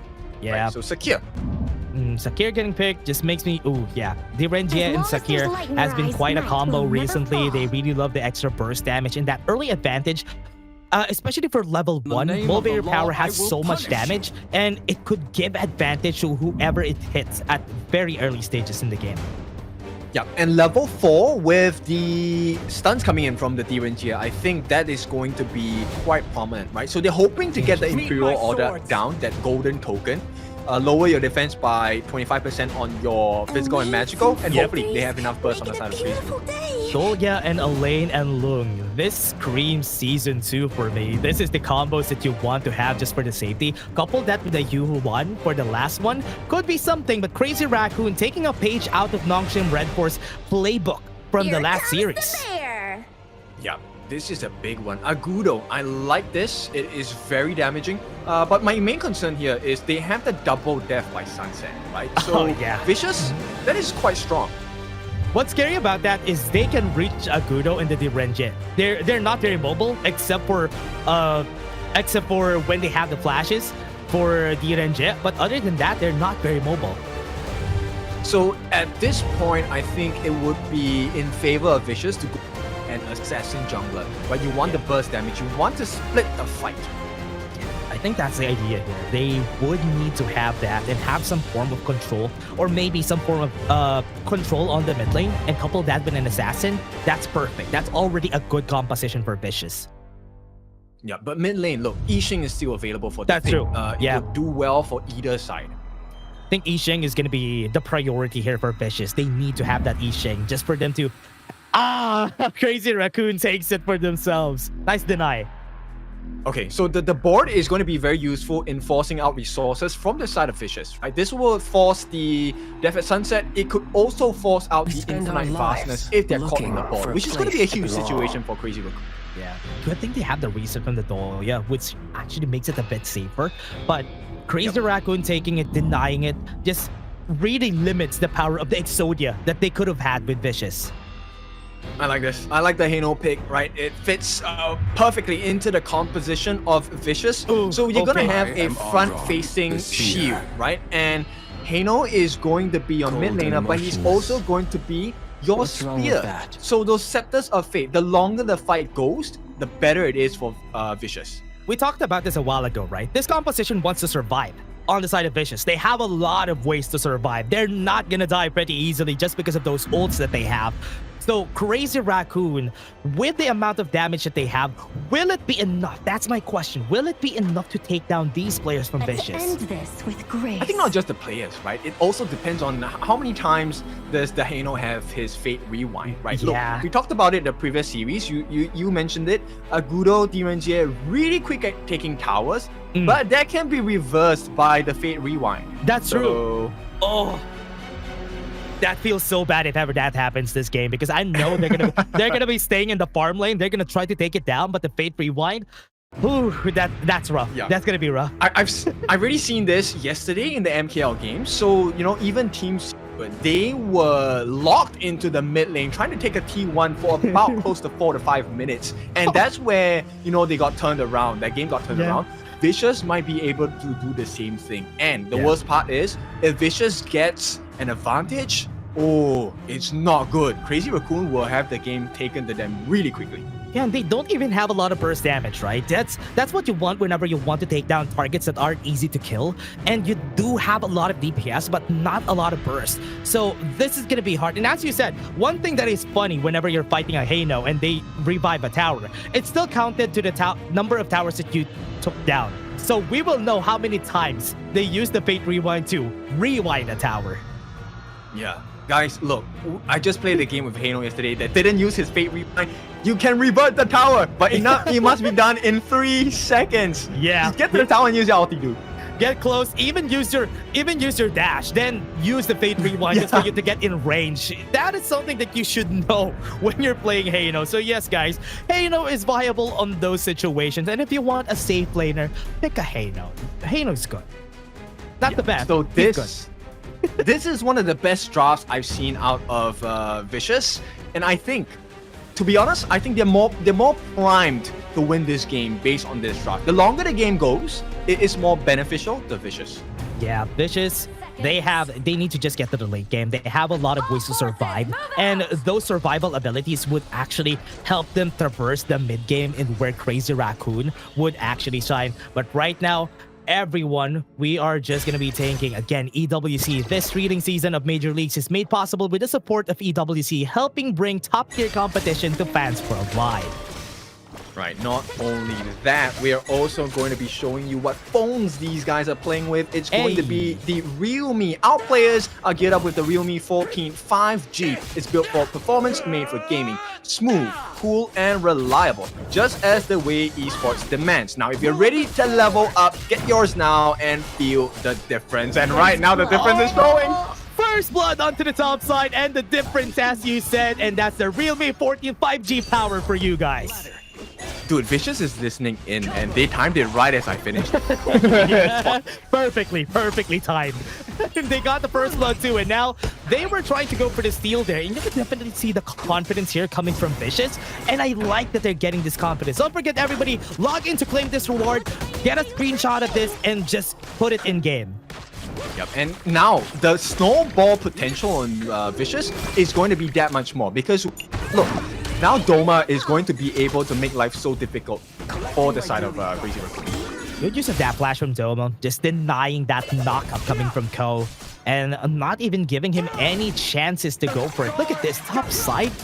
Kai and Doom are just gonna be having a dancer, but Function is gonna be chased here. This is not good. Execute range, but was able to get out there, but Flash not able to cross over the wall.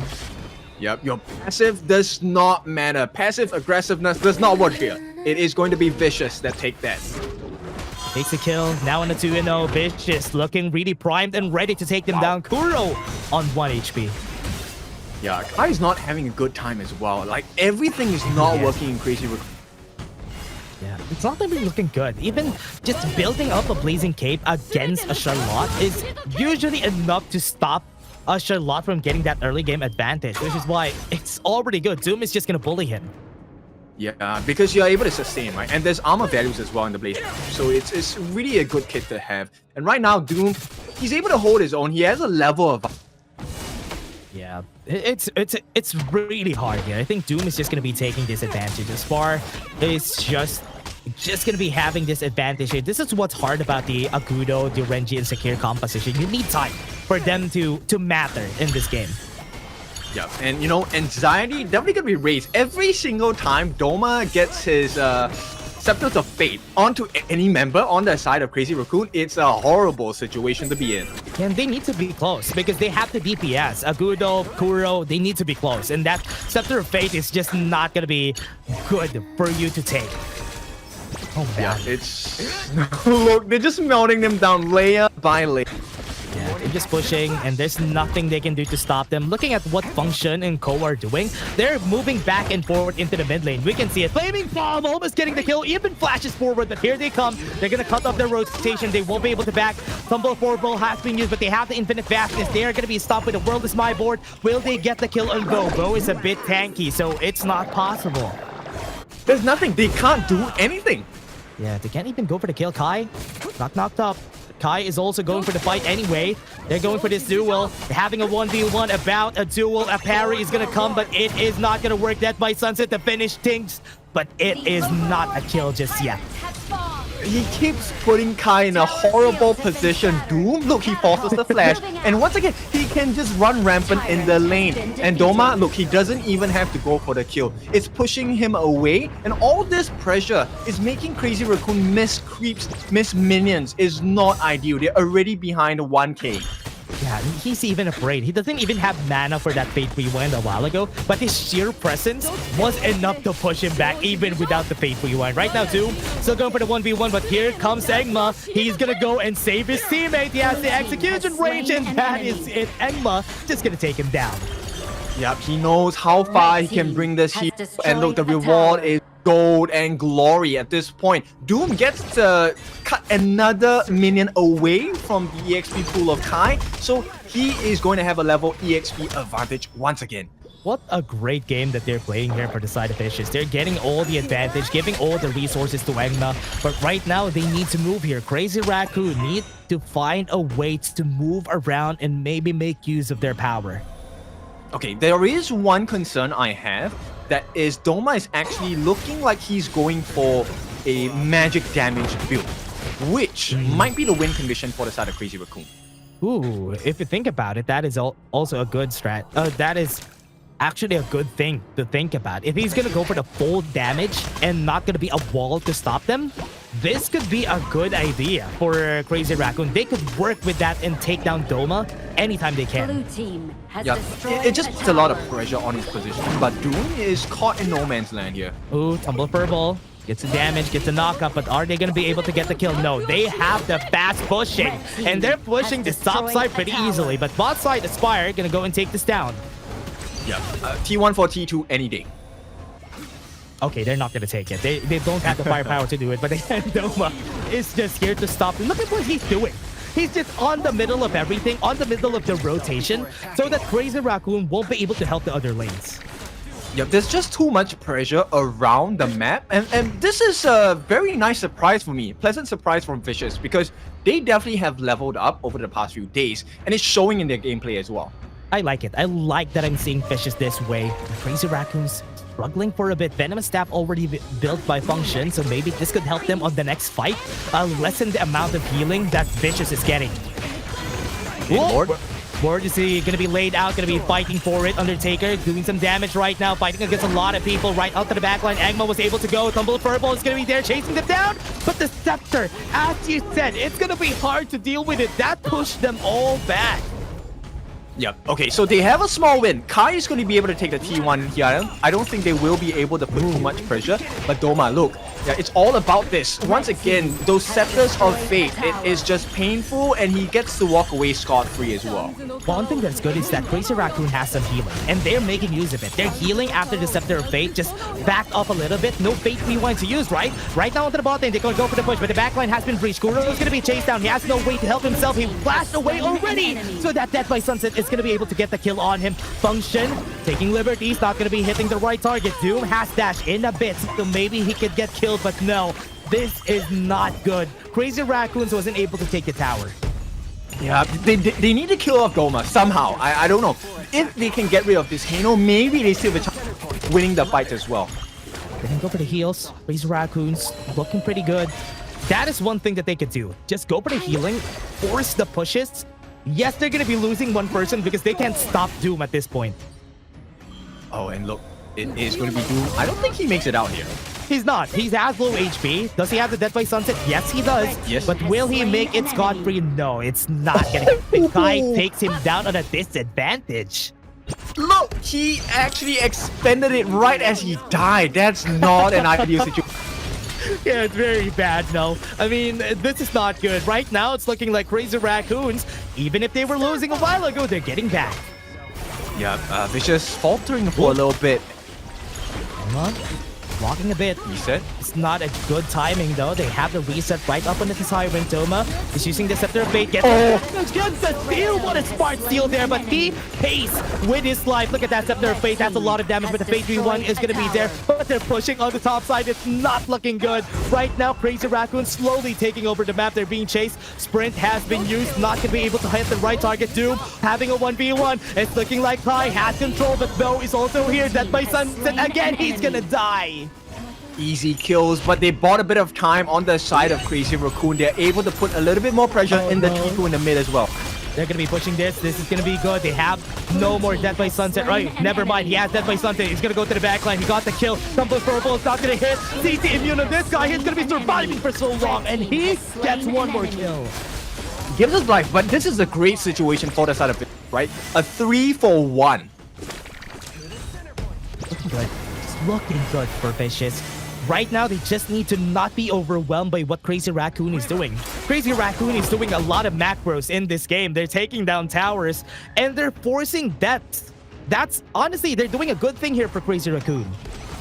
Yep, and look, there is a timer for the side of Crazy Raccoon, okay? So, at 15 minutes mark, if they don't end the game here, Vicious are going to hit the critical mass. This is going to be their maximum potential. So they need to start trying to get a T3 at least before the 15-minute mark. Yeah, Ko is going to get outscaled pretty hardly, so they need to find a way there. It's a good thing that even after those 3 deaths that happened, there was nothing on the map that Vicious could take. Yeah, that was a silver lining, right? So let's see what else can they push. Yeah, looking for the fight. Mulberry Power just to knock up and maybe do some damage. Tumble Furball is at the ready. Tyrant is being taken, but look at what's happening around the map here.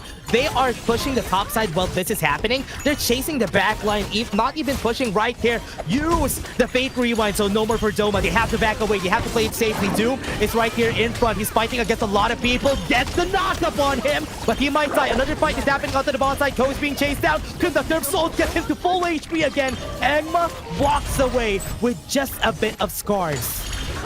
They couldn't fulfill that winning condition. Doma did not land those scepters on any of the members on the side of Crazy Raccoons, and that might cost them here. Yeah, Fate 3-1 has been used already. He doesn't have the ultimate, so this is going to be good. Agma might go for a very fat steal. He needs to get it. 18k on the HP. He's going to move forward. Roll this my board. Gets 3 targets. It's going to be good. He can move forward. He gets over the steal, but it's not going to happen. They move forward onto the backline. Kai saves their lives. Right now onto the backline. That way Sunset is going to be used. They have to be very, very careful for taking liberty. Stops up Doom, but he still takes one more life. What was that blood rage pop? Taking liberties is going to be there, but they're still going to be chasing them down. Do they have the damage flame? Paul gets my goodness! An ace for the side of Vicious still. Double kill. Aspire, he waited for the critical moment. You know, in his player profile, he puts a sniper. Yes, this is the sniper. Snipes them all down. He has the chance to deal the biggest amount of damage, not just in structural terms, but maybe stealing away camps, especially those busts. Yeah, let's take a look at this replay again. It's a good thing that they were able to start it perfectly. Kai on the front line, stopping everybody from outside the wall to not get close, but Doom made it close here. Yeah, Aspire did a really good job of just helping to melt those members down. And the fact that he kept silent here and waited for the last possible moment and using the Flaming Palms to get onto that last surviving member, I believe it was Kuro before function with the passive, right? So beautiful decision making. This is what we wanted to see from Vicious, and they are doing it today. Yeah, they thought it was a 1v2 also. But again, this fight, look at this fight. This fight has been happening tons of times already today. Look at them popping the sprint even for Doom. Kai's gonna be running away right out of that Blood Rage pop from the side of Doom, but that's already enough for him. Yeah, right now positioning is going to be absolutely important for both sides. Vicious, they have about no lead. Actually, it's pretty similar at this point. Yeah, it's a equalized at this point. Even at the 12-7, just because of the towers they've been taken down. Overlord is available. Vicious can start this. Right now, no more Primal Bond for Crazy Raccoon. Oh, but Kai is in a nice position, and Doma is taking too much damage here. Could actually box them in. This could be good, but Crazy Raccoon really just pushed themselves out there. They don't want to go for that fight just yet. Yep. Interestingly, it is Crazy Raccoon with more tower takes. And this might cost... Oh, hang on, board. Oh, that's a good... Was able to get the board in. Use the Fate Rewind a bit too early, though. Doma doesn't have the ult anymore. Engma not even close to get close. So this is going to be bad. Crazy Raccoon is just going to slowly deny them of the resources. Taking liberties, was able to hit Doma. That might be the kill. Oh, he still lives. Oh, that was a little too close for comfort on the side of Vicious. And this opens up the doors. Crazy Raccoon, they see it. They will try to go for the Shadow Overlord at this point. Undertaker knows. He is actually putting space right between them. And the World Is My board is not going to let them even get closer right here. Taking liberties is going to be there. Does he have the move speed? Furball is not going to hit him. So this is going to be good. The knock-up is going to come in. Blood Rage has been popped. They're chasing, but they're not getting any kills just yet. Okay, they give the refresh over to Engma. Doom has the good opening to the backline. Kuro gonna get chased. He has the Celestial Melody. Maybe get the ultimate again. Death by Sunset is available. Kuro needs to fight, needs to deal damage, but he's still alive, but he dies in the process. They go to the backline and they get the kill. Infinite Bastards has been fought. Kai's gonna go in. He doesn't even care. Doesn't even have a care in the world. It's a 2v4. They can go and push right in the mid lane. Oh, this Function and Kai combination. It's so sick. That was a nice catch as well. Multi-kills because of the catch, allowing Kai to just hit full potential here. And this is going to be the opening of the base. We talked about 15 minutes. It is going to be 15 minutes and 20 seconds. You were right. Timer's here. 2v4, they have to defend this, they have a lot of people, they push the towers, this is going to be good, another board, and they're not going to be able to get away. They don't have the ultimate to survive this, even popping the passive right now, they don't have any minions, but here they come, a bit Vanguard slowly. Engma going to be there, Vanguard going to get close, but will they actually deny it? They are going to be pushed back, but at least they're going to take the T3s. Oh, they hold on, but it is going to be at a cost. They're going to lose all the tier 3s on the side of Vicious. And, no, they didn't. There we go. That is what we're asking for.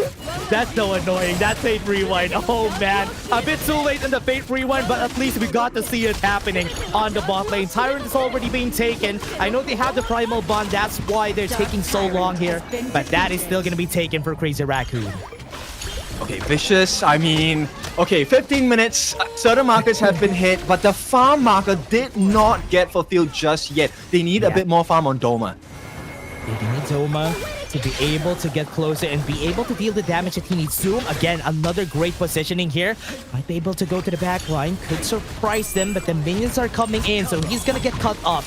They know where he is. They're gonna start the road. Gets 3 people. Tumble Purple gets the back line, but Kuro is gonna be there surviving for so long. That's why Sunset wants to kill the back line. The function, and Kuro is now down, and Kai has also been taken. Last member standing right here, Ko, is also gonna fall. Oh, the base! Minions right now, they're gonna be pushing, but they can defend this for sure. Yeah, I think with the swipe, get the Death's Precipice. Yeah, okay, it's a clean one, but that decision making, oh my goodness, it's a different team today, right? The fact that they got jumped on, I thought, hey, this was over, but Enma and Doom, very good decision making, jumped onto the back lines of Crazy Raccoon because it was exposed, got the kills, and they survived for another minute. One thing they need to know is where Doom is at all times, because Doom has did that thrice already, and he was always able to get onto Kuro, get onto Fangshan, and having no damage dealers, especially Kuro, out of the picture is just gonna be hard for them. Okay, Twilight Stream into the hands of Doma. The reason why I focus so much is because Doma is one of the main win conditions. Every single member on Crazy Raccoon that gets hit by the Scepter of Fate is due for death at this point. Yeah, they have to be very careful right now. Objective's gonna be coming up, 10 seconds on this Overlord being available. But right now, Doom again is in prime position. He can surprise them again this time around. Yeah, look, he's going to be so tanky. He already has the Overlord's plate mail with the Cuirass of Savagery as well. And with the Sparkforge Dagger, he's going to be able to melt the backlines really quickly. I think Kai always needs to pinpoint where this guy is. Doom has been very dangerous so far.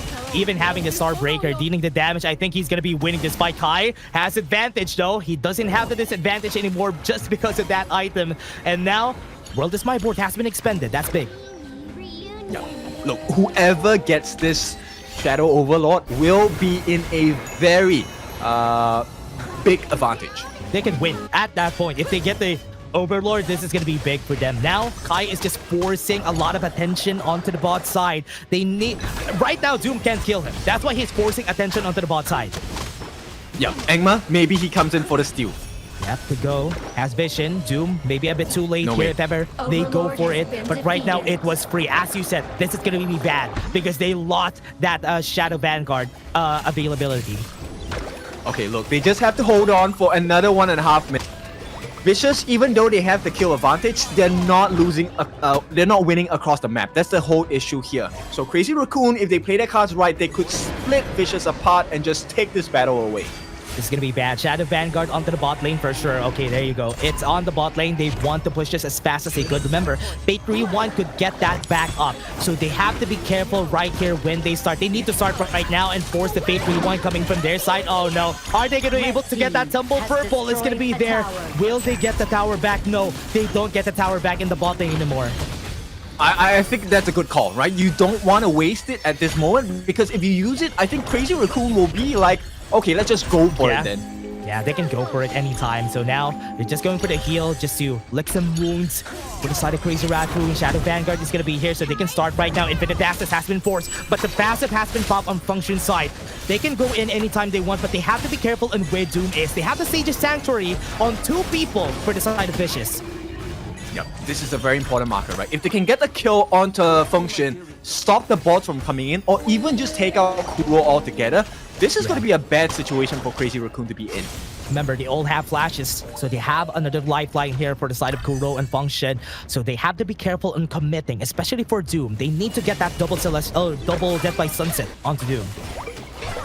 Yep, and at this point, they're gonna try and stifle the growth. So Azure buff into the hands of Function. You have the Crimson buff into the hands of Kuro. There's a lot of damage offered by Crazy Raccoon. Yeah, Tempest Dragon is available now, so they have to be very picky on how they start this. Force the flash away. That's gonna be good onto the backline. Function is gonna be his target. Force the flash out of Kuro, so that's gonna be good. They still have another Death by Sunset here, so they have to be careful on the next one. Doma doing really well. The Scepters have been very, very annoying. That has pushed them back. Look at them. They're all half HP just because of that Scepter of Fate that has been pulling them back right now. Right there, Tempest Dragon is already being taken. Undertaker knows that they already started it. Right now, they use the Fate Rewind. Undertaker might be the target. He falls down! What a great Flaming Palm from far away. And Doma, is he still around? Oh no, there's a potential... Yeah, Kai and Doom, right now, they can go for the steal. They might be able to go for it. Not going to be able to go for the steal, but the World Spy Board is going to be there. Emma gets some HP with a blood. Oh no, the base, the base. For the push. Oh no, that's not going to be good.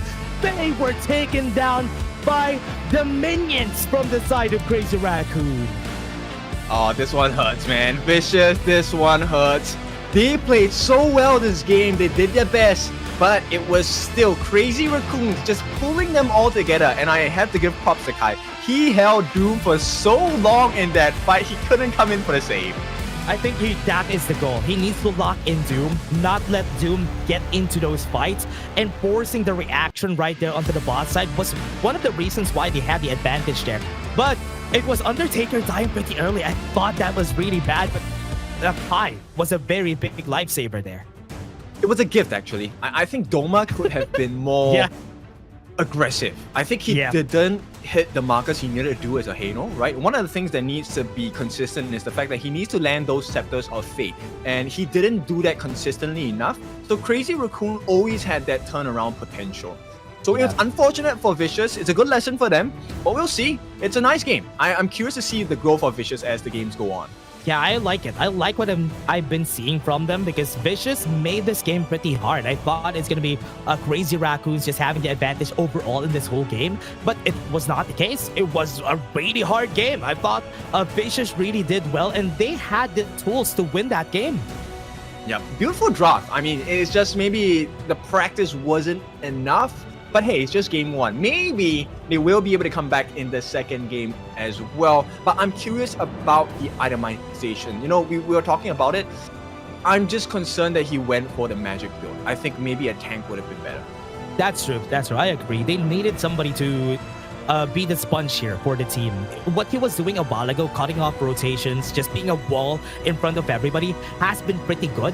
And going for that tank build could have exponentially made that better for their side. But yeah, that was a really hard game. I think that was the decision that really made it or broke it for the team. Yep, so there was actually quite a bit of damage coming in from the side of Vicious, right? Aspire, I think, already is 6 slotted, able to change into the Sage's Sanctuary as well. And Doom was doing pretty well, but on the winning side, for Kai, I have to think that he is the MVP of this game, and he was so clinical in delivering the damage.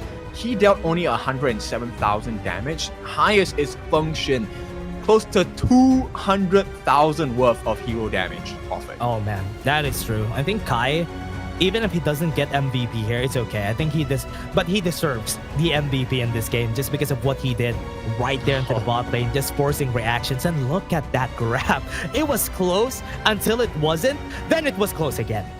Yeah, back and forth. This was a big moment for both teams. I think Vicious has really shown the growth. And, you know, MVP, I think my personal call, it would be Function. I think he, once again, this Yixing picks have been pretty phenomenal by all the different teams. Yeah, I think just having a massive agony is enough for you to get that amount of damage. And he has the Venom staff also in that game, so that really just increases his value during the whole game. MVP, as you said, you were right. Function taking it with a 31% damage dealt and a 438 on that KDA. Yep, he has to hold his hands because he has too much power in them at this point. Yeah. I mean, this was thick. Yeah, I thought he has like a watch there. That's why he's holding it. Maybe it has a flaming palm, for example, on his hand. That's why he's holding it. But again, this game, very close, everybody. Probably the closest game that we've had today. Not probably, it is. It is. It really was. And it came down to really small moments, but yet significant moments on both ends. The world is my board. Very useful, put on by Function as well. And look, Doma, every single time he did not get those hits on the Scepters, it really made life a little bit more difficult for the side of Vicious. This is the reason why Yixing is in the top of my tier list, just because of on the mid laners, just because of how many things you could do. You can set up teams, even though you're not the star of the show, you can set up fights for the team, which works pretty well in this level of play. Yep, this one, holy... What a great combo. This was a big damage dealt by Kai. Yeah, that was a great combo too. But this one onto the back line, this is one of the reasons why it was hard for them. Just cutting off the back line, making sure that Function and Kuro is dead was something that Vicious did that I was like, wow, that was a great play. Yep, and it came down to Doma, right? He was laying down the Scepters. That was why it was so hurtful they were able to win that. But unfortunately, it came down to the this is a mistake. This is a state where I think a lot of teams experience as they step into the international stage. Tunnel vision. But learning journey. Yeah, that is true. They tunnel vision onto the objective, they tunnel vision onto the kill, and it didn't work out. But again, everybody, that was just our first game of this series. We'll be having more. We're just going to take a short break.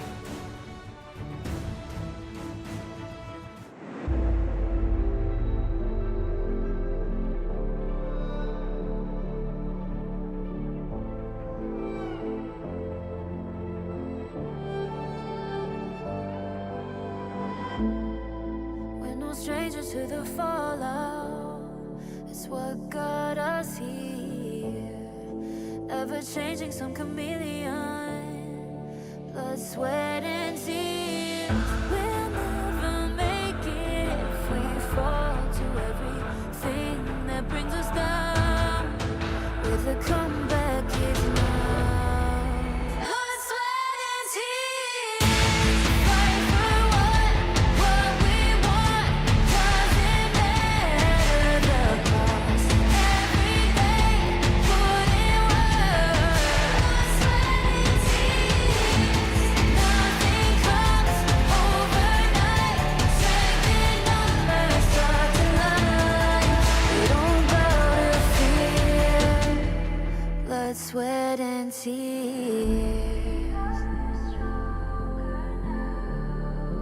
Blood, sweat, and tears.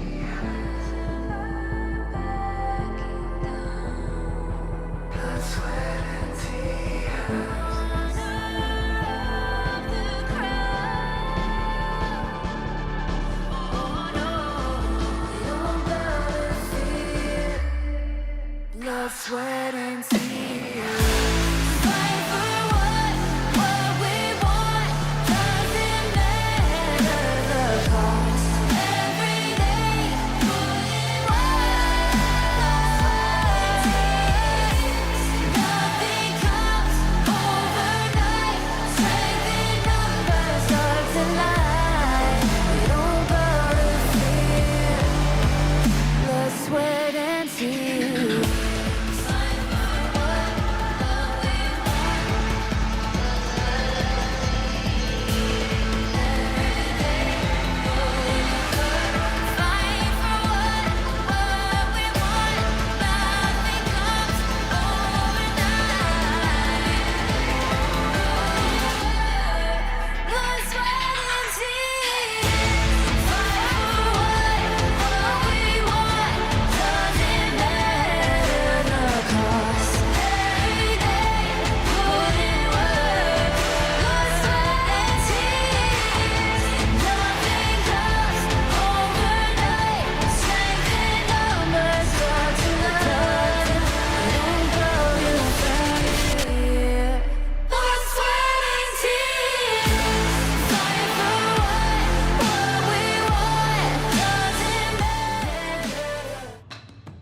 Big turn of events. Let's see if Vicious can turn this around. Crazy Raccoon by 1 and now are on the cusp of winning the entire series. It is your favorite kind of tofu, Kindofu. And with me today, the man that ends games in a flash, it is Dash. Hey, that was good. And again, that was a great game we've seen there. The growth coming in from Vicious and also Crazy Raccoon starting it back up. What a really great game. The best game of today so far. So maybe they have more in store for us for game 2. I'm pretty excited for this series right now, Kintofu. Yeah, it's back and forth, right? I mean, the goal graph definitely did reflect that. And it was, I think, a little bit concerning for the side of Crazy Raccoon because I think they had this confidence that they should be able to win the game. But now, big picks away. No more Yixing, no more Heino, no more Lung, no more Allgren. Quite a few prio picks gone. Yeah, a lot of big picks for Crazy Raccoons. But on the other side, Vicious, that's a lot too. That's a lot of big picks. So it's going to be important in how they draft the next game here. This is what's great about the Global Ban and Pick because if you guys remember, if you watch Honor of Kings before the Global Ban and Pick, you are probably just seeing like 15 heroes in rotation in every game. But because of the Global Ban and Pick, we see a lot more. Yep. Actually, really nice to see the Agudo make it into the main stage as well. I thought teams will pick it more often. Sakira as well, right? So right now, let's take a look at what the scene is. It's going to be Vicious this time. They want to go for that prio pick going on the blue side. And of course, Crazy Raccoon will go for the counter pick side.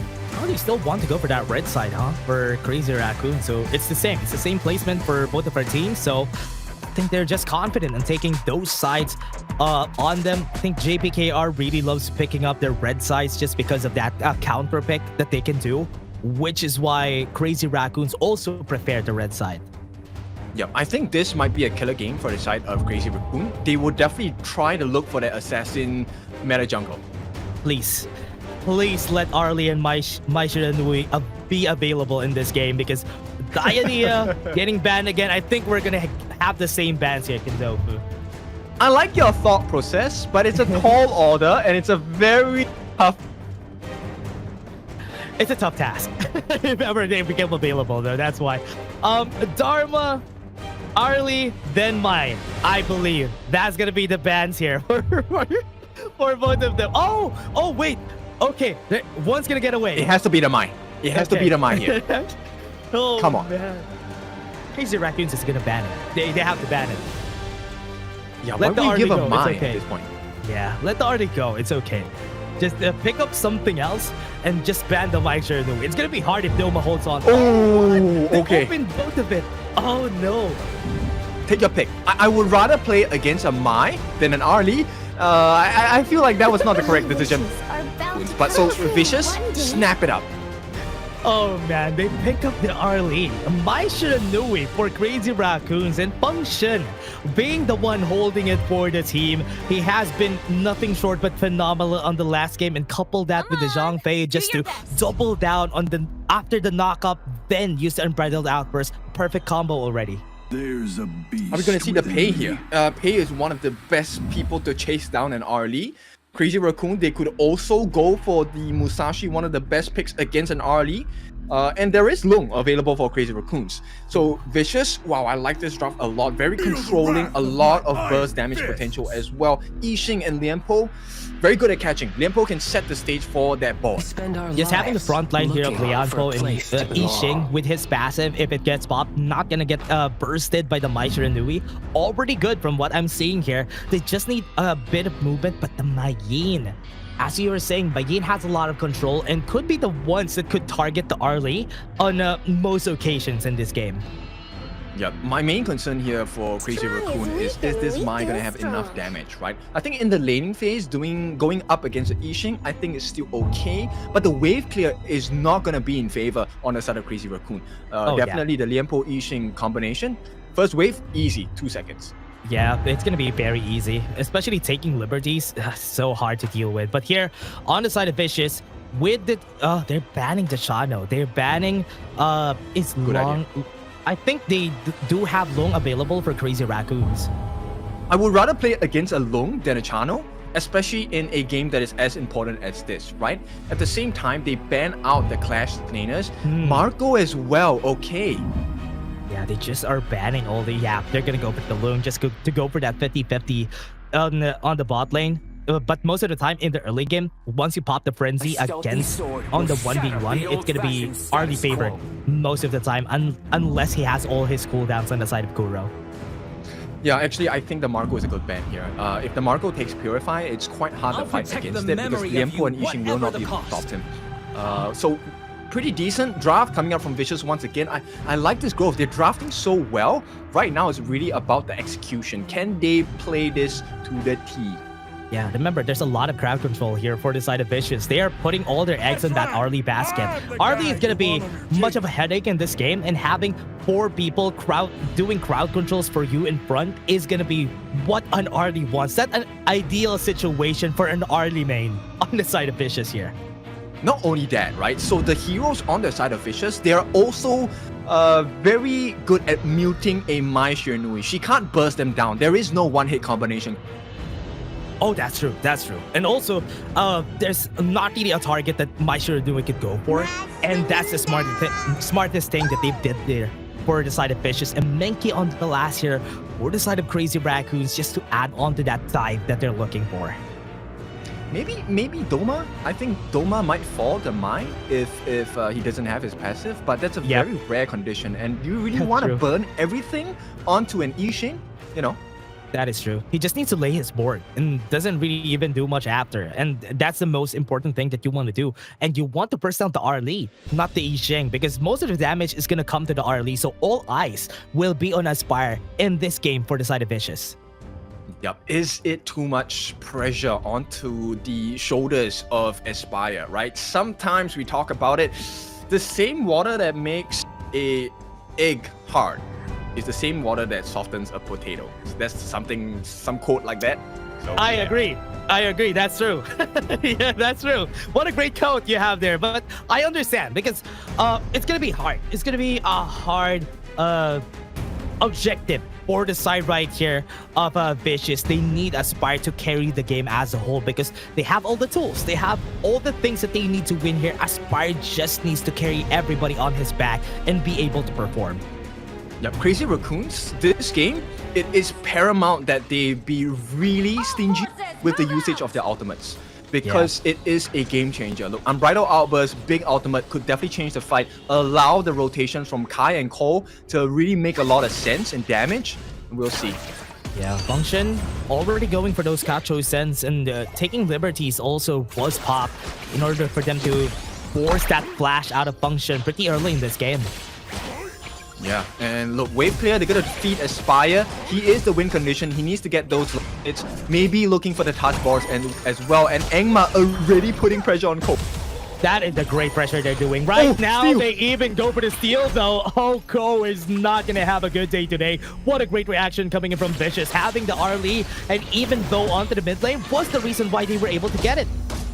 Now, this is a great start. They must not let go of this lead. They have to hang on. Yeah, they have a big lead right now for the side of Vicious. This was what happened a while ago. They had the big lead. They just don't need to throw it away. Yeah, and this big lead is also transferring the fact that, look, Function, once again, start of this game, already being muted at the get-go. Yeah, right now, and also one of the good things that they did was making sure that Function on the mid lane is going to have a hard time rotating, and it's not going to happen anytime soon because, as you said, he was muted in the early game. Yeah, and because of the steal, that Crimson buff, look, Aspire now has access to his own Crimson buff. The lane is not going to be Kuro. Any hit he takes is going to be really painful. Yeah, and right now, level 4 onto this guy. This is just going to be a happy time for him. Look at Ko. He's just going and trying to take resources onto the mid lane and top lane just for him to get that dream roaming going for Crazy Raccoon. Yep, they will secure the space right, I believe, and that's going to be valuable EXP and gold, right? Nothing really that sets them apart. It's about, what, 300 gold? So First Blood going to be very vital in the advantage for either side. Yeah, they need to take advantage of this. Vicious again going onto the red side. This Crimson buff is not going to have a good time. Look at this Ko. They only have 3 people in this top side, so they won't be able to contest this again. Are they going to try? It's looking like they want to. It's looking like they want to go for it. They got the knockup, but again, the steal is going to be coming with a lot of knockbacks. It's not going to let Ko do anything. That's the first play. Okay, First Blood. Can they get the return? They will. What a great return. Kai is still fighting back. He still has the sacks. No, he doesn't have it anymore, but at least it was a 1-for-1. Nice recovery there on the side of Crazy Raccoon. They mute Aspire this time. They delay the growth, and more importantly, they take away the Crimson buff. It is now in the hands of Kai. Not the end of the world, but it gives some breathing space for Kuro as well as Ko. Yeah, they need Ko to breathe. But remember, Kuro has been just taking resources on the bot lane. No answers from the side of Vicious. This is going to be good. So at least Kuro is just chasing the amount of gold that Aspire has today. Yep. At this point, it is still Engma that has the lead, but it's not going to be that easy to keep that lead against Ko, who is going to be pretty rampant around the jungle. Yeah, and remember, what's a good thing about Ko is that he really has a lot of shields and can survive taking a beating, taking a bullying from the team because he doesn't really need much resources. Both of them, I think Dun on Engma and even Ko doesn't really need a lot of resources. They just need to get that early start there. Yeah, their kit allows them to naturally be tanky already. So at this point, okay, maybe a kill here. They're gonna go in, but they're not gonna be able to chase Kai. They don't have the tools to take down Kai pretty early on. Oh. Tyrant gonna be trying to get taken. Well, this my board was able to hit one. Undertaker uses Unbridled Outburst, gets the shield, but they have the board. They have 5 people. It's not gonna matter even if you turn 4. Look, that is the point. We're talking about being stingy with it. They weren't. They are just going for it. The set sail, the calls right here for the side of Vicious. They know what they need to do here in order to mute most of the advantage that Crazy Raccoon has.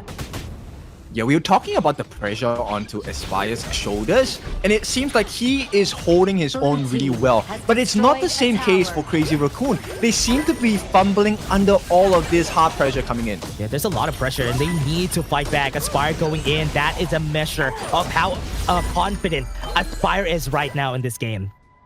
Look, Doma, he just took the Azure buff. Every single buff is contested from the side of Vicious, and it's crazy. This is a lot of pressure onto the line of Crazy Raccoons. They are really going crazy. Yeah, 2.5k gold and co. That's not a lot of gold for him just because all his buffs have been taken. It's a good thing Undertaker was able to get this one right now because they need it. They need something. Better in your roam than Aspire or Angmar, but Aspire already has his own Crimson buff because in the jungle, it's okay. He doesn't need it on the side of Angmar. Yeah, they're just going to be taking it. Ko goes in for the Dream Realm. Just for him to go for those wave clear, he needs to get as much resources as he can. He's taking a fire. That is a good knock-up, and the Spire is going to fall down pretty fast. This might be the next one. He dashes away Bo. Does he have the damage, or does he have the way to defend this? He doesn't have any HP anymore, but here comes the set stale. Undertaker has been knocked up. They had been unbridled outburst. They can go for the knock-up, but no, they are not going to follow through. He's sure Yuanjing for Feng Shen, but this is just it. They can't kill anybody just yet. Aspire needs to be really careful here. Look, they have a sizable... Yeah, they have a sizable lead and they have to be careful about it. They have to be very careful on how they go in. If Aspire falls down, everything falls down for the side of Vicious. Has destroyed a tower. Exactly, right? You don't want to be ripped apart from within. Aspire is a nice growth. Shadow Ripper into his hands. Does not have any buff on his hands at this point. And this is a moment where maybe Crazy Raccoons, if they take a good fight, they could turn the game around. Well, this is my board. Undertaker is going to be the target, but he does have the ultimate. They're not going to be able to kill him pretty fast. And this is the problem when you have so much burst on your side. You're not going to be able to take down Engma pretty fast.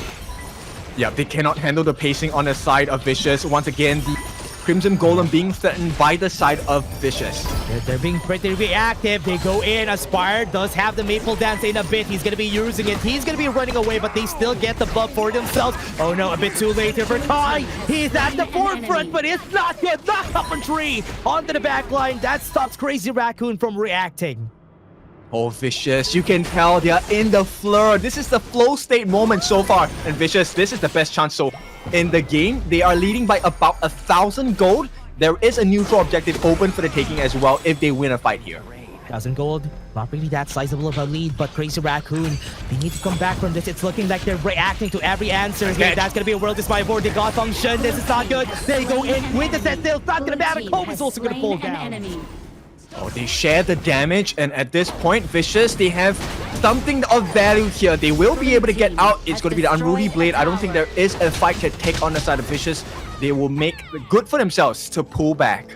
There was still a tower in the mid lane, and they even dove them onto the second tier turret. That is very much a show of confidence for the side of Vicious. Look, the 5k gold accumulated for the side of Engma is providing so much value at this point. I believe it is the Giant's Grip already completed. He does have the Ominous Premonition. So you can find that Kuro is not able to hit the markers he wants in the fight because the damage is reduced. Yeah, Ko is not even going for that Blazing Cape for the first item. And he's looking like, it's looking like he's gonna go for that Frozen Breath, right? He wants to go for a hybrid build, but oh, Undertaker, they kill him here. Yeah, they can. They have the damage, but Doma, will he be enough? Aspire is not in the area, which is why they're not going to take it. Tyrant is just going to be taken for free here, at least for the side of Vicious. Undertaker, he knew what was coming, right? They wanted him to use the Unbridled Outburst, and then they would have just... so he knew what was going on. Yeah, he knew. He does have the HP back at least. But now, it's looking like they're just taking over the jungle here from the side of Crazy Raccoons. They can't even go to their own jungler. And they're getting cut off here. They might have a lot of chances here. Ko at least goes for the Dream Realm to get away. But tower on the bot side is down. Yep, they trade ultimates here. Yeah, Function in prime position to actually start a fight. But who's going to be his target? He doesn't have any target here to take down pretty easily. Yep. You can start to see, like, Function, the value that he has in fights isn't that big anymore. Yeah. And that's the big disadvantage when you're using a buy, right? After fighting against tanky people, it's going to be hard for you to burst anybody. Yep, exactly. And the only saving grace is that Aspire is low on health. Couldn't really put too much pressure on that bot T3. That is the ideal lane. Yeah, he sure Jing goes in for the knockup again, but gonna kill Bo. It's very tanky at this point. Yeah, they're looking for an opening on both ends, right? But right now, I think it's really difficult to get a kill onto the Vicious side. Doma already has a Splendor. There's a lot of defensive capabilities for the Vicious lineup. Yeah, goes back, goes for the damage. God. Using a skill 1, but he's not going to be able to run away from this guy. Even uses the flash, making everybody react. Oh! They go for the Tyrant. Well, that's happening. Big plays. Crazy Raccoon. That was a nice bait. They got caught out. That was a good one. They're not going to be able to go for the steal there, but that is very smart right there from Kai. Again, being the hero of the story here. Yeah, Vo gets taken down as a consolation prize as well. Now, Vicious, they might suddenly find themselves on the back foot. Ship. Set sail going to be used now. Yeah, they're going to be using it. Set sail. Going to be chasing, but they are not going to be hitting anybody just yet. They're just going to be going to the bot side just to defend. Yeah, they have to. Right now, this T1 in the mid, it's so important for both teams because whoever gets theirs is going to have an opening of the map. The jungle buffs will be open for the taking. Shadow Vanguard hasn't been dropped just yet, so they still have a chance to whatever lane they want to push. They can make sure that the opposite side is going to be pushing. So this is very smart, just holding on to it. But Crazy Raccoon, they want to take a fight here because they have the Tyrant buff, so they can or will have an advantage. They need to manage the waves well, right? They're just waiting for Vicious to drop that Shadow Overlord, and hopefully they will be able to sustain the pressure because look, the both side lanes, they are just left with the T3. So Vicious has been doing well to get those turrets down. Yeah. This is very hard right now because they don't really have a lot of towers already. They want Vicious mid lane tower. It's looking like it. And the Shadow Vanguard already onto the bot side. So Aspire. That was a good feature to Gen.G, and they started it perfectly, forcing Aspire to use his ultimate. Right now they have the set sail. Gonna go to Ko. Is gonna hit, but no follow-up. Okay, they have to defend this. I don't think there's a lot of pressure coming in from Vicious. I think Crazy Raccoons can definitely handle all the aggression coming in at this moment. Remember, Aspire is out of commission. He was low in HP a while ago, so it's going to take some time before they actually go for the fight here. Yep, right now, Ko, I think he's pretty safe. He doesn't need to be concerned about giving his life away. Dream Roam is available. And very tanky, so he's not going to be dying here unless he gets... Aspire? Aspire! Oh no! That was a great drop kick, but it is a good reaction from their teammates. So Undertaker onto the backline is going to try to push them away. They're still alive though, but that wind slash was perfect. Function. He needs to find a way to go to the backline. Aspire could be his prime target here. They're going to go... A Dream Roaming might be available, but Function super low in HP. Almost getting the kill there. Yep, they wanted to go for Aspire. That was a good try, but unfortunately, Kai did not have enough life, did not have enough damage. That was a good hero play again from Kai. He's trying his best to do something to shake things up for the side of Crazy Raccoon in order to force Vicious to react. But right now, mid lane, gonna go for the push. World is my gonna knock up 3. Aspire, gonna kill 1. That is already good. They're starting right now with a bang. And they're gonna go with a banger. The Splendor from Doma to bait him out. Oh, this could be a big moment for the side of Vicious. They must not make a mistake. Get the T3 and get out. Get one more, and that's another T3. 5 people still alive. 20 seconds on the clock for the damage dealers from the side of Crazy Raccoon. They're looking to end this, but right now onto the backline they go. This is going to be the damage Doma. Pops the passive. This is good. They got the drop kick, and they got 2 kills. What a play from Kai, and he runs away. Cone actually survived and did not survive from that. Sacrifices his life, but Kai still keeping things alive. He buys them a lifeline out of the blue. That came out of nowhere. Aspire, why did he go in there? Oh man, that was surprising though. That could have been the game-ending play from the side of Vicious, but they were not able to get it. Yep, they were like, what, 30 seconds on a death timer on the side of Crazy Raccoon? So Crazy Raccoon, Kai hands them another lifeline. They need to make the most out of it. Okay, stolen Azure Golem by Doom with the set sail. Beautiful. That set sail was perfect. But again, objectives are up already. Tyrant is still prepared here by the side of Crazy Raccoon. They're posturing to go onto the bottom side. And it's looking like Vicious wants to contest it too. Look, all of the advantage they have gotten for Aspire in this first 14 minutes of the game, it's not being put to good use that yet. Not maximum efficiency. Tier 3 is taken, but the ship is coming as well. Set sail, dream roaming, defensively goes out. Even the set sail was already used. The Tyrant is already here. This is going to be for free. Remember, Kuro is not here, so they will not contest it. Okay, the moment Kuro gets his 6 slotted items, then that is the turnaround time for Crazy Raccoons. So if Vicious cannot end the game before that moment, this game is going to get immensely harder. They have to be very careful in how they tackle this game. Vicious is looking to go and finish this. They need to. They need to finish this game as fast as they could because Crazy Raccoon is racking up the damage, especially on Kai and Function. Aspire goes away, deals some damage, half HP on Ko. Okay, Aspire does have Sun Chaser. That's an extended range. He just needs to be careful about the catch from Kai and Function. Pops up Sun Chaser pretty early though, so this is gonna be good. What was that damage from that Katu Sen? And now they're gonna go in, they have some damage, goes to the backline. Oh no! Pops and Bridled Outburst, that's good. They denied it from Vicious. But it's wasted. They didn't get anyone with it. You want to get kills with Unbridled Outburst and knock up like that. Yeah, that's good. That is a good play from Vicious, just denying it from the side of Crazy Raccoon. Now they can go in a bit too early just for them to take down the tower top side. Okay, the base on the side of Crazy Raccoon is barren. This is the worst possible situation for the Raccoons. Can they do something here? Bare and open. Crazy Raccoon would try to go for this steal. They still have the Primal Bond, so they're taking this too long. That sail is going to be there. Going to be chasing the right target, force the infinite fastest, even though it wouldn't hit.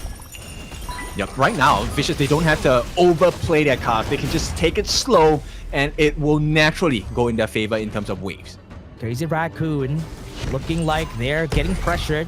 Even the slightest of change forces them to use very important ultimates like Kuro's ultimate and even Undertaker's ultimate. Look, they have only taken 1 tower on the side of Vicious from Crazy Raccoon. That is the thing. Even if they win like a big fight, they have to work through 8 different towers, 9 different towers before they even have a chance. They have a lot of towers, so I mean, the death timers are going to be 40 seconds at this point, so they're going to take a long time before they finish anything. But you can say maybe a fight could actually turn things around here if ever they are successful. Shadow Vanguard going to be joining us in the next wave, and that's going to be on top side. Yeah, Aspire also gets the Stages Sanctuary. This is going to be a 6v5 at this point. Waiting for it. They're just waiting for the wave to come in. Vicious, trying to be very aggressive here. Aspire just needs to be careful. He has the Stages Sanctuary, as you said, so he has the second lifeline. They don't want to group up together, right? You don't want to offer Kai that opening on the side of BC.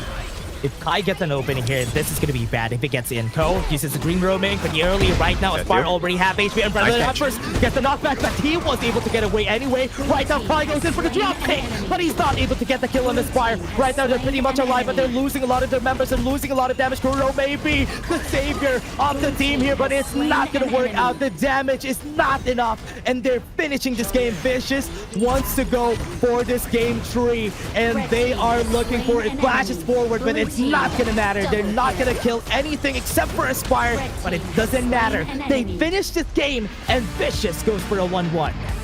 Yeah, Vicious, what a recovery. No more time, no more life. They came back swinging. What a great swing from Vicious. A very different Vicious from what we've seen. This technically is the second time that we're gonna have a game 3 in a series, and it's between Vicious and Crazy Raccoon. Oh, this uppercut hurts, man. You could tell on the side of Crazy Raccoons, this one was a drop in morale. I'm not sure how they're going to recover from this, but now it's 1-1. You can see them looking down. This is looking like Vicious has more confidence going into game 3, and that's not a good sign for your team. You need to come back from this game in order for you to get that win. But again, as much as we were saying a lot of things here, Kindofu, getting a win is great, but it doesn't really matter because they're already on Group A anyway. Well, okay, it does, because take a look at this perspective, right? So yes, they're going into Group A, but if a win here, you get to show them that, yo, we are not that easy to play against. There is going to be PTSD, going to be trauma for the players. Like, hey, do you remember when Aspire shot you down with those parasols and those umbrellas? Right? This is going to set the stage for the days of survival week. Yeah, and remember, they're going to play them twice on that survival week, because it's a double round robin. They're gonna be playing the teams twice on that group, so this is gonna be way harder. But at least they're trying to find out what the picks are on the other side, how they play on the other side. So it's still an experimental phase for both of our teams, which is a nice sight to see. And it's no more BO3s. It's going to be BO5s. Yeah. So 5 games, it's a different run altogether. Yeah, it's going to be way more rough at that point, because a best of 5, it's a more difficult thing to tackle for us here, because it's going to be a different game. Right now, taking a look at it, a lot of advantage has been seen here for the side of Vicious, even a Sage's Sanctuary for Aspire. Yep, so too much life to burn from the side of Vicious. So Crazy Raccoons, I like the draft, but they didn't have enough damage. Yeah, they were losing. I mean, a lot of burst is good, but against a lot of tanks, a lot of burst is not good. They have like 3 tanks that they need to burst down. They don't have a DPS that could be hacking down on those tanks consistently. Yeah, look, Nongshim did 120 over 1,000 damage. Cole did 101, and still you didn't see the life bars drop like crazy on the side of Vicious. This was a much more convincing win by Vicious. Yeah, this is why it's a very different type of damage. A DPS is going to be very different from burst, and all they had in that team was burst, and they had no way of taking down the tanks. Yep, so this win condition onto Aspire, I think he has to be your MVP. There we go. With the sniper 7-4-4, 32% of the hero damage offered by the team. Really nice posing. Posing for a marksman, because that's what they do. They snipe people from far away, exactly what Aspire did in this game. And looking at the rotation in this game, very early on, you can see that Vicious was taking over the game. They had the driver's seat at the first minute. Yep, super aggressive, right? And every time the Crimson Golem came up, they were there. Vicious was ready to steal away from the likes of Crazy Raccoon. Yeah, it was not given a chance. They were not given a chance to even fight back. Ko had a hard time playing. He even went for that breakthrough robe on that second item, which was really surprising for me. But they worked their way towards that victory, and they very much deserve it. Yeah, for sure. Now, we're gonna go for another one. That is the name of the game at this point, BO3s. Right now, Crazy Raccoon being put down on their butts. Can they recover against the team that's Vicious? That, let's be honest, they have improved tremendously just in a space of a few days. Yeah, and remember, that was a rough defeat for them. You can definitely see the roughness of that defeat just based on the faces of the players a while ago. You can see them looking down after that loss. That's the face of defeat, and I hope they have the mental for game 3. Yep, definitely. Mental strength is super important, especially in the best of 3, right? You want to be in your best mental state, but especially at this point, fatigue might set in. It is getting late today. At this point, it's GMT plus 8 at 8:30. Not too late, but yeah, fatigue.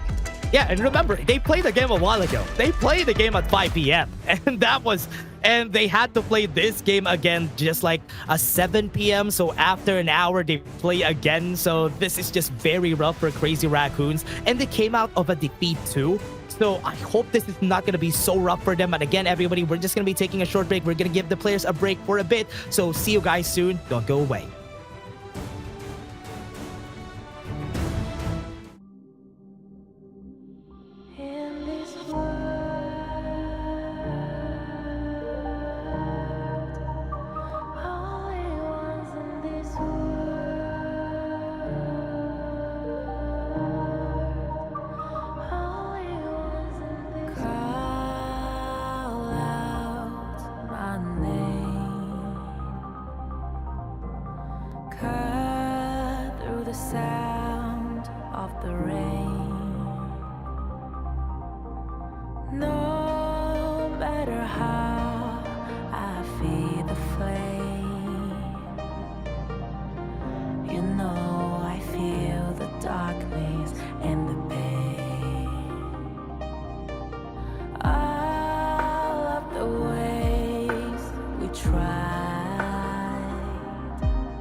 You know we made it out, we found the light.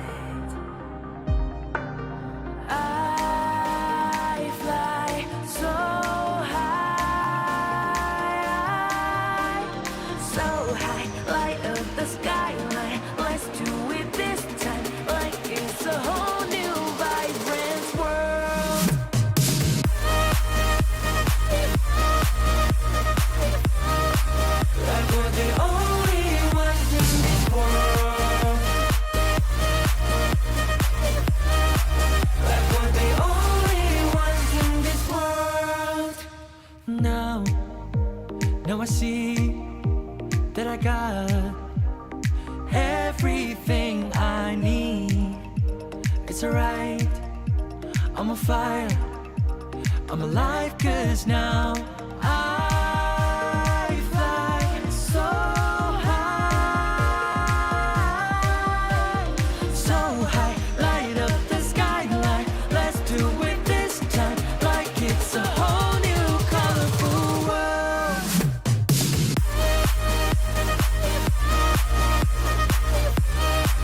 Like we're the only ones in this world. Like we're the only ones in this world. Never thought we'd get this far, burning like the stars. How we get this far, like we're the only ones in this world.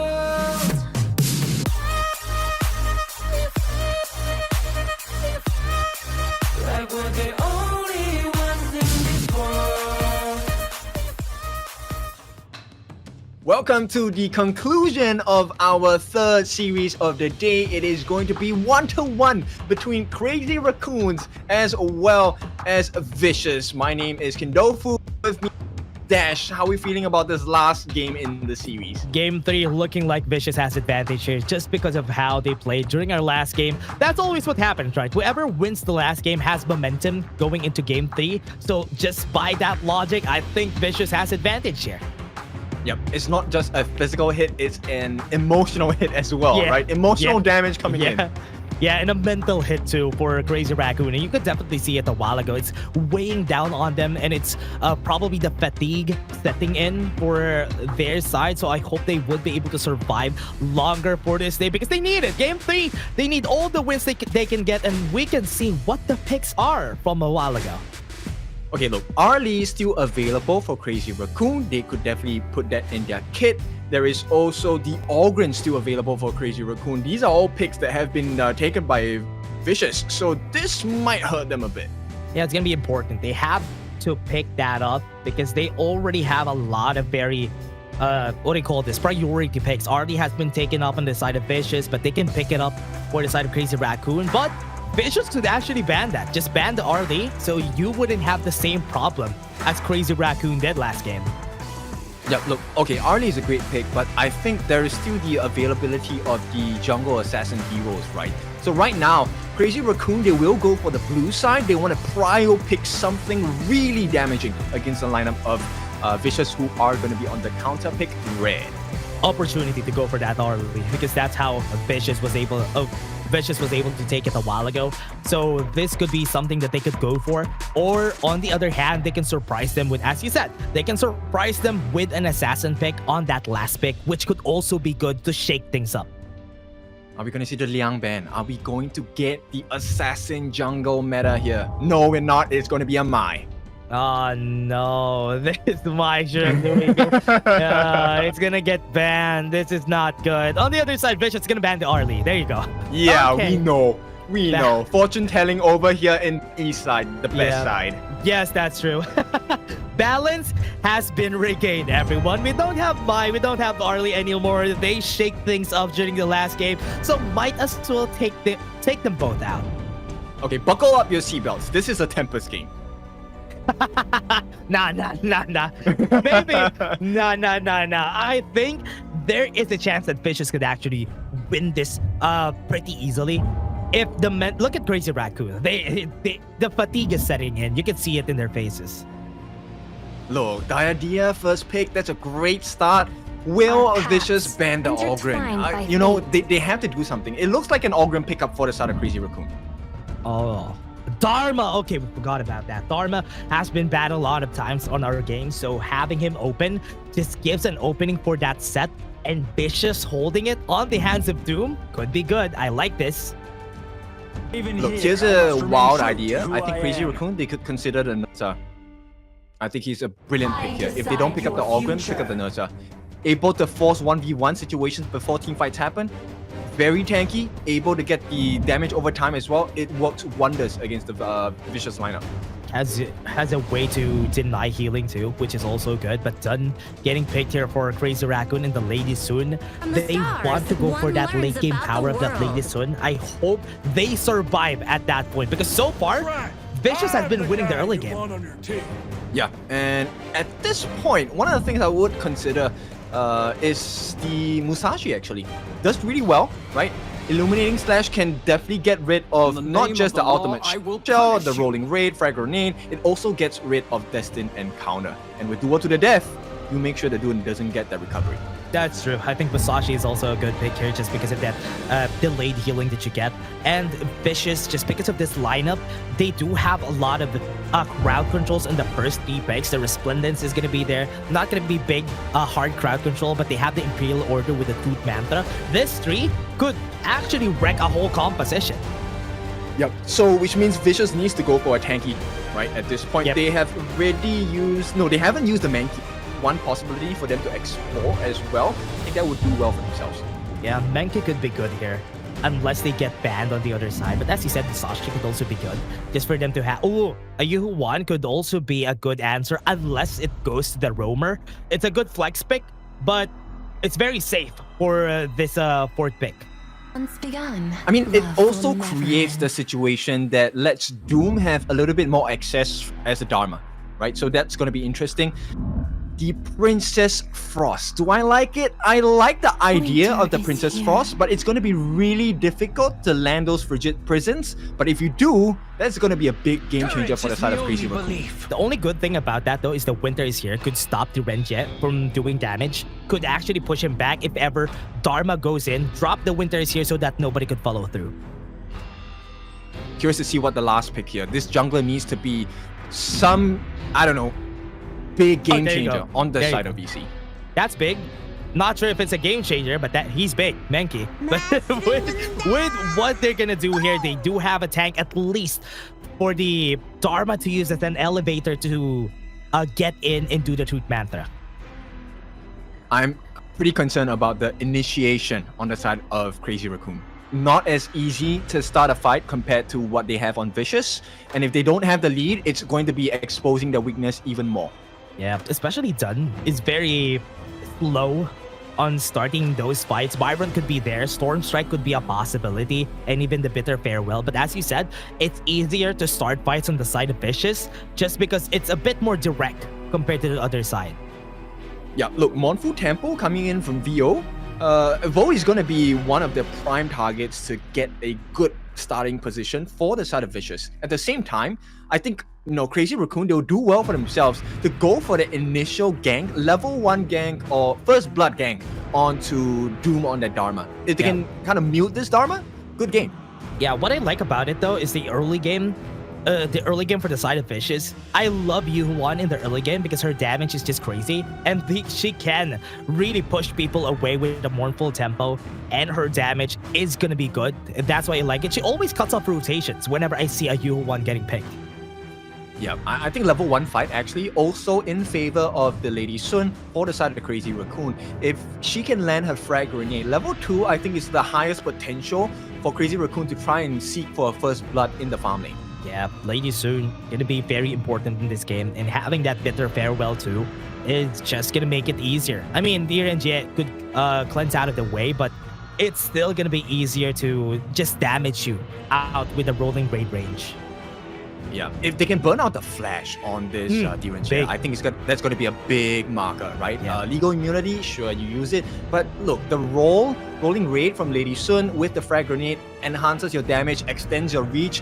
Very potent combination. You have to be very careful here in the farm lane. But just looking at the drafts here, who do you think will have an easier time executing the objectives of their composition? Individual skills, I think it goes to Crazy Raccoon. But if we talk about team composition and synergy, I prefer the Vicious lineup.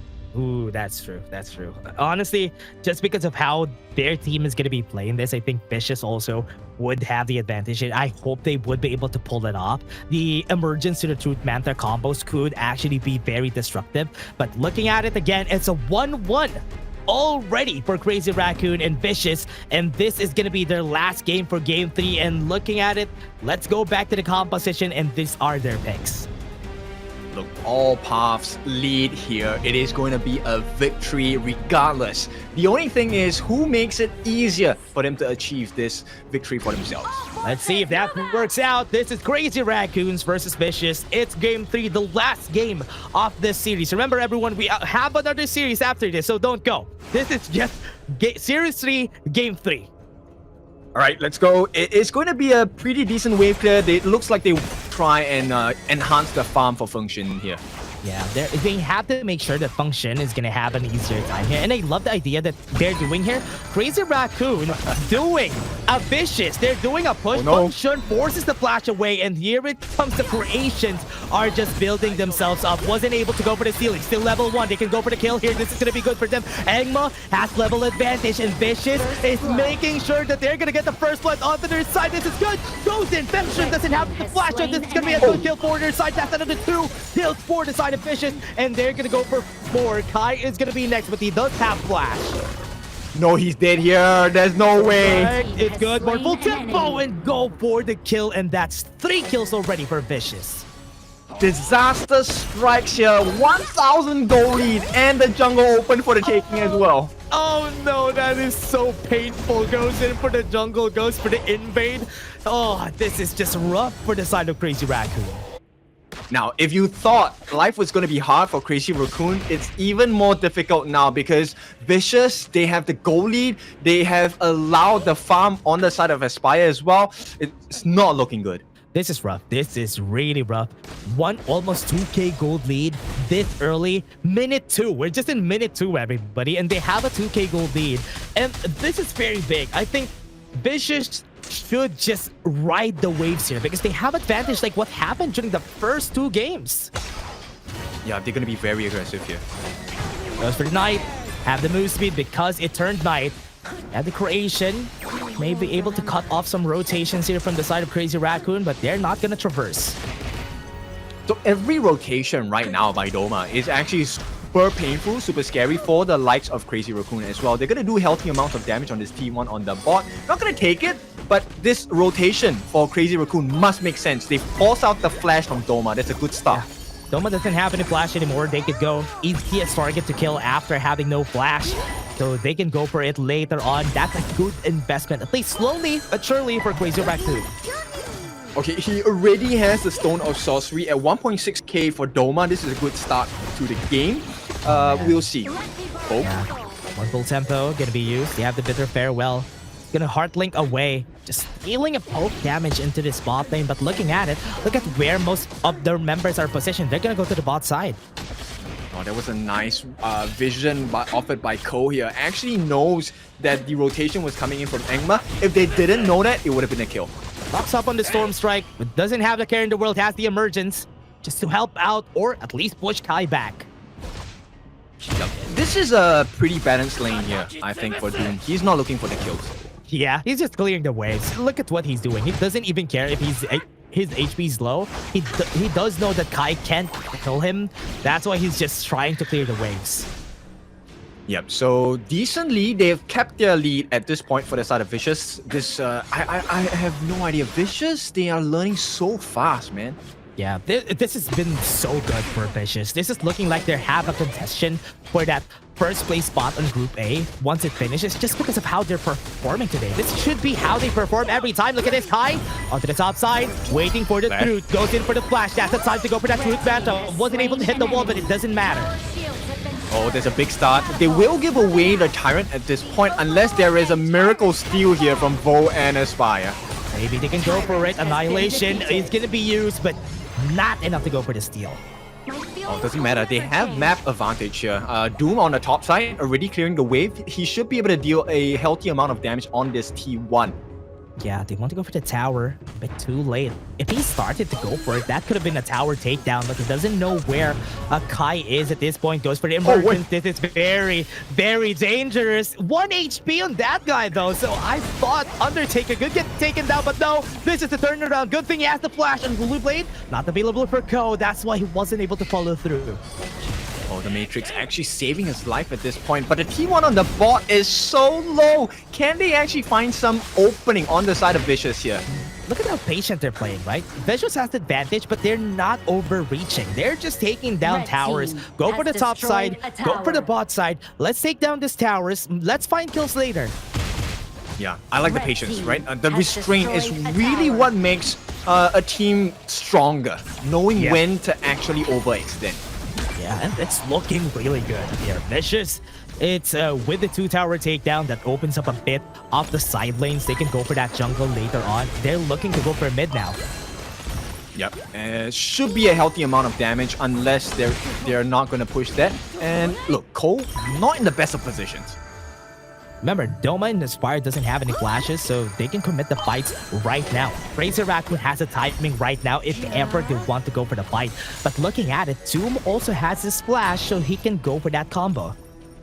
Okay, but in terms of farm, Function is actually keeping pace along with Aspire, so that's a healthy lead that they have. Yeah, that's good. Right now, goes in for the wind slash. Get the knock up on Nengma. Not really gonna matter. Mid lane is what they're looking for here, but as we said, yeah, they're looking pretty healthy here for the side of Vicious. Okay, I don't think they want to take a fight at this point. It's a bit of a risk. Eternity Blade is available for Function, so there is plenty of healthy damage.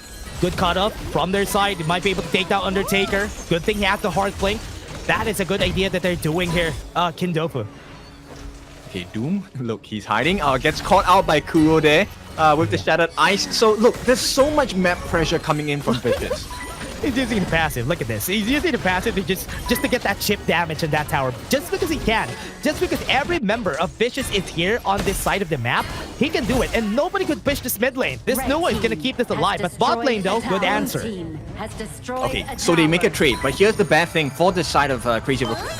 Doomsday has been completed by Aspire. He is going to be able to deal significant damage against Cole. And that is not ideal.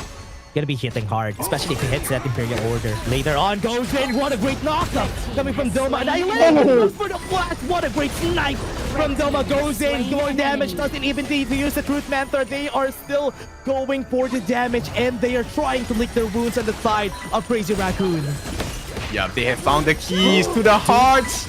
Doom could go in, has damage. They're dealing so much damage onto their side. Goes for the Truth Manther, goes for 2. Guy's gonna be next, and that's 2 kills. More for the side of Vicious. And nobody dies on the side of Vicious. This is the road to the Esports World Cup. One step closer. Group A, nonetheless, doesn't matter. Vicious have grown. Yeah, Vicious is looking pretty neat. They're looking pretty great on our games today. The patience. I love the restraint that they're showing. And when they're given the chance to go, they're gonna go guns blazing. Oh, with 4,000 gold ahead, Crazy Raccoon is delicious for Vicious. Yeah, they're having such a hard time. They can't even react. They've been very reactive, but their reactions hasn't even given them any kills this game. Yep, 8 minutes in, it felt like we're at the late stages of the game, but this 4,000 gold lead, okay, majority of it has been funneled into Doom as well as Aspire, and so far, that seems to be the correct formula. Yeah, Tyrant can be taken 8 minutes. I thought we already have Enhanced Tyrant. As you said, it looks like this game is already on the late game, but it's still not, everybody. We're still at 8 minutes. Right, so Venomous Staff into the hands of Bo as well. This is one of the big reasons why they're able to take big fights against the likes of Crazy Raccoon. Crazy Raccoon does not have anti-heal. Well, that's the hard part though, because with what we're seeing here for Vicious, look at Bo. He's just gonna be going in, not really tanky though, but he doesn't care. Goes in for the stun on 2. That should be perfect, but it doesn't even gonna need it at this point. Winter is here just to clear the waves at top side. Okay, it doesn't even matter at this point. Yep, G3 threatened. They will ignore Kai at this point. Oh, well, they're going to be taking down the tower, though. Kai goes in for the knockup. Are they going to take the tower? Yes, they will. Resplendence just to make them live for a bit. Ko is in front of everybody, but it doesn't matter, though. Tower on the top side still taking down Imperial Order. He's not very tanky at this point. Killing spree. Oh, they pry open the base here. It is a big opening, and look, Unending Sorrow going to be committed by Vo. It doesn't matter. He does have the Azure buff, so cooldown reduction, mana regeneration, everything for the side of Vicious. They even go back, though. Look at this. After taking that towers, they know even if they have the kill on Ko, it's not going to matter if they die. That's why they're not giving even a slight hint of that taste of that kill for the side of Crazy Raccoon. Okay, we're looking for the 10 out of 10 performance, and as we're heading into the 10-minute mark, let's see what does Vicious choose. Do they go for the Tyrant as a deterrent with the Tyrant buff, or do they go straight for the Shadow Overlord and just try to make a beeline to that crystal? They just go for the Tyrant. They just want that extra damage just for them to maybe push the bot do lane. both. Or actually, yeah, they're taking both. This is looking good for them because there's nothing to contest here for the side of Raccoon. Greed is good. Finally today, Greed is good. Yeah, it's working. They're just gonna take it. Both of them have been taken. They can go for the push. They can go for the kills. The choice is in their hands. Okay, Curaçao Savagery for the side of Aspire. He's going to be a little bit tankier, does have some extra damage if he gets hit, but more importantly, he's well on his way towards that Daybreaker. So this is not ideal for Crazy Raccoons. If the initiation comes in from Vo, you could expect it's going to be an ace. Engma has the Blood Rage too, so this is going to be a hard kill. If ever they go in, oh, nice catch. This is going to be dead. Kai flashes away, but it's not going to work out. He's still going to be dying. This is good. This might be a good start for them. Unending Sorrow is going to be used just for them to go away. They're going to go for the fight. Goes in. A bit of chip damage. They have the Winter is here just to push them back away, but Doom is trying to fight the 1v1 here. Will it work? Emergence is going to be here, so go for it! And they get the kill on both of them. That was a great follow through from the side of Vicious. They're gonna go for the kills. They're gonna go for Mokoro. Is gonna be next. Last one standing. They have the Vanguards and the ready. They want to go for that ace. Oh, it's gonna survive, and that is an ace, and that's a win for Vicious. What a way to end the game. I mean, they came from behind. Vicious, this is a completely new and improved team in a span of a few days, guys. What a great play. Yeah, that is a great play. Vicious has been taking over the early game on our last 3 games. I think that's just one mistake on game 1, which is why they lost against Crazy Raccoons that time. But overall, the momentum was theirs. The whole series, the momentum was theirs. Yeah, this is surprising, right? And as we head into the end of the ranking week, we still have one more series to go, but Survival Week is looking a little spicy at this point. Yeah, it's looking like Vicious is in contention for that top point that we've had. With this form that they have right now, whoever loses against Gen.G versus R8, it's looking like Vicious has a power against them. They can fight. Yeah, for sure. And that makes the next series even more exciting because now you know what kind of competition you're facing. Yeah, they're facing against Gen.G versus R8. Whoever loses here will be facing against these teams that are at the bottom of the list right now. But remember, Vicious is not going to stop at anything. It's looking like it. It's looking like they have a lot of promise here. Yeah, I want to take a look at their items later on as we go into the stats page. And more importantly, about the damage that was tanked. I think Vo did such a great job on this G1, making sure he was soaking enough damage and the skills from the side of Crazy Raccoon, which allowed them to turn the situation around.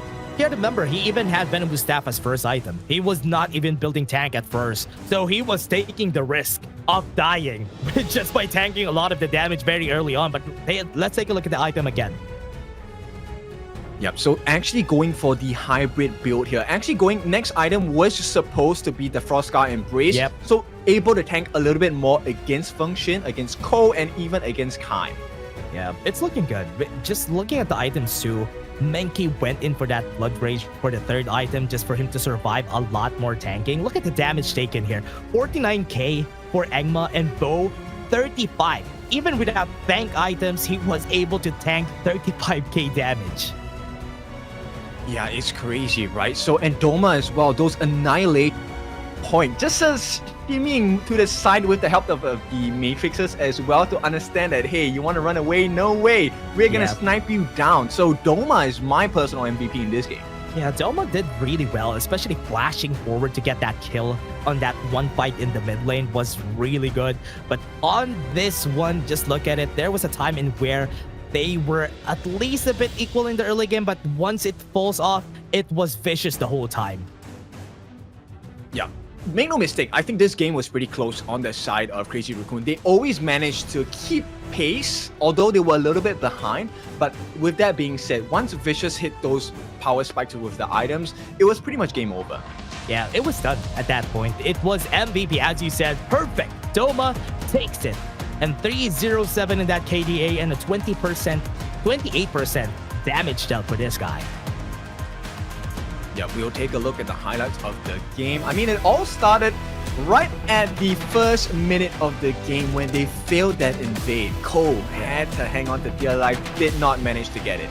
They had to do the same thing that Vicious did against them a while ago, and once it fell down, it wasn't gonna work, and that's why they were able to snowball. That was a lot of kills at the first minute of the game. Yeah, and the part that really hurt them the most was the fact that Function also gave his life at that point. So as a Lady Sun, having a deficit in lane is really not something you want to deal with. And take a look at that. Superstar performance by Doma with the Annihilations. Yeah, what a great way to use that Annihilation too. And look at this. This is the threat of a Dharma every time. Doom, not even the main target here, because look at him. Look at what he's doing. He's just moving forward. The presence of a Dharma is enough to push people away. And it was just utter domination this game. Yep, and this is what you want as a Spire, right? As a DNJ, you want the team to be able to front the damage for you so you can stand behind and keep throwing your tokens as well. Yeah, and you can see that though. Look at this. Just right on the get-go, uses the Imperial Order, and even on the start of the fight, right? Doma even uses Emergence to go in just to make sure the Function doesn't stay alive. Yeah, beautiful gameplay by Vicious. I love the growth so far, and the fact that they have done it over the course of a couple of days is really impressive. So that is going to be your two teams that will be heading into Group A as of next week for Survival Week. But we still have a last series. Before that, we're going to take a short break. When we're back, we bring you all the action. We'll see you in a bit.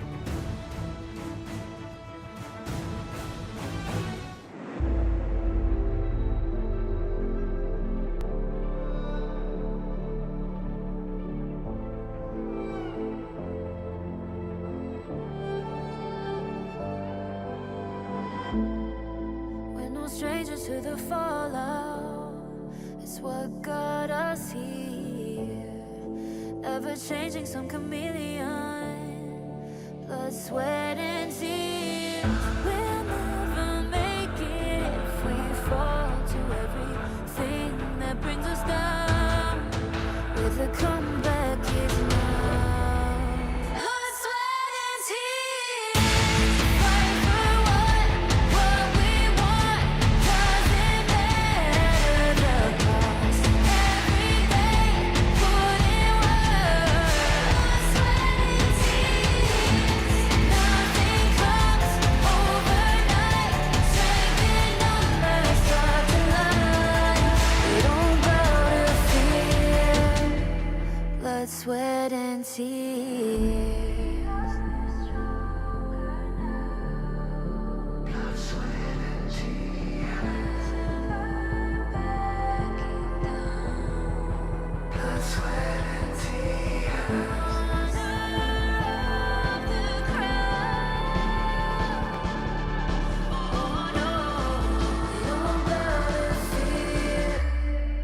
Blood, sweat, and tears. Fight for what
this world, compromising with what hurts inside.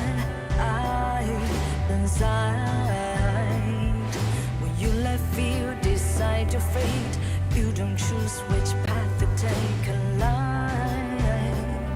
In life, I'm finally letting go of everything that still holds me. I'm against all odds, but I won't give up, 'cause it's my time to shine.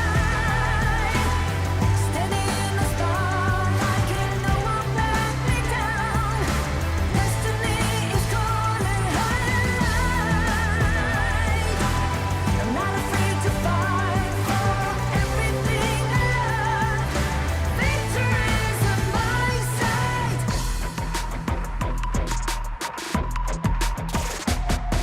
The more we lose, the more we gain. The more that nothing stays the same. In time, can't love ever, can't forget. What you see is what you get. Congratulations, you have reached the end of the ranking week with us. It is going to be our final series of today. It's going to be Gen.G going up against R8. Two teams vying for that last slot into Group S. It is your favorite kind of tofu, Kindofu, and with me, the man that ends games in a flash, it's going to be Dash. Yeah, it was a great time. That last series was actually crazy here, Kindofu. Now, on the last one, surprisingly, they are the team that is waiting on the 3rd and 4th place for them to get to Group S or to Group A. Who's going to get sent down? Who's going to get sent up in this series? So that is important to point out for us, because this series is going to be wild. Oh, for sure. I'm expecting a 2-1 scoreline. Nobody's going to take fights lying down. Nobody's going to take this series. Yeah, they won't be able to make it easy there. That's why this is going to be important. Gen.G versus R8. Just by history's sake, I think Gen.G has the advantage over R8, but with the form that R8 is right now, it's looking good. But let's take a look at Gen.G first.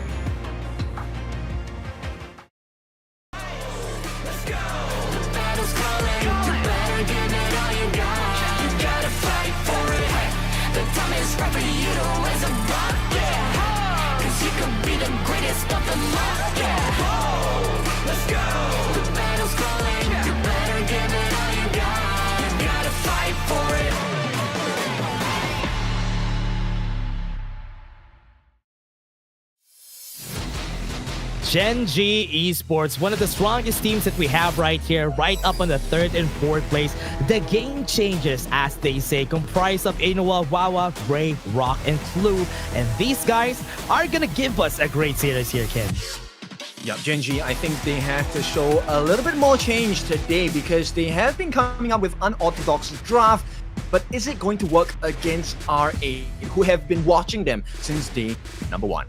Remember, they carry the experience of Invitational Season 3. They were there, so that experience alone could be important in this on-site fight that they're going, because they're on-site. They're all together there. But again, everyone, let's take a look at R8 first.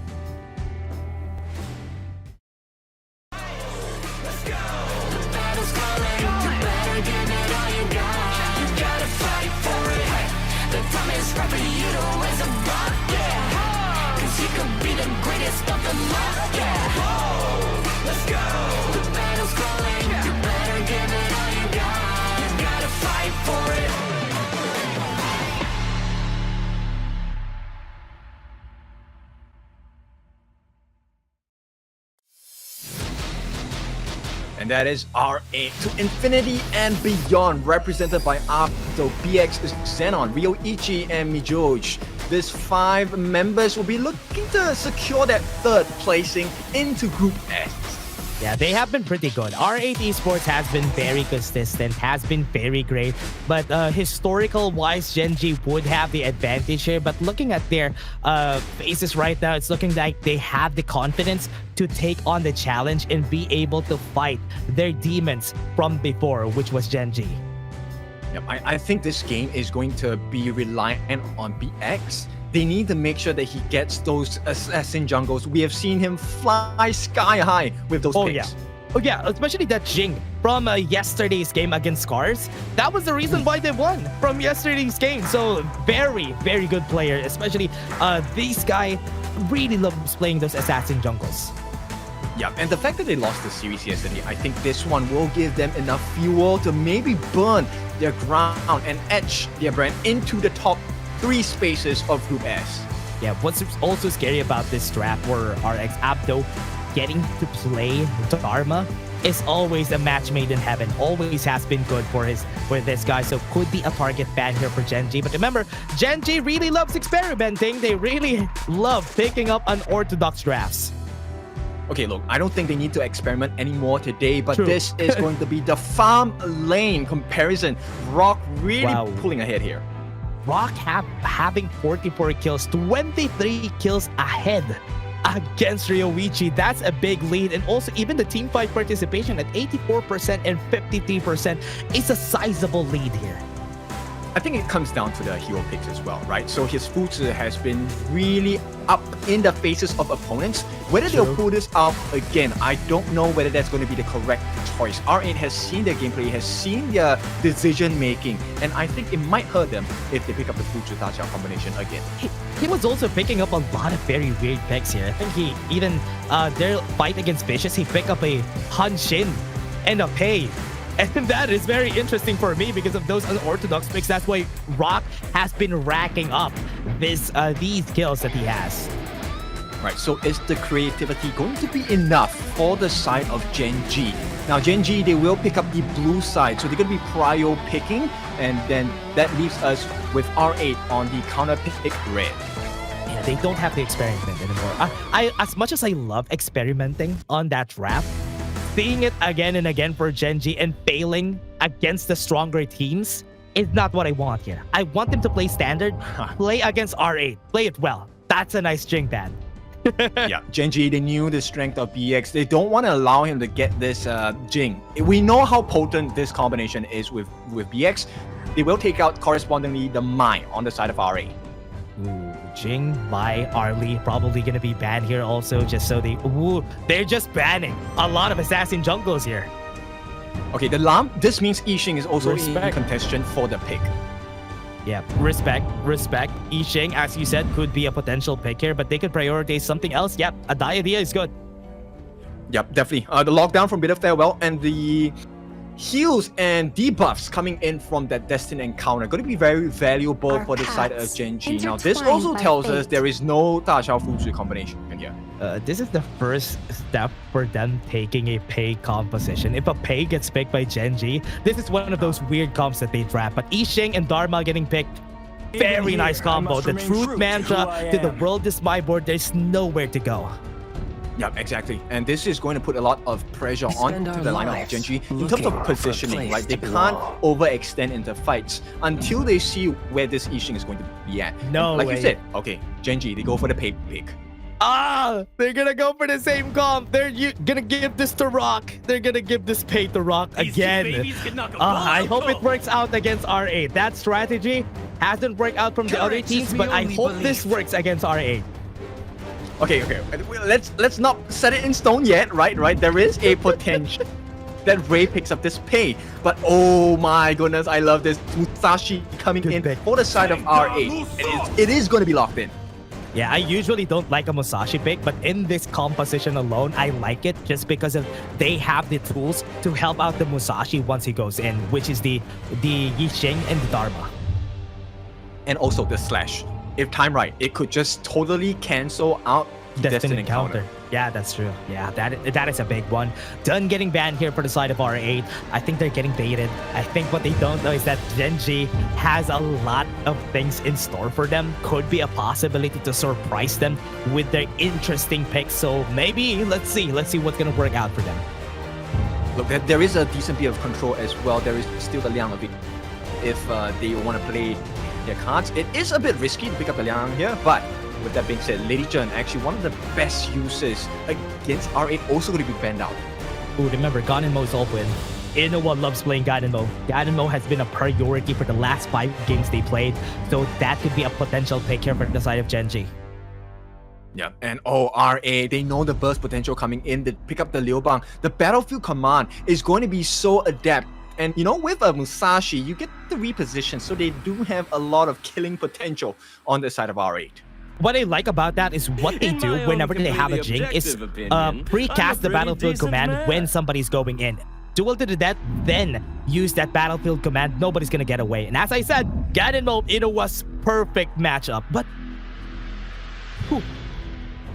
Okay, are we really doing the Ata here? Ghost Ship is great, but I'm struggling to see what kind of value. In fact, you know what? Abdo is gonna freaking love your Ghost Ship.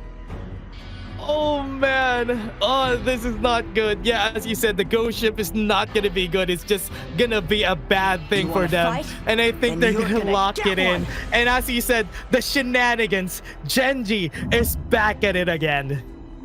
Okay, I like it. Look, there's good combination, right? So the idea with the Ganonmo, instant burst, insta kill, they can definitely get it. At the same time, Byron and Ata, they have a very good combination as well. In the sense where with the Ghost Ship, you could lock people in, you get a perfect storm strike. So multi-man stun. But is it going to be enough against the very tanky lineup on the side of R8? There's the save mechanism from Liu Bang as well. Yeah, remember, their composition really comprises of a lot of AoE here for the side of R8, and also they have a lot of engage. So everybody could actually go in after the world is my board. Everybody's just going to drop in, and it's going to be hard for Gen.G. Yeah, I think the odds are stacked against Gen.G. Look, BX on this Musashi, he's going to jump at the Didia or jump at the Ganonmo. He doesn't even need to care about the rest of the teammates because Abdo's going to come in with the truth mantra. You guys are drafting too early. Oh man, this is just crazy again. Gen.G, everyone, they're back at it again. They're not gonna stop. Somebody needs to stop them from picking these really crazy picks. But maybe it works out here, Kindofu. Maybe we're just being a bit pessimistic for them. I hope it works out. I hope we're proven wrong. But for now, it looks weird. I have generally an open mind, but this just shocks me, dude. So I want to see what I'm missing here because Gen.G, either today, they are going to teach me a lesson or they're going to learn a lesson today. I hope they teach us a lesson. That is exactly what we want. We don't... they don't need to learn a lesson now. Not now. They are in contention for Group S. Yeah, look, I mean, the stakes are so high, and they are going in with a very raw composition here. It's a crazy composition. Again, Rock. You know what? I'm not even going to be mad if BX is going to go full damage, not even going to build tanky, because if he just kills Rock or Inoue, job's done. It's all pretty good. And they're putting Ray in the farm lane. Yeah, what? Yeah, exactly. That's what they do. That's exactly what they do. They do this with a Lianpo too. But right now, because they don't have a Lianpo, they're going to go down to the top side. No, they're going to be chasing down. This is a good thing. They have another Flash Wawa. It's going to be dying, and it's looking so good for now for R8 Esports. Okay, they make the trade. They get the first blood, but they take away the Crimson Golem. So is this worth a trade? They have to get a kill somewhere on the map for Gen.G to make this worthwhile. Yeah, they need to find something else. They need to make sure that Inoue's priority pick on this Ganonmo is definitely well worth it. Because if it's not, that's a big pick out of Gen.G's hands. Okay, they're trying to amplify the pacing on the side of Rock. At the same time, look, they are not that squishy as well. Quite a bit of tankiness, right? Ray and Wawa will be able to give the tank. Clue is able to support them with the Desert Encounter, with the Heart Links as well. Yeah, remember, they can go in. They have 4 people onto this side, though, so they can go for the fight. Taking Liberties goes in for the knockout. They have the ult with the death. Will be able to get the kill. Rock is going to be next, but this is just good. R8 is looking really golden right now. BX is going to be running away. He's going to be hopping out of the way. Rock is going to try to go for the chase, but Joge actually sacrifices his life to maybe even able to find a kill. Taking Liberties is going to be yours, but the Enlightenment Mantra almost getting the kill there. Yeah, back and forth. So it is still an advantage going into R8, but they have not shut down Rock just yet. And at this point, he is level 4, so matching pretty closely with BX. Yeah, it's looking really good for now. So I hope this goes in favor of them. But remember, they're leaving Ryoichi really free from just farming here on the bot side. Yep, really clean farm, right? And you can see he is struggling on the side of Ray to try and match up. Yeah, they're trying to follow through. They might be bullying on the top side, but it's okay. If it's Abdo, they're going to be trying to push back. This is going to be hard. 3 kills already on that guy, so it doesn't matter if they bully him. Yeah, now this is going to be ideal situation for Abdo. Already has the 4. Oh, hang on. Joj. Oh no, Joj. Oh no, out of position. That's an easy kill. Killing spree for Rock. You know what? I think R8, they actually have the advantage in the draft, but they need to make better moves in their position. True. I think they're making a lot of very simple mistakes, especially with Joj giving 2 kills already just by checking out and scouting. Remember, Gen.G is playing a death ball. You don't really need to scout very deep onto their jungle, because if you're just giving kills, you're just giving Rock advantage. World Smite board is going to be used. They're going to be pushing back after. Use the Root Manta to push them back away. Not a good placement, but everybody's looking really golden here for Gen.G. Yeah, execution error on the side of R8. They needed that heals to come Battlefield Man. Did not too much burst potential from the side of Inua. Yeah, they need to be very careful now. BX not really having a level advantage against Rock at this point, and Rock is just making sure that he can snowball. Yeah, and look, they forced the rotation away. Ryuichi unable to get more farm across the map, and Ray, because of this manpower disadvantage, they're coming in. Hang on. Top side, Stormstrike might have the knockup, but they are not going to follow through. They know their advantage. I like this restraint a bit from Gen.G. Oh, me George. Yeah, on the mid lane has been pushed back again. And another kill for this side for Gen.G. Okay, now I see the value. The burst potential coming in from Gen.G is just so potent. And especially because they have the gold lead, it is not ideal for the side of R8. They can't really take a good fight here. Maybe Abdo could go for the fight, could go for the steal. Destined encounter was used already. They might be able to go for the speed. Almost not have the smite at that point, but they are still not going to be able to get anything else except for that. But at least now Ryuichi was able to get 1 kill. Look, BX gets taken down here. Oh, okay. He's dead. Who's dead? We have nothing to say there.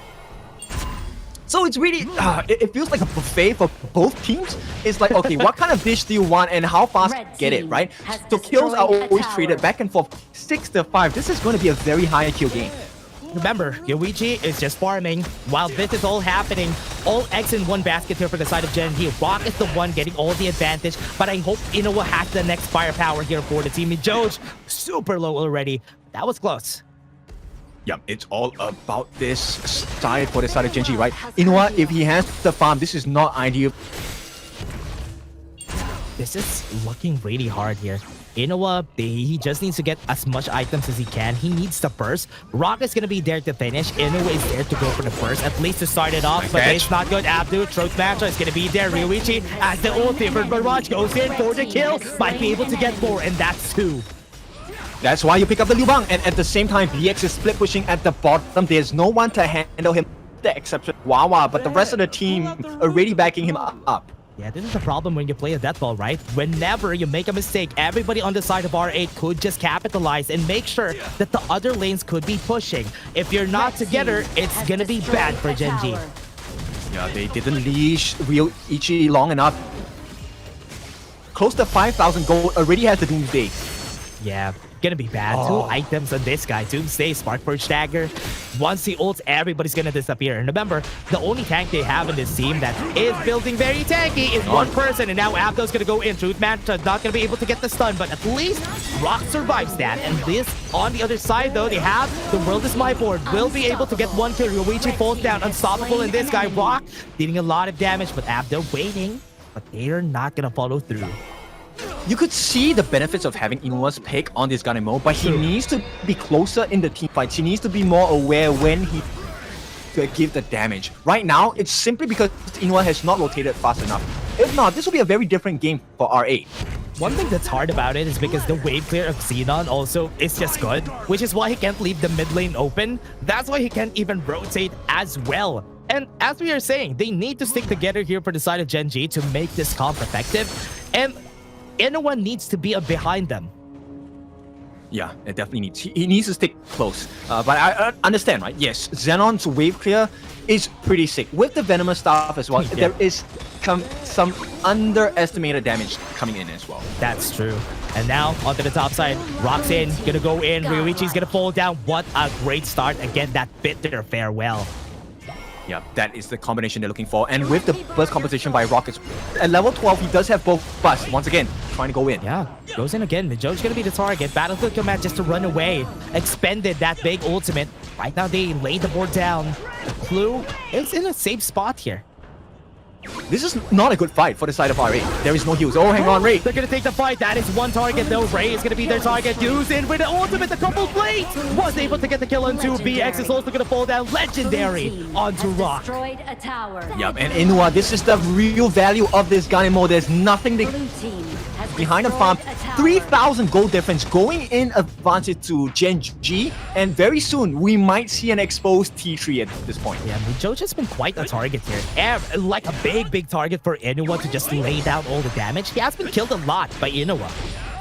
No, simply because they need to burn out the battlefield command. That is one of the big win and game-changing win conditions for the side of R8, and Gen.G recognized this.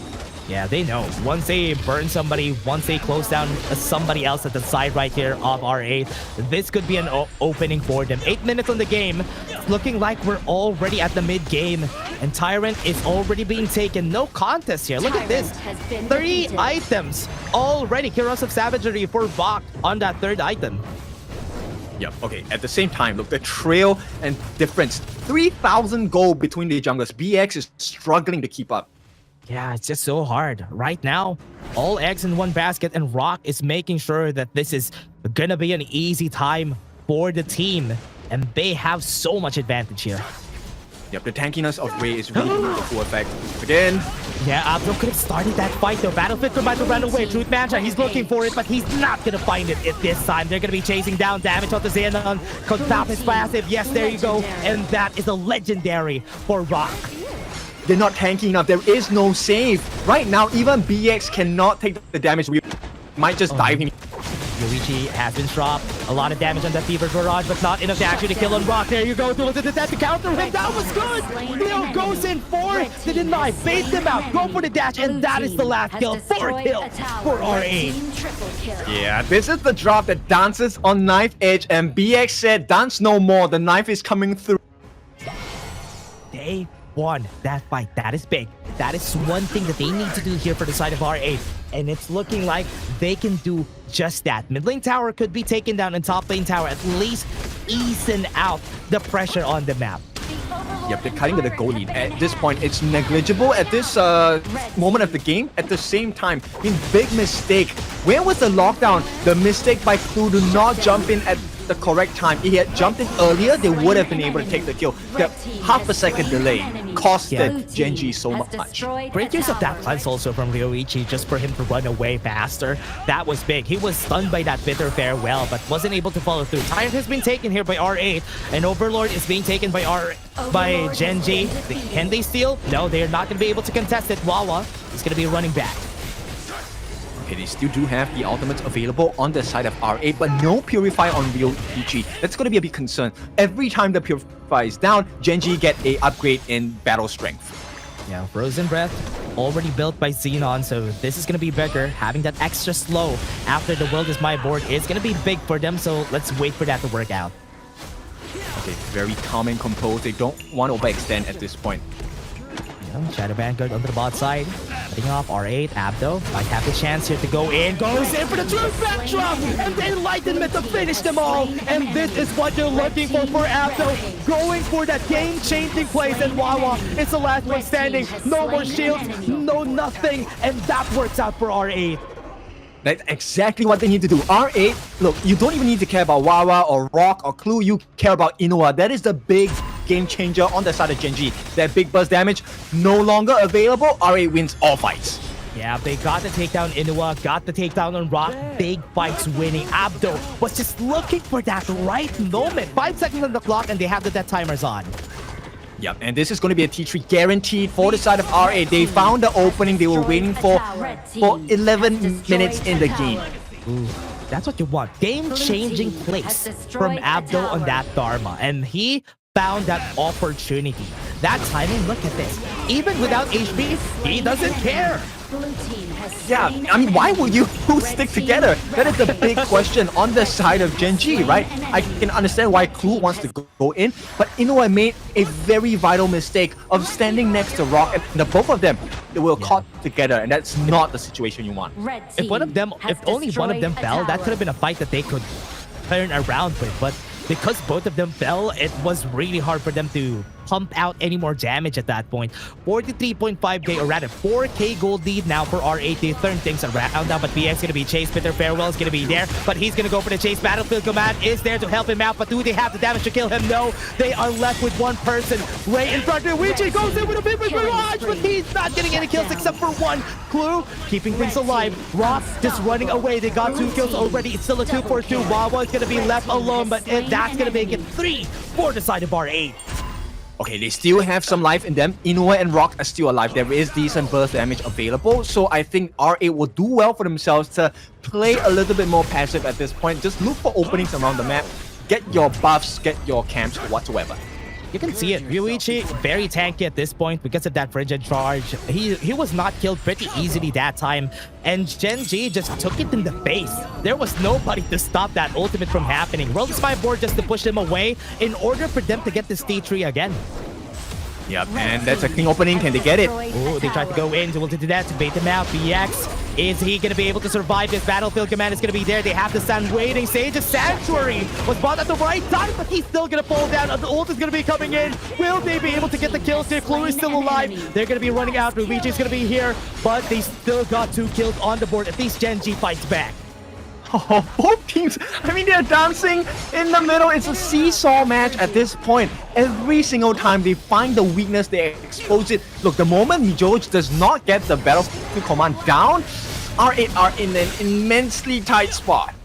Yeah, and Tyrant's gonna be taken now. Gen.G back at it again after just winning one fight, making sure that BX pops his duel to the death, bait him out in the fight. That works out. Yeah, the Wave Walker, this is one of the big reasons why Ata is so valuable in this matchup, right? Because he's actually able to skirt across from Abdul's Truth Mantra and get the stuns in. Yeah, that's true. And this is the reason why Ata could have been valuable in this fight, but the Ghost Ship has to be careful in where he places it, because it could be used by R8. Yeah, they need... Oh, Abdul. Wait, Abdul has a good fight here. Inoue is going to be his target. Battlefield Command is going to be there. What a great kill, but they got a 1-for-1. This fight is still not done. Ryuichi onto the backline, goes in for the ultimate. Would he be able to get a kill and more? A lot of members are low on HP. They go into the backline. They get killed. Ryuichi stays alive. He still has the Sage's Sanctuary. Last man standing. Wawa, he's going to be running to his death. The last one standing here for the team. They could finish this off. 20 seconds on the clock for the side of Gen.G. R8 just found a victory on their eyes, but Wawa, will he make it hard? Will he make it to survive? It's not gonna work out. This game is gonna go to R8. Oh my goodness, R8, they are happy with this. Gen.G, okay, now I see. But it needs extreme clean composition. It needs extreme clean execution as well. This was a walk on a tightrope for both of the teams. You can see the holes, right, in their draft. The reason why they have been losing, that could have been an easy advantage if pay was given to Ray and the composition was built around a carry on their side, for example, another marksman. If you lose Rock, and also if you get to the late game, it's going to be really hard.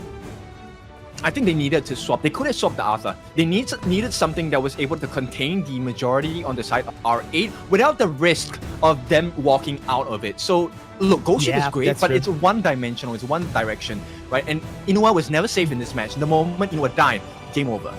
Yeah, and also remember, they even banned the Lian Po. I think the Lian Po could have been the perfect one there. But Gen.G banned it themselves, and they didn't even take it. So that's a big surprise for me. But the idea was there. At least now I see that composition kind of working. It was close, but wasn't enough. Yep, there is true value. So I like the creativity of Gen.G. Was it the time to pull it out? I believe so. Based on how they were performing, I think that was the correct call. They just didn't play to the T. Execution wasn't clean. They taught us a lesson, at least. At least now we know what's going to happen with a composition like that. And I'm liking it more. At least it worked out in the early game. They wanted to go for that invade, and when it works out, it went smoothly. So they just need to patch some rough edges here, but I think it's a best of 3, so anything can still work out. Yeah, take a look at the stats itself. I mean, he was pretty close. Inua was at 10,000 and more, right? He had a lot of damage, but they couldn't find that save mechanic, right? At the same time, R8, I want to focus on Ryuichi. The itemization was just clean from him. Stock standard, right? Daybreaker, Doomsday, RedForce Dagger with the Frigid Charge, but the Frigid Charge showed its value in this game so much. Yeah, the Frigid Charge was pretty important. The stun that comes out and also the tankiness that he was having on that game was pretty important, man. That was 125k damage. Not even a lot of Fever barrages there. The successful ones were 3. And that was not a lot. It was just he was dealing damage to everybody. Yep, 125. Also translated as want to fight. And boy, R8 said yes. Yes, they wanted to. They wanted to go for a fight. And what is that? I like this graph. It's going up and down though. This is a heart rate monitor for both sides. Yeah, that's true. That's true. That was a heart rate monitor. They were all having such a great time here. This was also a great series compared to the last series that we had. This was way harder for them because looking at it, it was not that close. An MVP going to Yoichi, and you can see him pointing to where his heart is, and that's where it goes. Yeah, R8, 9, 3, and 7. Look, I thought we had intense matches over the past 3 days. This was a very intense match. Abdo making some plays of his life, but when the save didn't come, that was a huge moment for the side of Gen.G. Yeah, it was really, look at this. This was a really good play. This is when it started to go in favor of R8. That play was clean. Yeah, look, it came down to the most minute of details. Like, hey, you being caught out in a double catch by Abdo. He gave his life for it, in fact, Abdo. And look, it just paid off dividends. Yeah, it was good. Abdo on a Dharma, match made in heaven. And you can definitely see it also in their team intro. Abdo really loves playing Dharma. And he was able to perform pretty well this game. Yeah, look, there were so many problems posted by the side of Gen.G, but RA gave all the solution. George on the Liu Bang, they had Abdel on the Dharma, Xenon on that Yixing with the World is my bot. So many solutions offered. Yeah. Something to point out too, Yoichi using that Fever barrage always at the right time. It's like he uses it every time that everybody expended all the crowd controls that could cancel him. Yeah, exactly. And he also had the Purify, beautiful itemization. This one was perfect. Look at that. And the Fever barrage after, look at this. Yoichi on the backline, nobody stops him. Yeah, no damage to offer and still plenty of options. Even if he died, number one, he still had a Sage's Sanctuary. BX was still alive. Xenon was able to catch them out with the taking liberties. But even had the world is my board. What a great game. What a great game. What a great series. We have a lot in store for us. If this goes to Game 3, it's okay. It is a really great series that we're looking for here, Kindoku. Well deserved. I mean, that's why we're looking for the best of the best quality. But of course, let's take a short break first. When we're back, let's go into game number 2. Gen.G and R8 walking on a tightrope. We'll see you soon.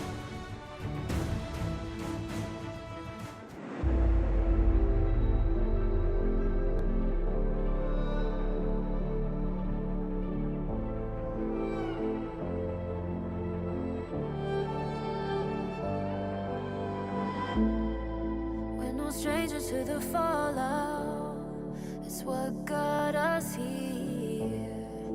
Ever changing, some chameleon, blood, sweat, and tears. We'll never make it if we fall to everything that brings us down. With a comeback, it's now. Blood, sweat, and tears. Fight for what we want. Doesn't matter the cost. Every day, put in work. Blood, sweat, and tears. Nothing comes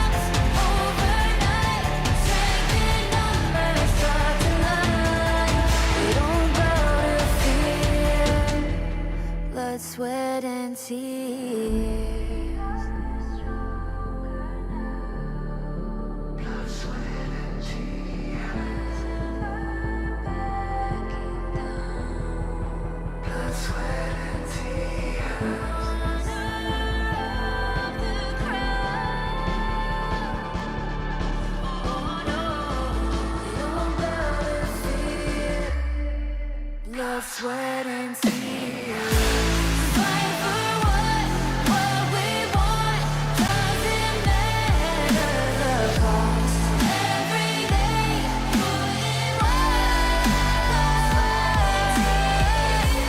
Nothing comes overnight. Strength in numbers, starts in life. We don't bow to fear. Blood, sweat, and tears.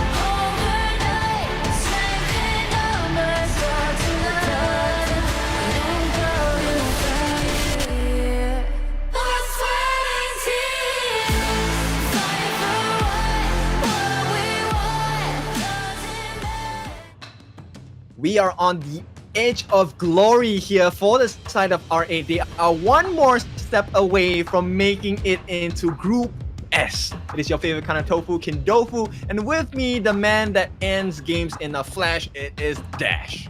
Yeah, and that was a nice series though. That was a great back and forth, and you can definitely see it on the graph we had a while ago that they were back and forth, so back and forth that the graph didn't even know what to do that game. But it was fun, Kin. It was a fun game, and I would love to see more. But let's see who's gonna win this. I mean, fun's great, but whoever's gonna win is still important. Yeah, look, this is going to be a very important decision that Gen.G have to make right now, right? How much have they practiced with these creative drafts? They need to make it work right now. Now, first game, global ban, not a lot of prio picks. Actually, okay, it is a few prio picks. Dharma, Yixing, not the Marco, Liu Bang as well, right? So there's still plenty of options for RA to explore. Yeah, there's a lot, and also on the side of Gen.G, this basically comprises most of their composition, but Foods and Da Chao could still be coming out here on game number 2 because they really love that composition. They really find things to make it work. Is it really the best composition now? You know, if they lose this, they drop to Group A. That's true. They love experimenting. Maybe they're just gonna be sticking with their guts. Maybe they're sticking with. I was about to say what works, but it doesn't. So. And look, R8's cheat sheet there. I think they know how to deal unorthodox drafts. They do know how to work around it, and I know that they can play. I think Gen.G really knows how to play standard. They should play standard at least for a change. Yep, R8, they are looking for the kill. They're going to go on the blue side, prio pick, and this is going to leave Gen.G in the counter pick red position. Let's see if ever a Maishiro Nui on our army comes out in this game. Not really a big possibility because they banned it a while ago, but could be an opening, especially for the team at the blue side here, which is R8. I think R8 might want to go with an Ogrin at this point, right? They really have exhausted the Musashi, ban it out. I don't know. Gen.G. That's the difficulty of doing BPs with Gen.G. You don't know what they're thinking about. Yeah, it's so hard because you don't know, are they gonna go for the no marksman composition? They banned the Da Chao because they know it's gonna come out. Oh, that's smart. That's smart. Okay, but it could also be the long con, right? Gen.G could have been like, hey, play our different composition, take out the Fuji, take out the Da Chao, it doesn't matter. Oh man, I think that is true. Maybe it's a long con. They've been using it so that when they fight against R8, okay, they're gonna be baited to ban that Da Chao. So we're gonna be playing standard this time. Maybe Channel Jungle, you never know. No. Good idea, but not now. Not now. Okay, they ban out the Arlie on the side of R8. So this is going to leave Lung open for both sides. And if Gen.G don't ban out the Lung, look, there's still plenty of other options. The idea is still open. The Dolia is also open for picking if Gen.G don't ban it out. think they also like it. The Doya, Gen.G really likes it too, so that could be a potential ban here. But they still just respect the Jing from BX. Yeah, massive disdain for the BX Jing for good reason as well. It is one of the signature picks. We've seen how devastating his performance can be, and it's going to be the Zhang Fei as the prio pick coming out for R8. First, not locked in yet. Zhang Fei, Ren-Jit could actually come out from R8. Gen.G could go for the Loong if they want to go standard. But this is... They can even go for the idea here. Or never mind, they don't have an idea anymore for Gen.G. So yeah, a Loong and a Yuhu 1 could be good together with a Dolia. Never mind. Okay, there is a third pick that comes into contestation for the side of Gen.G. There could be a Hano coming in, similar to other strategies in other leagues and in even the previous series we've seen. Ogren together with the Yuhu 1. They could go for the Dolia here, but BX, I think BX used this yesterday. This is one of the assassins that he pulls out sometimes. See, one with the Hunshin against the Vicious, but never mind. They're going to go for the Byron. Okay, they want to end this game quick, right? It's going to be Chano being keys on the side of R8. And Byron, I think, look, two big tanks will be able to protect Chano. If you cannot touch this wolf, it is going to be insanely hard. Yeah, from the other teams that play oh, they go in for the bait. So does this mean Ogren is going to go to the Clash lane? And Yuhu 1 could be... Never mind. Okay, that's a bait again. Yin is going to get picked here for their side. Yeah, it looks like they're trying to put mind games into this draft, right? This BP, they want to scare R8 into, hey, these are possible picks we're going to show you. That's a good mindset here for the side of Gen.G. But they really prefer, they use it against Nongshim RedForce, the Magin / Ogren composition, just so that Ogren has somebody to help him out to get inside the fight. So with this already good, they banned the pay on the side of Gen.G. Yep, it's a natural counter towards that Jing pick, right? So they don't want to have no counters against the pay pick. Now, are they going to ban out the D-Ruins here? It's also something that works really well for them, especially when they have a lot of control on the side of Gen.G, because you have Yin, you have Ogren, you want your slows, stuns, and a lot of time for a D-Ruins here to start melting you down. What are they going to be picking here if that's the case? If Chano is available, a Loong could be available here for the side of Gen.G. They could pick him, but R8 could also ban it out just so they don't really have any choices anymore. A Lady Sun could be a pick also for Gen.G if ever.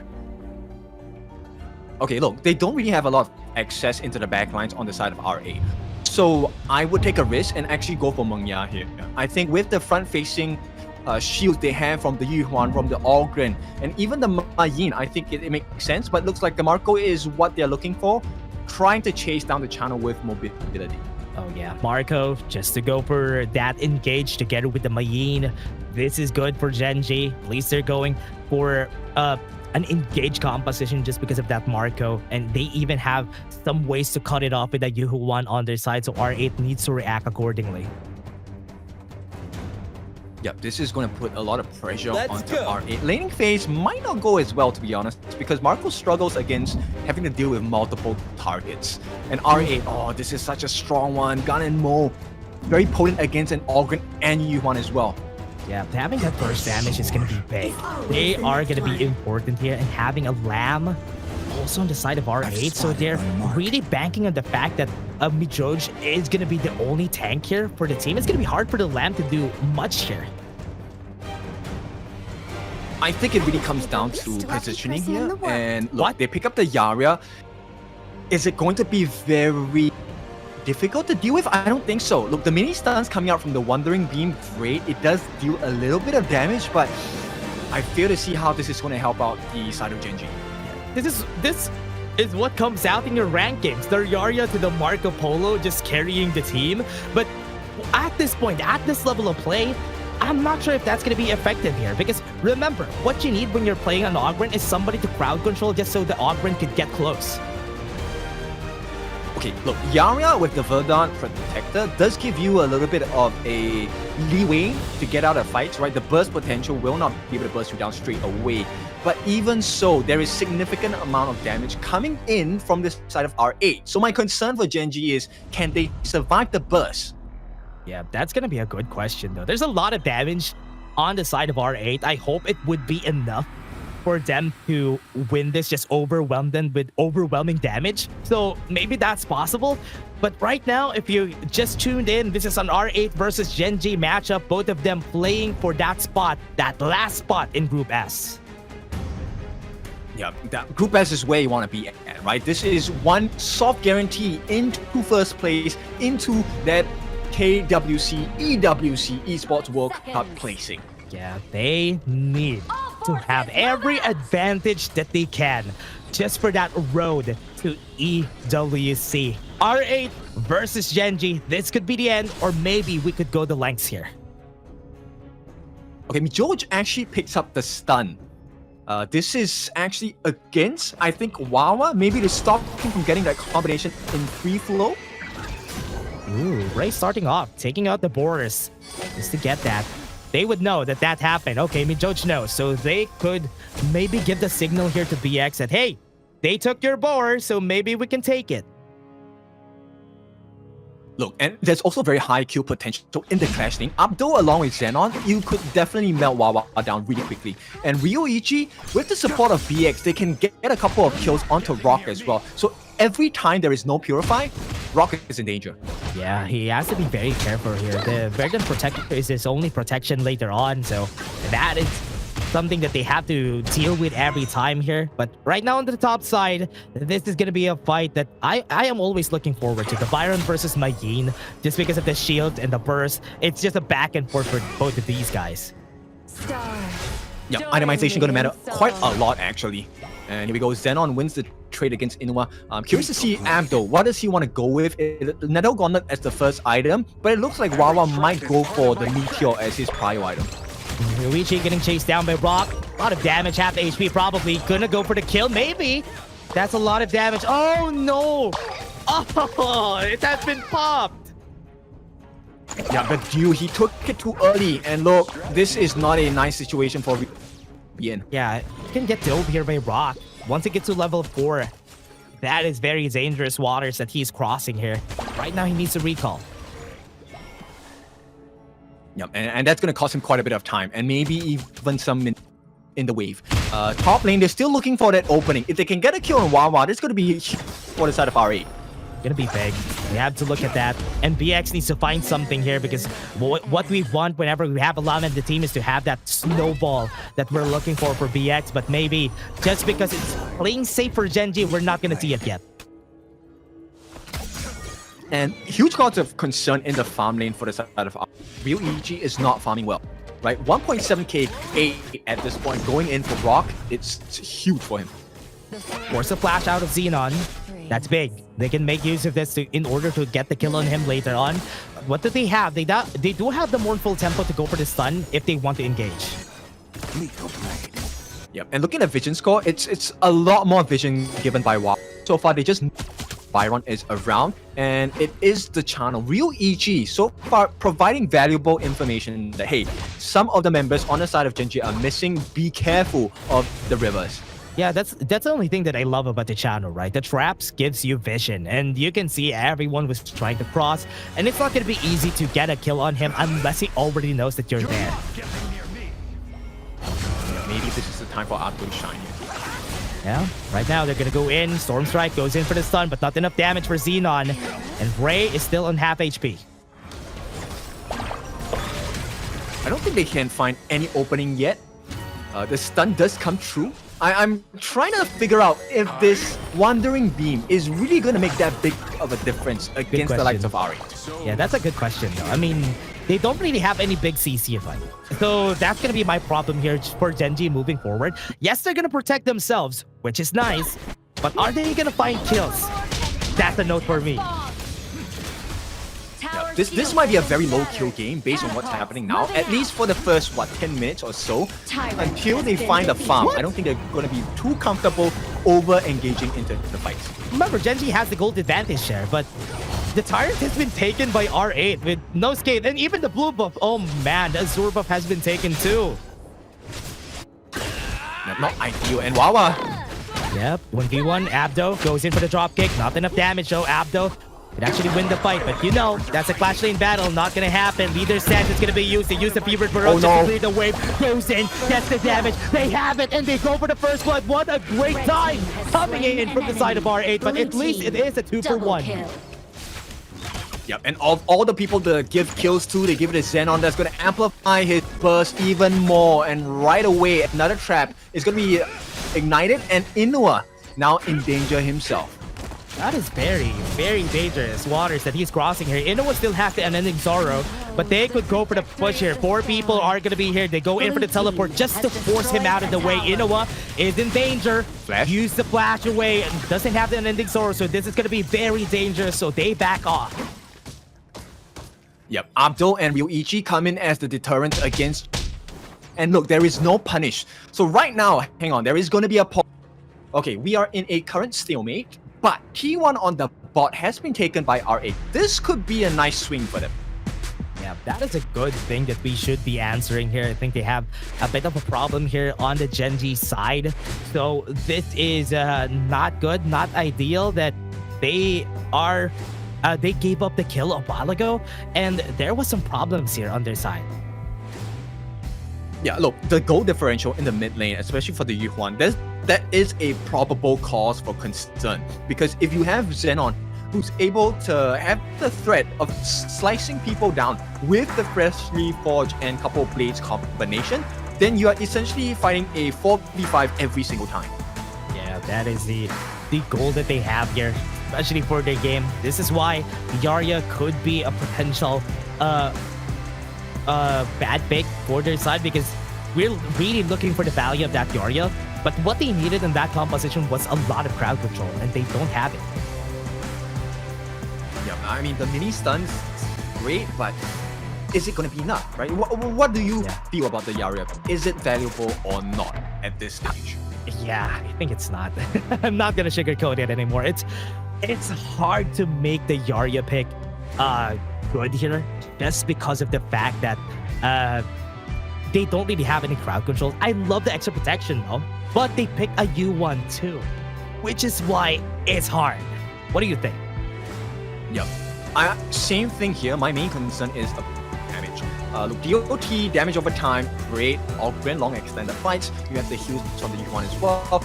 It's okay, but the Yarya is unable to be in a setting to allow your Marco Polo to reach shine.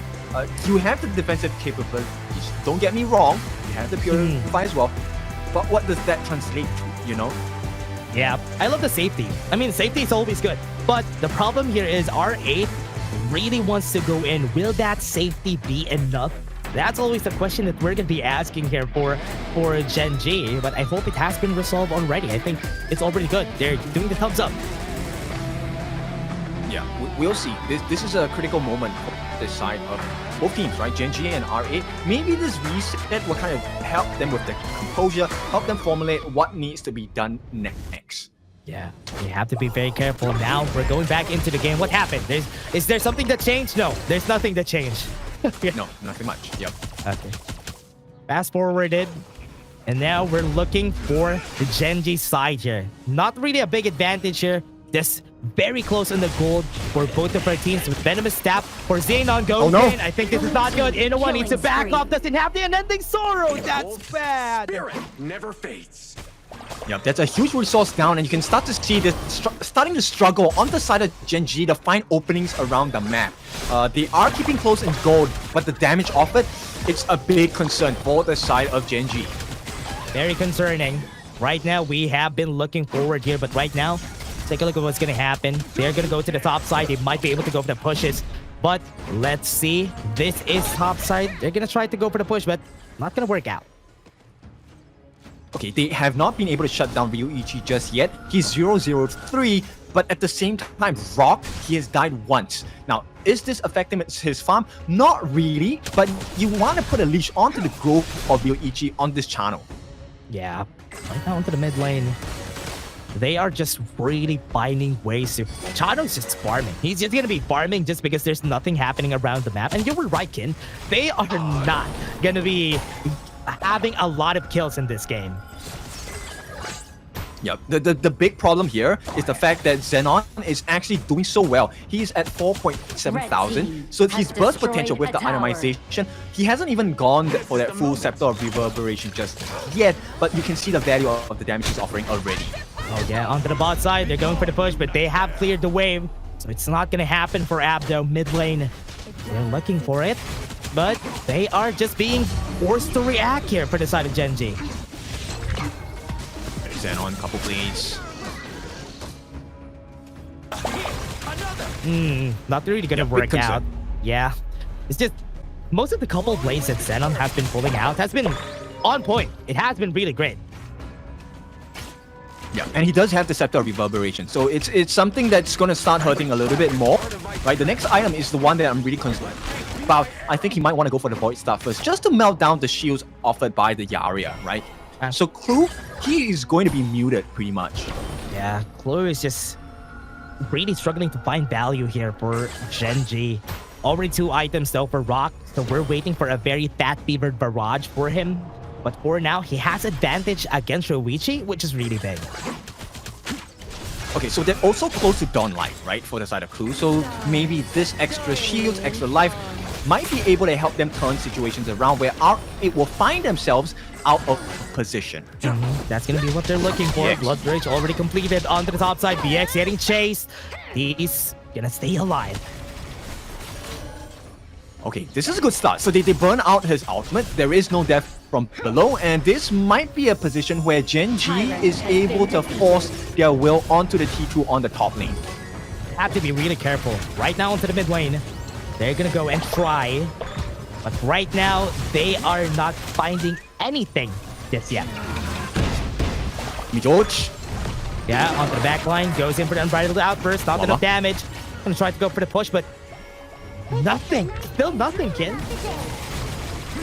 Yep. Oh no, BX.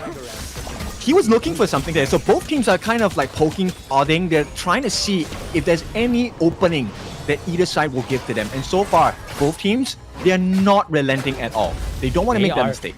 Wawa though, maybe a catch on the Ryoichi. Yeah, really looking.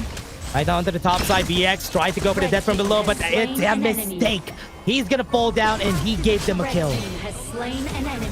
Oh, this could be a turnaround. They got the one more. Xenon is gonna be backing off, at the double kill already onto their side. This is good. This is working in their favor. One more, no ult for this guy, but he was able to back off. Rock is just gonna be diving that just because of that extra shield, but he was able to run off. Okay, so this is where the strength of the draft comes in from the side of Gen.G, right? So they have very good control. Ray with the swipe on the Death's Precipice, able to slow people down, allowing Rock to get his Resplendent Revolver done. At the same time, you have Wawa and Inua able to get the stunts onto people if they want to run away. BX, this was not the position to be in. Taking a look at it also, check that mid lane. Mid lane has been pushed. Look at that. That was an easy kill for Wawa. And Ryoichi is going to be a close target that they always going to latch onto because he's easy to kill. Yep. The one kill now, traded out, so Rock will have the advantage in lane. Yeah, that's good. This is what they wanted. Rock having advantage, but what did they get after? They were able to get the Tyrant while that happened a while ago, and it's taken quite a long time. Looking for Rock again here. Okay, so Rock now essentially has 2 lives, right? With the shield for redemption. They're trying to catch him out, but I don't think this is the best time to do so. For Down Protector also on, unless they can get the burst on him, it is not worth the start of fight now. Yeah, will this work out? Force field suppression. Just get the shield. Abdo back off with the flash. But are they going to be safe here? Yes, for a bit. But Ray already fluffed the block rate, so this could be a chance, though. He could be pushed back. That's good. What a great stun coming in from Mid-Jones to stay alive for the team. That's 1 down. They could go for the Overlord here. Maybe Joichi might have to give his life here. What? Actually gave his life, but no, they're not going to be getting any objectives after that. I think it's fine, right? He expended his Unbridled Outburst, and at this point, he just needs to recoup his passive. The kill onto Ray, that is actually a big achievement by Ryoichi. Drops the drop kick, and Ryoichi's dead. Will they go for more? They still have the Unending Sorrow onto Inoue. Forces out of the way, but that was a bad kill for them. Oh no, BX. Goes in, damage, gonna be there, but he isn't gonna survive that. Look, they're just trying to allow the minion waves to be the win condition, right? To take the turrets on the side lanes. This is going to be huge. But right now, Gen.G doing a little bit better. They get started on this Shadow Overlord. Yeah, Gen.G's looking pretty well here. It's looking like they are just going to be taking this down. That is another Overlord taken down. That is not good for the side of R8. Yeah, Abdul, I think he needs to be the one that sets the situation for Xenon to get all these snipes down. So far, Abdul has been getting caught out of position and is coughing. Oh, Wawa, Death from below, was able to pull him back, but will he stay alive? That's the question. Wawa went in for the drop kicks. He stays alive from that? That is really big. Now, Bijoj left alone right here. Forced to use an Unbridled Outburst. He can jump out of this in a bit with the Leaping Savior, and there you go. He was too trigger happy. Gen.G are very happy he expended that Unbridled Outburst. Now they can reset, go for aggression in about, what, another 10-15 seconds again. Try to find a fight. Ryoichi. Gen.G would want to go in. Ryoichi, I'm still waiting for him to even get to this point. He needs to get that damage. He needs to go to that late game because he's the win condition at this point. Yeah, and at this point, look, too much tankiness. Purify is up for Rock. Anytime Rock has his Purify, it's going to be a decent fight. He does have his Frigid Charge as well, so R8, they need to be really careful about their position. Look at him, he's not even afraid of going in. A bit too early in that Storm Strike a while ago. So Abdo forced to use his Splash, and Rock could definitely push this if ever he wants to, but the wave clear is just too much. Okay, that chance is over. Mijoko, he's close towards his ultimate. The rage is almost, Madness is almost full. Once he gets it, it can be an even fight for the side of R8. Would be really good. Right now, R8, Shadow Vanguard, marching towards the top side. Everybody to help out, but Gen.G is not going to be assisting this Shadow Vanguard to get to the top side. Right, this slowly peeling the layers down onto the T2. So with right now, is T3s available for the taking on the side of Gen.G. Can they get the steal here? Oh yeah, there you go, Tyrant. Ooh, are they gonna try it actually? Oh, but still, what a perfect coupled blades from Xenon. Okay, that's a lifeline. There is extra damage offered by the side of R8 now. And Gen.G, they have the back foot. It is a 4,000 gold lead, but with a Xenon gun mode, that 4k gold lead could be gone. Yeah, as you said, Voice Tap already has been built by Xenon here. Will he go for the Savant's Rod for the third item, for the fourth item? Once he builds that, he's gonna be hitting pretty hard and could even one-shot Rock later. Oh, he could also go for the 2 more Wisdom. That's possible. He could actually go for it. So, let's see if he's gonna be going for it. But for now, Gen.G still traversing the map, giving time for R8 to get their items. Yeah, R8, right now, I think everything falls into the hands of Xenon. If Xenon gets a pick-off, Gen.G have to run for their lives. Yeah, they have to be very careful here, R8. They are looking for it, Bijoj. Even. Oh, never mind. They're just going to be backing off for now. He's taking too many hits. Mijoj, I like the fact that he's getting vision for the team, right? Yeah. But right now, he needs to be not taking too many hits. 44 on the vision score, that's great. Abdo, is he out of position again? Is he going to be chased down? Nope.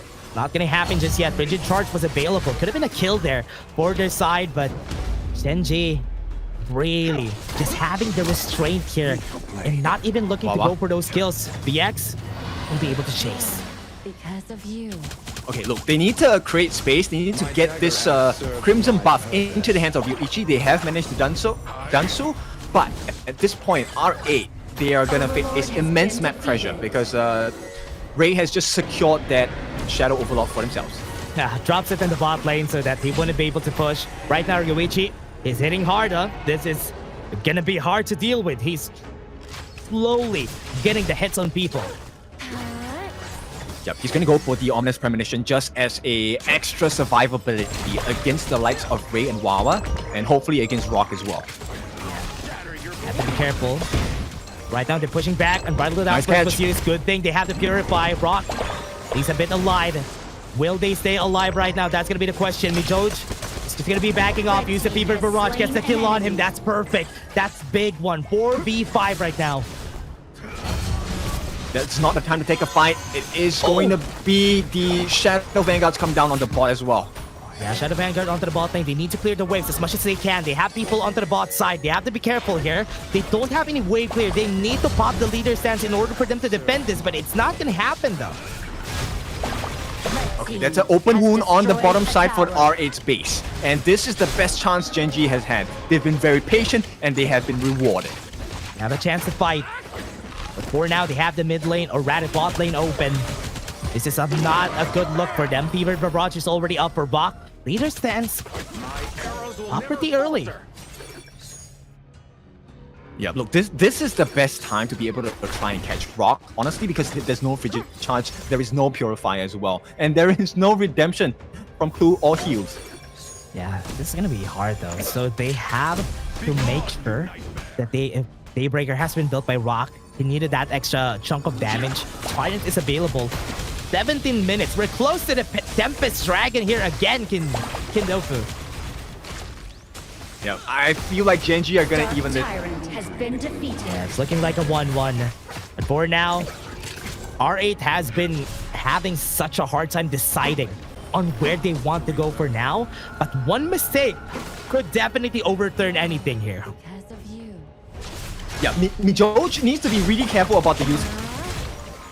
Yeah, like what and they're right saying. now, you know, the difficulty of dealing with Rock right now is that Rock has damage, and he even went the extra mile to get the Shadow Reaper, so he's gonna have maximum bullets from his Fever Barrage. That's true. As you were saying, that was happening. Joseph's a bit too forward, and nobody is there to follow him up, which is the reason why they're having such a hard time. Leader stance popped pretty early. This is bad. This is a 30-second cooldown ultimate, and you need that on this fight that's gonna happen. Okay, if they don't aggress on the side of Gen.G, there is still some space. But Mijoj, he gives them vision, right? Look, he has 58 on that vision score. I hope they don't find out about BX, but it is going to be Crimson buff going into the hands of Rock. Yeah, Tempest Dragon is going to be up in 1 more minute. 30 seconds on that Overlord, but it's not going to come out at this point. So this is going to be crazy. They have to be careful at this point on. And Rock is the win condition here for the side, and Ryoichi on the side right now of R8. Mijoj, a bit too aggressive, as the Leaping Savior to just run off, but he also has the Unbridled Outburst. Would he be using it? That's a question. Good thing he didn't. Yeah, not the time to use it, right? He does a stun, right? At this point, it is going to be the battle for that Tempest Dragon. We would have it no other way. We wanted the Tempest Dragon. It is a 20-minute game, my friends. Be good. 40, rather 15 more seconds. See how this is gonna go. Right now, they're gonna be chasing on the top side. Wawa is making sure that there's presence on the top side of the map. At the bot side, 5 seconds in the Tempest. Anybody could start it. Yep, Gen.G, at this point, they're able to out-sustain quite a bit of the damage offered by R8. So you can see that R8 struggling to find a kill anywhere across the map, even against Rock. They can't even start a fight, which is the problem here. And there's only Mijoj to frontline for the team, and it's also hard for BX to do much. Ryoichi going to be using that leader stance a bit too early. Could be the chance for Gen.G to go for this battle, because he won't have it in 30 more seconds. Yeah, right now, it's a little bit tense. They want to go. If they kill Mijoj right now, it's horrendous. Oh, that's big. Frigid Charge was used. They are chasing down the backline. Zenon goes in for a couple plays, but he's going to fall down for now. That's a rampage for this guy. They don't have the ultimate right now for Ryoichi, so this is going to be big. Wawa is going to be killing them, but on the forefront of what's happening, everybody's already down for their side. Wawa and Clue are taken down. Abdo's the only one alive. It's going to be a 3v1. He's running away. He might be able to buy some time here. No, there's no more time left. Abdo, he is just giving his life on. It's a wave on the bottom side of the map as well. Rock is gonna escort this wave into a Gen.G 1-1. Gen.G will be taking this. What a great performance from that game. They will take this to game number 3. And we learned.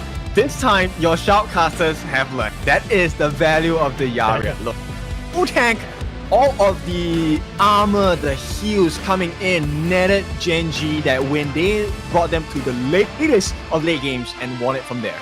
And what's hard about that also for the composition of R8, I think Lamb is not really a good pick on that composition and that last part. That's the only problem that I have there, because it was hard for BX to do anything that game. They wanted to get the early lead, right? Alarm falls off hard in the late game, and I think Gen.G recognized that. That's why they went for the Verdant Protector, with Yaria. Everything in the tank. They put up Redemption, they put up Heal, they put Purify, they put Frigid Charge, everything to make sure that Rock survives. Yeah, and also on the ultimates that they had there for their side, that's a problem also. There was a problem on being trigger happy on those ultimates. The leader stance from Ryoichi was popped a lot of times, even before the big fight happens. Yeah, preemptively, and I think that really costed them. This also was a difficult position for Mijoj, because Mijoj as the Zhangfei, you want to be in a position where you could find yourself reposition into a nice space, get your pre-unbridled outburst onto the important members on the side of Gen.G, but that position never came because he was melted down by Rock so quickly. You can see how tough it is. It was so tough because they were looking for fights. R8 was looking for a lot of fights, but they weren't able to see any. It's because Gen.G was just not giving them any opportunities to do so. Yeah, this game, I have to give it. You know what? Of all the people I'll give MVP to, I'll give it a clue. What a game from this guy. Really? For the Yaria? Oh man. I'm gonna give it to Rock. I'm gonna give it to Rock. For this game. Okay, I mean, it has to be. It has to be. But I need to stand for my role. Rock here, he did 136,000 damage of hero damage for the team. And boy, this was pure teamwork from the side of Gen.G. They were pulling R8 all over the place. Xenon, he had a very good start to the game, but late game, BX, Xenon, they fell off. There was no other way to come back into the game. And look at the big gold swing coming in. Yeah, the gold swing after 10 minutes. It was close before 10 minutes, but Gen.G just started winning and not gave any kills to the other team. That's why they found it pretty hard to do anything much after that. Now you know why the Gen.G boys are so calm. Now you know why Clue is like, you know what, I'll pick up the Yaria. And there we go. It is going to be Gen.G, Mr. Rock, 4-1 and 5. The damage uncontested at 37% of the team's hero damage. That's the highest for today. 37% is the highest damage though for today. And we can see it in this early game. You can see Rock not even giving, after this, he was not giving a lot of kills too. Just the protection of Blue was so helpful. Yep, in fact, I think the way the Gen.G played was pretty smart because they didn't allow Xenon to continue snowballing, not getting any farm at all. And the fact that they shut down BX pretty consistently was also a marker that helped Gen.G survive into the late game. And Rock, while all of this was happening, I think he only died once, right? So, look, he had free farm the entire game. Yeah, he was given a lot of space for that whole game, and that's the reason why they were able to win here. And you can see this in most of the fights, right? The only time that they're going to be winning for the side of R8 is if they pop the leader stance at the right time. They are going to find kills. But other than that, they need to be really, really careful after the leader stance expires. Yep, and look, Rock, oh my goodness, the Purify, the Shields, the Redemption, Verdant Protector, Frigid Charge even necessary, and still it was not enough to get the kill on there. Not even getting close. It was so hard for them to chase the backline, and this one, the Frigid Charge, was just absolutely phenomenal here for the side of Gen.G. Rock is killing everybody at that point. Yep, and Wawa, he understood his assignment. He was meant to catch out Xenon. He was meant to catch out Ryoichi as well. Job well done. This is the epitome of teamwork, and Gen.G are showing it. Yeah, they really know what their side quests are. They really know what their objectives are, and they really just stuck to their guts. And that worked out in their favor, which is really great. But again, everyone, that was just game 2. We still have game 3, so we're just gonna take a short break. Don't go away.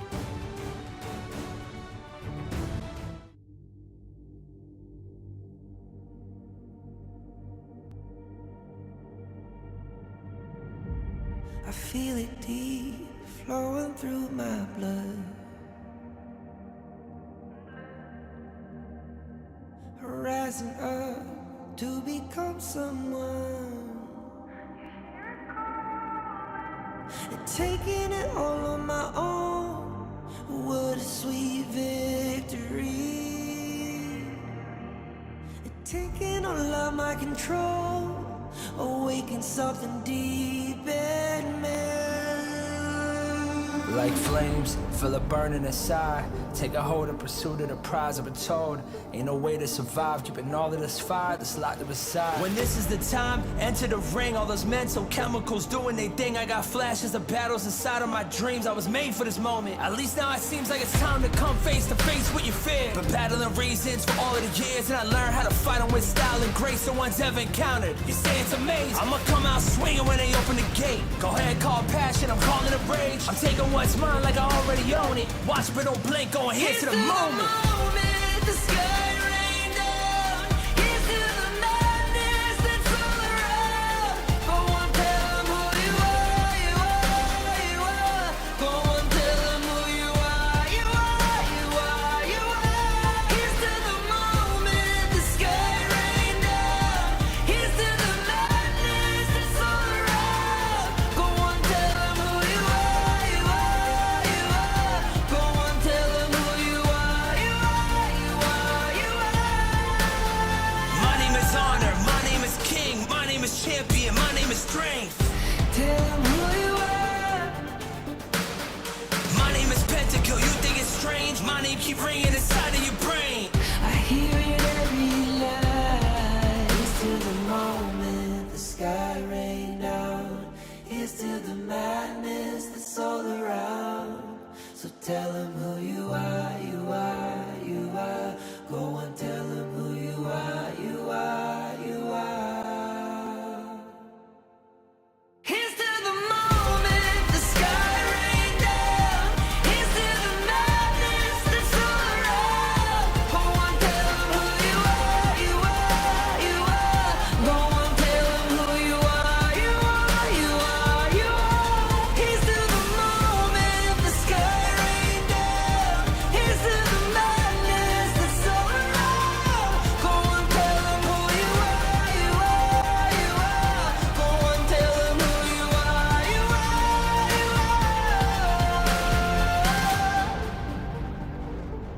Go on, tell them who you are. We are here. It is the final countdown. Last one, make the count. Both teams looking for the final win. We are on the final game in the final series. My name is Kendofu. With me is Dash. What do you think about the last game of this series? Game 3, anything could go. Gen.G, R8. Gen.G just playing standard actually worked out well for them, and even adding that extra bonus of Argaria under composition. But R8 seemed a little bit afraid on that game 2, so maybe change things up for game 3. Okay, so baseline predictions here. We are going to be taking a look. They have exhausted the Ogren, they have exhausted the Yuhuan on the side of Gen.G, likewise on the side of R8. These are picks that are still available for them, so they could definitely look at the Ogren pick as the final one. I think they were saving strats for this last potential game. But look, I think no Jing, guaranteed there is no Jing, there is no Tachao combination. I don't think you want to allow the big cards coming out from both sides. Would they actually ban the Dachao for that first rotation again? That's the question. Will Gen.G be able to play it? Because it's looking like, as you said, it was a long comp. What happened there was they banned the Dachao and they went in for a normal composition, and it worked out for Gen.G. Yeah. Well, look at my right hand. No, it's my left hand. And then he slapped the face. So, I mean, 1-1, this has been the most exciting series of the day so far. Let's see. R8, they want the prio pick. They will go for the blue side. So this tells me Ogren is coming out into the playing field. Yeah, I really love how competitive they are here for their side. And as you said, they could go for that Ogren for that pick. For the side of R8 this time around, they are not going to be afraid to pick that up later on. So on this side, just looking at the picks again, it's looking like R8 on the blue side again could actually work out. Yeah, they know what's coming. They know that they will not get the Jing pick, so they have to figure something else out. Yeah, they need to figure something else. Arlie has been banned again. I think we're not going to be seeing the Arlie together with the Mai Shiranui on this game anytime soon. It's going to be like this every time on the picks in the Jing. Still the respect from Gen.G. All right, Let's see how this goes on the side of Gen.G and R8. They do take out the Da Qiao. Da Qiao is already out. Putz is not going to be coming out for sure here in this game. And Gen.G is not going to have their play toy for now. R8, what are they going to pick? Are they going to pick... Oh, wait. Gen.G on the first pick here. Okay, that's a good start, right? I like it. At this point, it is going to be very important to have proper winning cards. The lowering of defense is going to be very useful. In the name of the law, I will Gen.G punish you. is going to be picked. This is one of their picks that Yoichi really loves picking. Princess Frost being prioritized on the side of Gen.G together with the Liang. Winter is here. Whoa. Okay, big combinations, standard combinations as well. Yep. So Liang and Princess Frost, we need to see them do the pick-off. So Gen.G, they need to play really aggressively in this game. Yeah, they need to be really tanky also on the side of R8. Remember, that combo, there's nowhere to go. Power word control, Frigid Prison, Winter is here, you're dead. You're gonna go nowhere. So R8 would just need to know that they're gonna be fighting 4v5 most of the time, so they have to have that firepower. I'll protect the At memory the same of time, you, Gen.G, whatever I the think they cost. could double down on this and go for absolute chaos. I think Luna would work massively, right? You want to make as much confusion as possible so that you don't risk your Liang and Princess Frost to be taken out during that assassination attempt. Oh yeah, that's true. That could be possible here for their side. But now Dharma, just making sure that they have enough crowd control to couple it up with. If it doesn't die, punch it in the face. That's gonna work out for Gen.G. Even here, I must remain It's a true decent to cover who as I well. am. So while you're distracted by the Frigid Prison and Control combination, the Dharma can catch you off guard as well. So this is going to be very important for the start of Gen.G to not only have the goal lead, but to make very proper rotations around the map. R8, the draft is not that it's bad, but it's also at risk of being caught up. They need to be very careful. They need to be careful about this on the side of R8. I love the fact that they have Resplendence, just in case it happens, the combo happens. They have a way to push them back. They have a way to stun them out of the way, just so they can cancel that. The Young. Yeah, Noah with the creation definitely going to be very useful. At the same time, the Lianpo ban is so important because he's one of the main heroes that will destroy this composition on the side of Gen.G. That's true. Lianpo could be very destructive here for the team, and having it banned again, they also banned it in game 1. There's a big priority on that ban on the side of Gen.G, but Chano getting out of the way for the side of R8. You still have a lot of picks that they can go for. They can go for an assassin that can surprise them. It has to be a Luna of some sort, right? At this point, Luna Hanxing, they need tanky, yet damaging heroes on the side of R8 to make their draft work. I think a Hanxing makes a lot of sense for R8 because you can consistently engage, disengage. Or they can surprise us with the Fade pick on the side of R8, but it's not gonna happen. So I am just looking for it. But John Wei? Dion Wei? What do you think about this? I'm putting I my think it's eyes good. on I think it's good, right? Yeah, I'm squinting my eyes. It's something that can sustain a bit of damage, right? He does last a bit longer in the fights, which also could be valuable for the side of Gen.G. But this R8 secure, Mijoj, he's going to be the MVP of this game if he plays his cards right. I like that. I like that. Just making sure that the Princess Frost and Liang's positioning should be perfect because of him. And they go with this composition. Never mind. Good thing. Good thing they didn't went for the Agudo. That could have been destructive for them. As long as there's These are- light in your eyes, night they need will tank. never fall. They need someone that's able to last very long in the fights, because then it will allow the Gen.G to make maximum efficiency onto his combinations of skills. But the more important part is that with the composition they have, Noir, Sunter, Sakir, the three of them will be able to disrupt this Liang Princess Frost combination coming in. Yeah, that's the only thing that they need here, especially on that combo. They just need to stop them as much as they could. The AoEs could be very big here, but Shoyu for that last pick, is that the best thing they could go for? They lock it in. That's rough. Okay, my friends, and as well as the fans of Honor of Kings, we are heading into a potential Tempest game again because Sawyer is only online in late game. That's true. He needs 3 items. He needs to get that Daybreaker before he becomes online. And what they need here for the side of R8 is to make sure that the early game, they would not get snowballed by the Liang Princess Frost combo, because it's going to be hard if that happens. Yeah, it's this game, come on, man. Xenon, if he plays his cards right, combined with the combination of Sunta by Abdo and Mijoj on that secure, they're gonna provide so much room for this Direntier. Yeah, it's gonna be hard, but right now, everyone, remember, this is a battle to know who's gonna get to Group S, who's gonna get sent down to Group A, and it all lays down to this last game that we have for today. It might be a long game, but you know what? Greatness takes time, as they say. Yes, oh, I love that quote. All right, let's give it your all at this point as we head into the gorge. Who is gonna make it to the biggest top, Gen.G or R8? Who's gonna get to Group S? Who's gonna have a chance to battle the Giants? Or who has the chance to be the Giants themselves on Group A? R8 versus Gen.G. Here's the lineup, everyone. Look at it. Get a screenshot. This is their last battle, and you'll know who is at fault if ever they get sent to Group A. Well, we're looking for the heroes, not the zeros. And right away, you could see they're putting a lot of eggs into the basket in the mid lane. Yeah, let's see. Gonna go to the mid lane. They might as well would want to have this easy wave there, and this is what the Liang does. Just have the easy wave there onto the mid lane, just annoy the heck out of this mid laner just for them to not clear pretty fast. Okay, they want to put as much damage as possible into the mid lane, but Wawa are really struggling against Abdo in this 1v1. Yeah, what's going to be important is how this Clash laners play, right? The set sail to the Truth Mantra, those are very valuable ultimates, and it all comes down to how they set it in their games. Also, lane freezing, super important, right? You want that level. Yeah, level 2.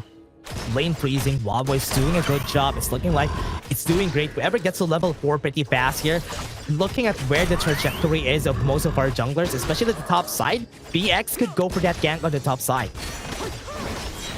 Yeah, I'm curious to see what the first rotation by Ray is and how effective it's going to be, right? If this rotation by Ray nets them the first blood, then I think Gen.G, that countdown timer onto Rock coming online is going to be shortened by quite a bit. Yeah, they have to be very careful, especially level 3 onto Clue, close to level 4 now, even Inuwa. So they have to wait for it. Once it comes down, it's going to be really crazy. But Ray is getting up a lot of farm, which is a good thing whenever you have a John Wei on your team. Okay, so both teams actually actively disengaging and not really just yet. Farm lane, I think, has one of the highest potentials of blood, but the locations coming in by Ray, it could spell the end of the top lane on Abdo. Mijoj also has to be careful here how he plays this, because he is the key to stop Clue and Inuwa from doing the combos, and he can rotate pretty fast, so it could be at almost any point in this game. Right now, we're looking for a fight on the top side, and Abdo just not going to be successful at it for now, and Mijoj, he should start now. Okay, this is going to be a really important moment for the side of Gen.G. If they give away his first blood on the bottom side, it's going to be huge. Yeah, Gen.G, they have to have priority on the bot side. They have the Tyrant in just 1 minute and 20 seconds, and they're already priming it at this point. You have very big disadvantage as Rock, so Rock should just be very patient here onto the bot side. It's not going to be winning this lane. That's a leader in Gen. Yep, look, nobody has been able to catch anything on the side of Gen.G right yet. And I think this is a cause for concern. With this Inuwa-Rock combination, or Inuwa and Clue combination, you need to get the first blood. And so far, they haven't found any openings. Yeah, right now might be top side though. Look at that. A lot of people on the top side making sure that Abdo doesn't get away from here. One truth could set Abdo free and to his death on the top side. But right now, I think this is going to be good though. They have the forward control. They're going to be catching it. Clue looking for it. That was a bit scary there. And go in. They're going to go for the set sail. They haven't hit it. Ray's coming. Okay, here comes Resplendence. Push him back. Here comes Ray. They have the flash though. Good thing Xenon flashes away. BX, too early. They're looking for a fight at the top side. It's looking like a brawl here. Yep, okay, both teams, they know what's at risk here. 4 minutes, it is going to be the Tyrant for contestation. I don't think they want to give away. Oh, hang on, nice ulti by Real EG. Yeah. VX gonna come in. Emergence also gonna be here. They have the Frost. Bridget Brisson gonna be there with the Withers here. That's a good save. As you said, that is good. Onto the back line though. Rock might die here. But is not gonna get it. That is not good. They get the first blood onto the side of Gen.G, but at least it was a 2-for-1. That was a clutch play by Rock. It could cost them more. Mijoj. Fury. They got the knock up ready. Ray just that dodging just a bit. Do they have the slow? No, they don't have it. That tail goes in. Do they have the damage? Nothing. It's nothing. Okay, good. That's the end of the fight, right? So it ends with Gen.G having a decent advantage, but gold advantage going to the side of R8 for the time being. Yeah. Right now, no objectives has been taken here, Ken. There's nothing that they can see for now. Eternity Blade has been taken already by Rock. That is 1. He needs 3. 1 out of 3 already completed by Rock. Yep, that's a long journey still for the side. Yeah. This so yeah, on the top lane though, Abdo might get caught. He had to flash away. He knows that Blue could kill him anytime. Destroyed a tower. Yep, they do take a T1 on the bot for that attempt. So R8 making good trades in terms of map control. Yeah, this is gonna be hard though. I mean, it's looking like they're having a chess match right now. They're looking for kills, not happening. Objectives, neutral objectives, not taken yet at this point. That failed, gonna be used. Oh no, gonna be their target. Flashes away. Bridget Brisson not gonna hit anybody. That's good. That's safe.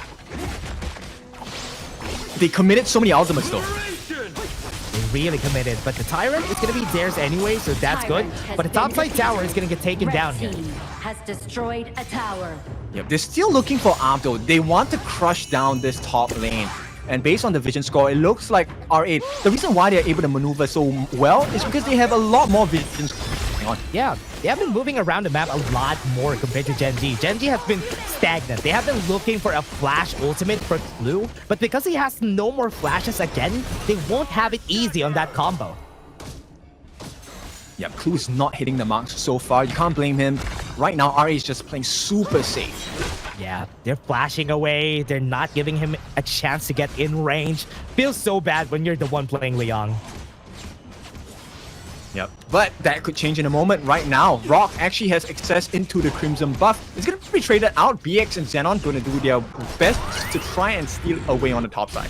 Yeah, bot side, Dharma be taken. Top side, at least they have a trade here on both of our side. It's looking really good, and I love to see a lot more. Mid lane could be the change that we're looking for here. Okay, so they do funnel it into Real EG. He does have the Crimson buff on his hands, true damage as well as burning damage. Likewise, same thing for Rock. So right now, positioning very critical. Neck and neck and go. Very tanky onto Ray. They both have blazing capes. Ray and BX. They're not really going for that fight just yet. Still waiting for that set from Wawa or even that set from Blue. Yep. At the same time, same situation for R8. It could be a setup for Abdo. It could also be a setup from Mijoj. They're looking.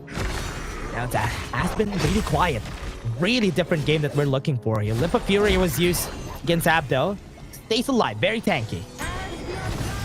It's a small cost, right? They wanted to burn him, but that would have been the ideal situation for the Gen.G.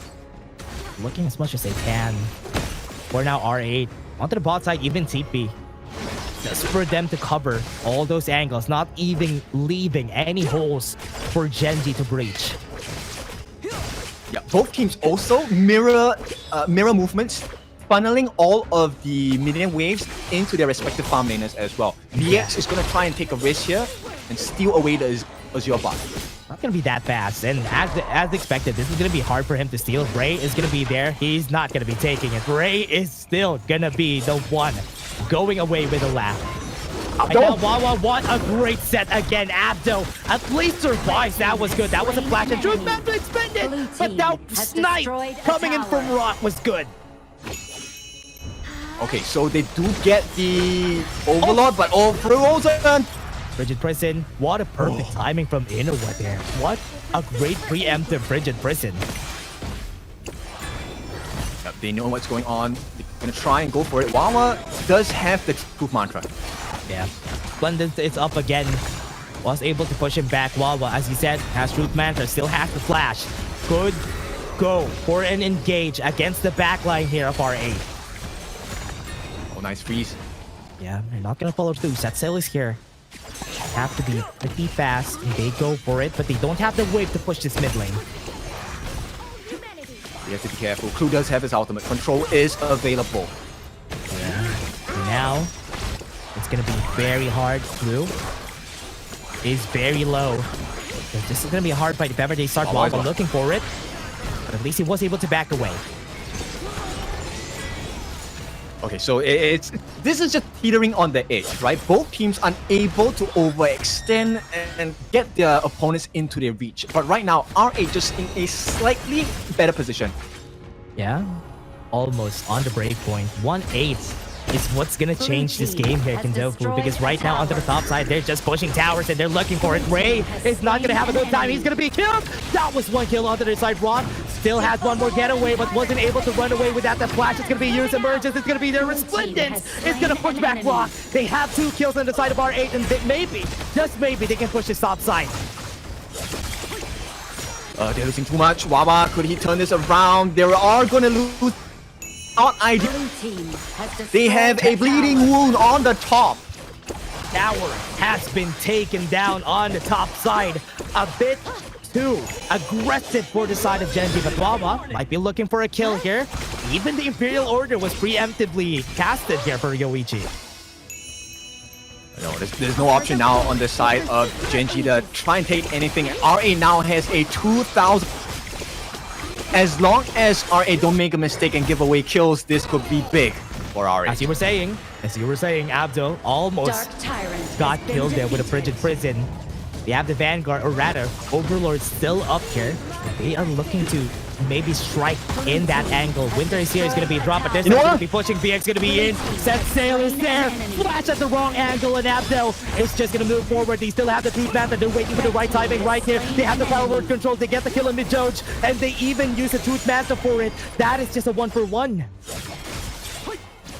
Yeah, and it's still in benefit to R8. Now, one of the things that is really concerned is the fact that Xenon already has the Tome Wisdom. So he's gonna hit like a truck. This magic lady is not giving Gen.G any chance to come back into this game. Even so hard to go in just because of the presence of Xenon, because once you go in, Resplendence is ready. It has a large AoE, so it's making it harder for them to do anything. Right now, they're gonna go for the push. Yoichi is gonna be hitting this towers like a truck, and that's another one down. Destroyed a tower.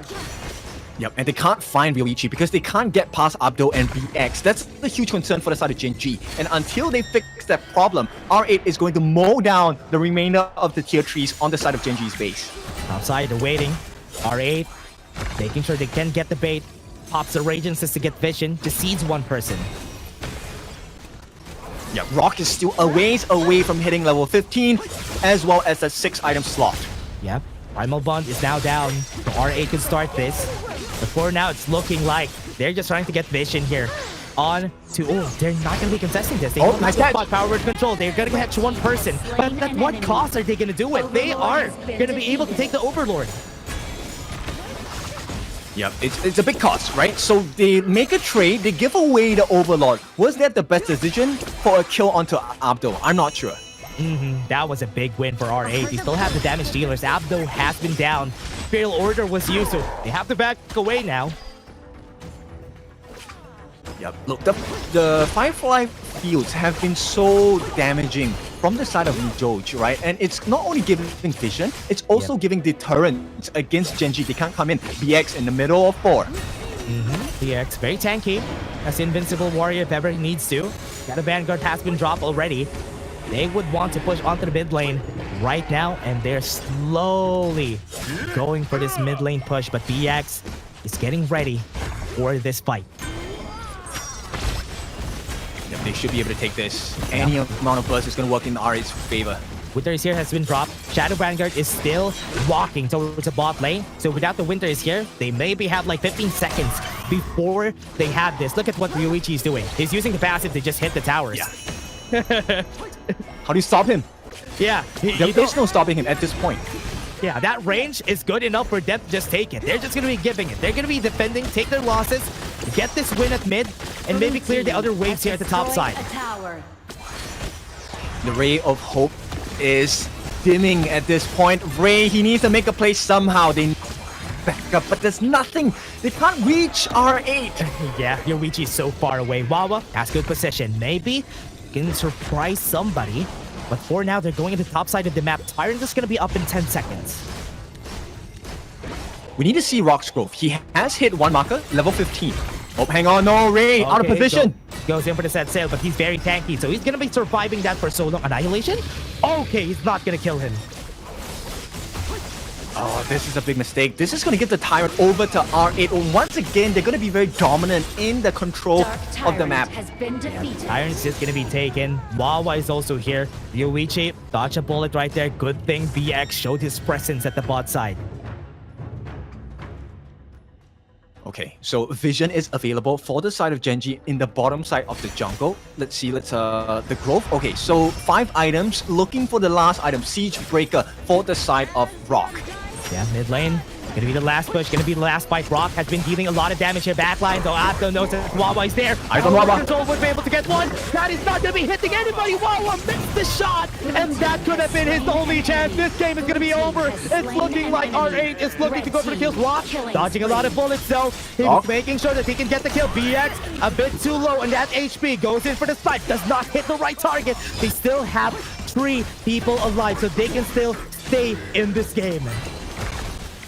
Oh, Rock. He was the lifesaver. He stopped that final push coming up from BX. He is having quite a lot of damage. Once he gets his Siege Breaker, it's going to be big. But Ray, what are you doing alone? Ray, you have a lot of people here. Imperial Order was used, and he is going to be dead. Now they are left with 2 people.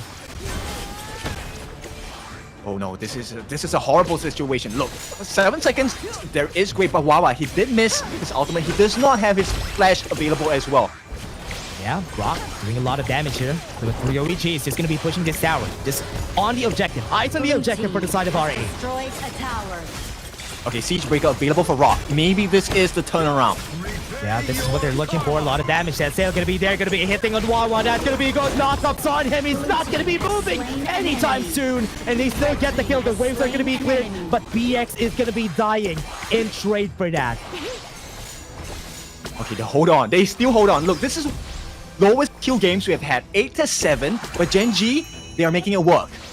Yeah, they're making it work. They're taking their time. I like what I'm seeing here for the side of Gen.G, but they lost all their towers. This is still going to be hard, but Rock, look at him. He's hitting like a truck at this point. Yeah, and the later the game goes, it is not ideal for Art. They don't fight well into the late game. Yeah, they have to be careful, especially the range that he has here for Rock. But they can just bait it, wait for the slow push before they commit to that Overlord. But Gen.G has the right idea here. Start it right now because the waves are going to be pushed anytime soon. Here they come. They might be able to go for that steal, but Ray is going to be staying here and they're going to take that Overlord. Wawa needs to be careful not to show too much on the map. This might be a situation where R8 says, look, Wawa is so far away, we should jump in. Yeah, they have to be careful here. Right now, they're looking for as much advantage as they can here, Kin. It's been pretty hard. And this game is looking like another Tempest game. It has to be, right? Gen.G, they're just waiting. 2.5 minutes. This will be the biggest win condition that Gen.G are looking to fulfill. Once they hit the Tempest Dragon, they actually have the highest potential to either steal it or to get the kills and wipe the R8 off the face of the map. Yeah, go for the push. Right now, BX is just making sure that he can scout around for the team. Look at his vision score. Has the highest vision score for the team. Just because he has been scouting around a lot for the team. Ray goes in. Oh, no. That's not good. Imperial Order wasn't able to reach. Ryuichi is going to be hit with the damage from BX. Is going to be dead. Right now, they have it with the ult. What a great shoot matchup from Wawa. But they haven't still getting the kills on the right targets. Rock going to be backing off. They still have Xeno alive, so they still have their damage dealers. Yeah, so both farm laners staying alive. Nobody expended too much at this point. Ryuichi! Yeah, what a great stun. That was perfect. Rigid Prison at the ready. Oh, to be dead. That was perfect. That's exactly what they needed. That's 40 seconds of pain for the side of R8. And right now, Gen.G with the Tyrant buff, they will be able to force the wheel onto R8. It's not ideal. I think Ryoichi, he understands this. Look at the side there. Yeah, they have to be careful about that Tempest though later. They have 18 minutes. Waves are pushing. They still aren't going to be able to push, but at least they have some breathing room. Once they get an ace, they can finish this. They can win. Okay, so the Sage's Sanctuary will be on cooldown for Ryoichi. He has one more charge of the Sage's Sanctuary. I don't think Rock has expended it just yet. So there is, in terms of the long game, Gen.G in a much better position. Yeah, I think he's gonna be, he's buying the Blood Rage just for that extra survivability. What's hard about this is that Rock's range is just massive, which makes it harder for them to do anything much. Look at the towers. They're looking to pull down. They have the advantage on the minions, but it's gonna be harder from here on. Yeah, they start working on the turrets. BX is gonna try. Oh, that's perfect though. They might be able to have the Winters here right now onto the backline. Luigi's fighting a fight of his own. He's fighting against one. He falls down. That's perfect. One's running away. And right now it's looking like they're winning. Rock is winning the game for the team. They don't have any more damage dealers for the side of R8. It's looking like Gen.G is gonna be taking over this game. They have the minions on the bot lane. They're gonna finish this as fast as they could. They have to clear this wave.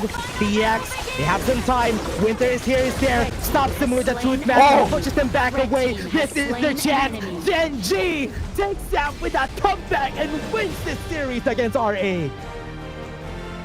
This means a lot. Clue knew what was going on. Look at them celebrating. They knew this was the win condition. They played for the long game. The long con works.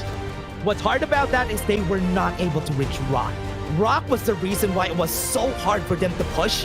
And Rock getting to that late game, oh man, it's crazy. Playing somebody who has so much long range, it's so hard to deal with. Yep, and they fulfilled that condition late game. So yeah, right on the 20-minute mark, they took all of the openings given to them, and there was no way. Their time was more than 40 seconds. There was no one to be able to save the day on the side of R8. You can even see the backline a while ago. The last backline fight we've seen there, nobody was on the side of Ryoichi. He was left alone. He was left alone to raise hands and Wawa.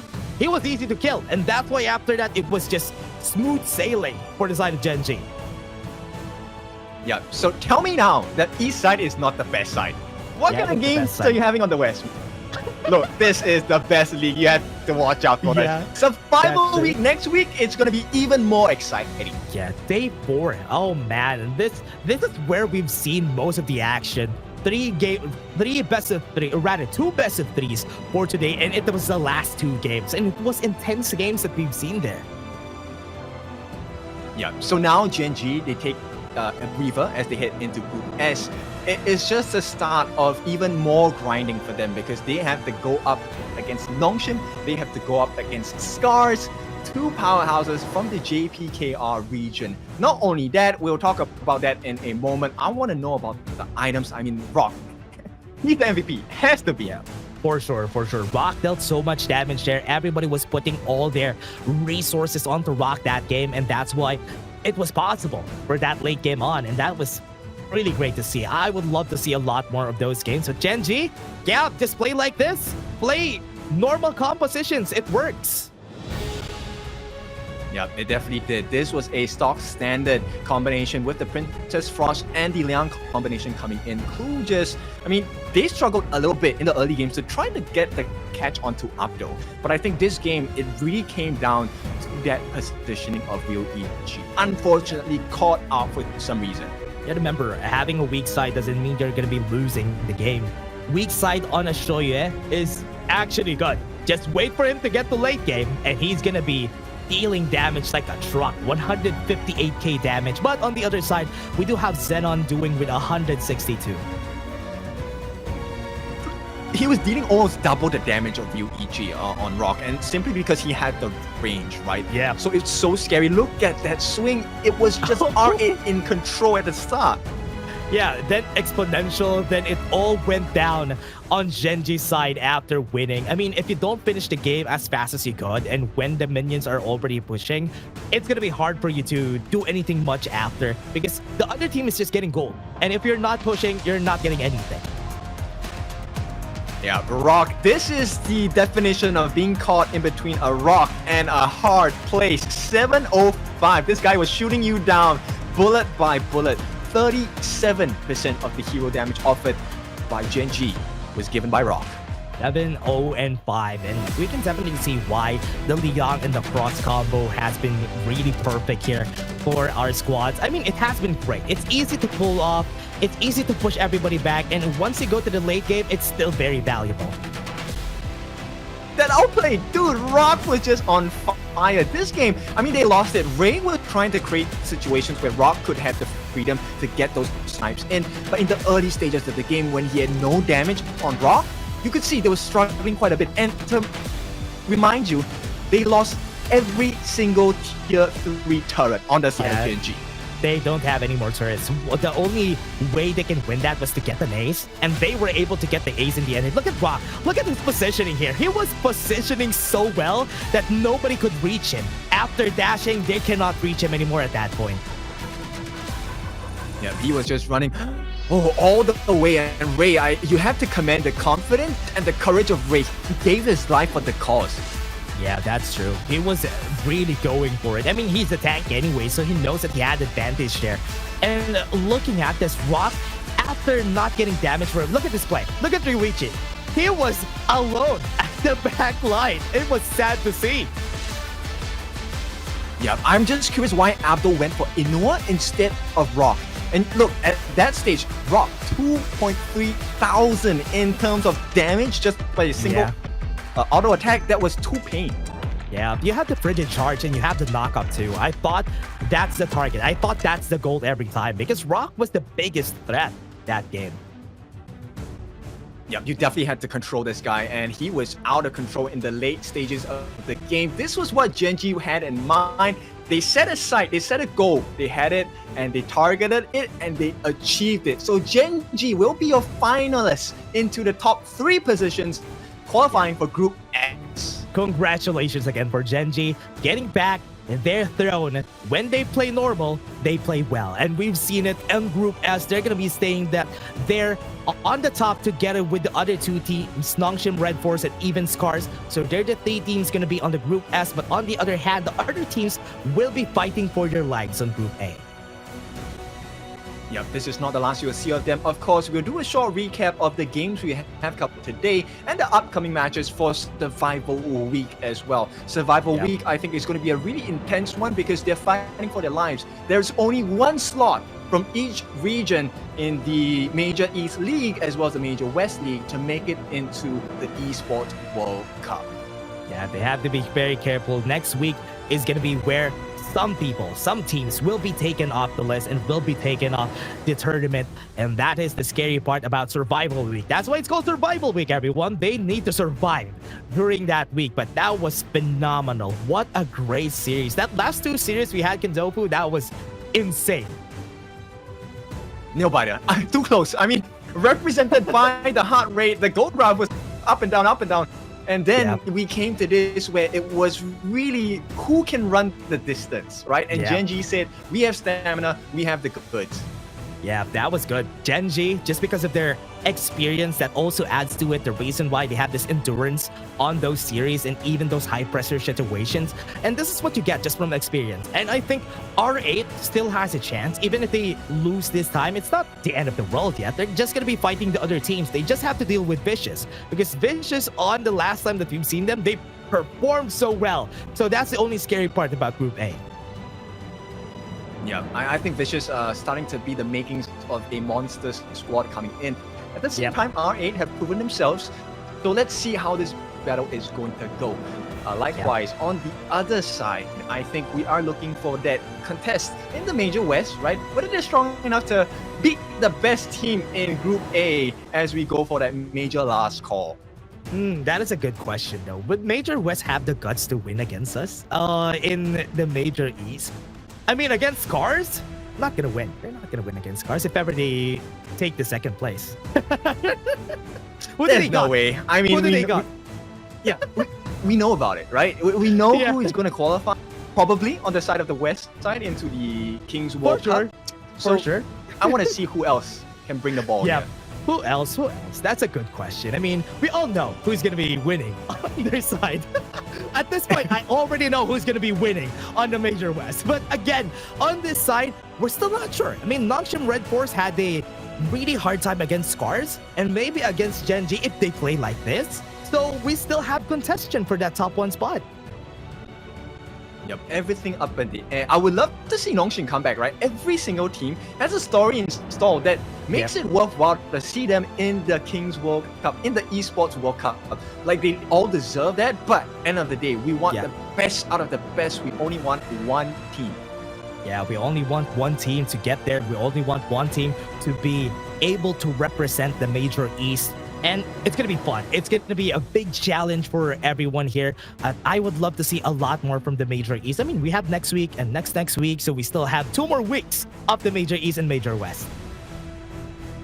Yeah, and of course, with that being said, 1 slot for each region, right? So that last slot is going to be a one-on-one with the best on the Major East going up against the best of the Major West. And as we all know, as Holler has already, if you win on the side of Major East, it's a soft guarantee you'll make it to the Esports World Cup anyway, because you're going to be the West. There's no question about it.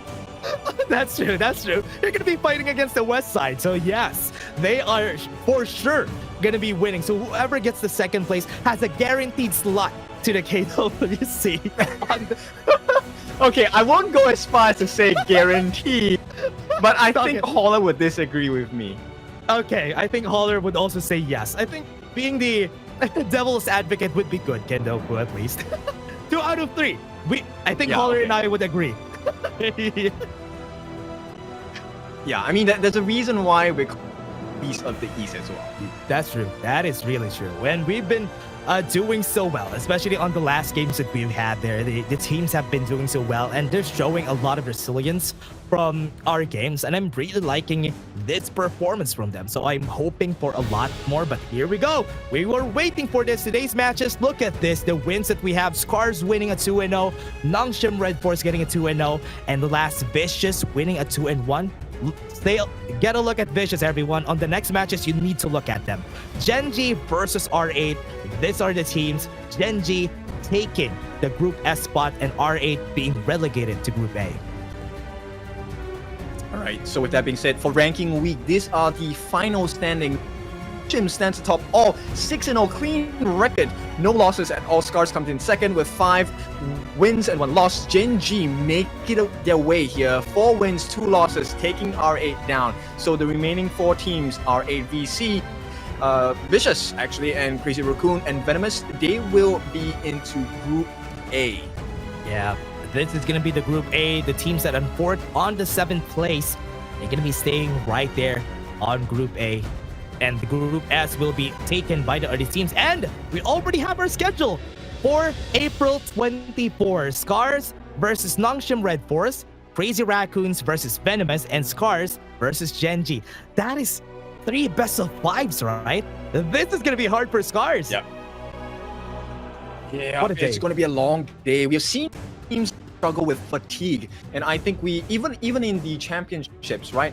Last year in Indonesia, we have seen teams like Team Secret struggle. I mean, they played 10 games in a row against Dominator. Got dealt with the harshest comeback ever in the history of Honor of Kings. But that's a story for another time. It is time for us to take our rest as well as we get ready for Survival Week. Yeah, Survival Week will be very fun, everyone. That was a nice day for all of us right here, Kindopu. It was a great time to see all these teams. Again, congratulations to the teams that reached Group S. We still have a lot more. The Major East is still not done, everybody. We still have a lot more shows for all of you. Again, we have been your Shoutcasters for today. My name is Dash, and I was here with Kindopu, and see you guys next week for more Honor Kings Major East.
through the sound of the rain.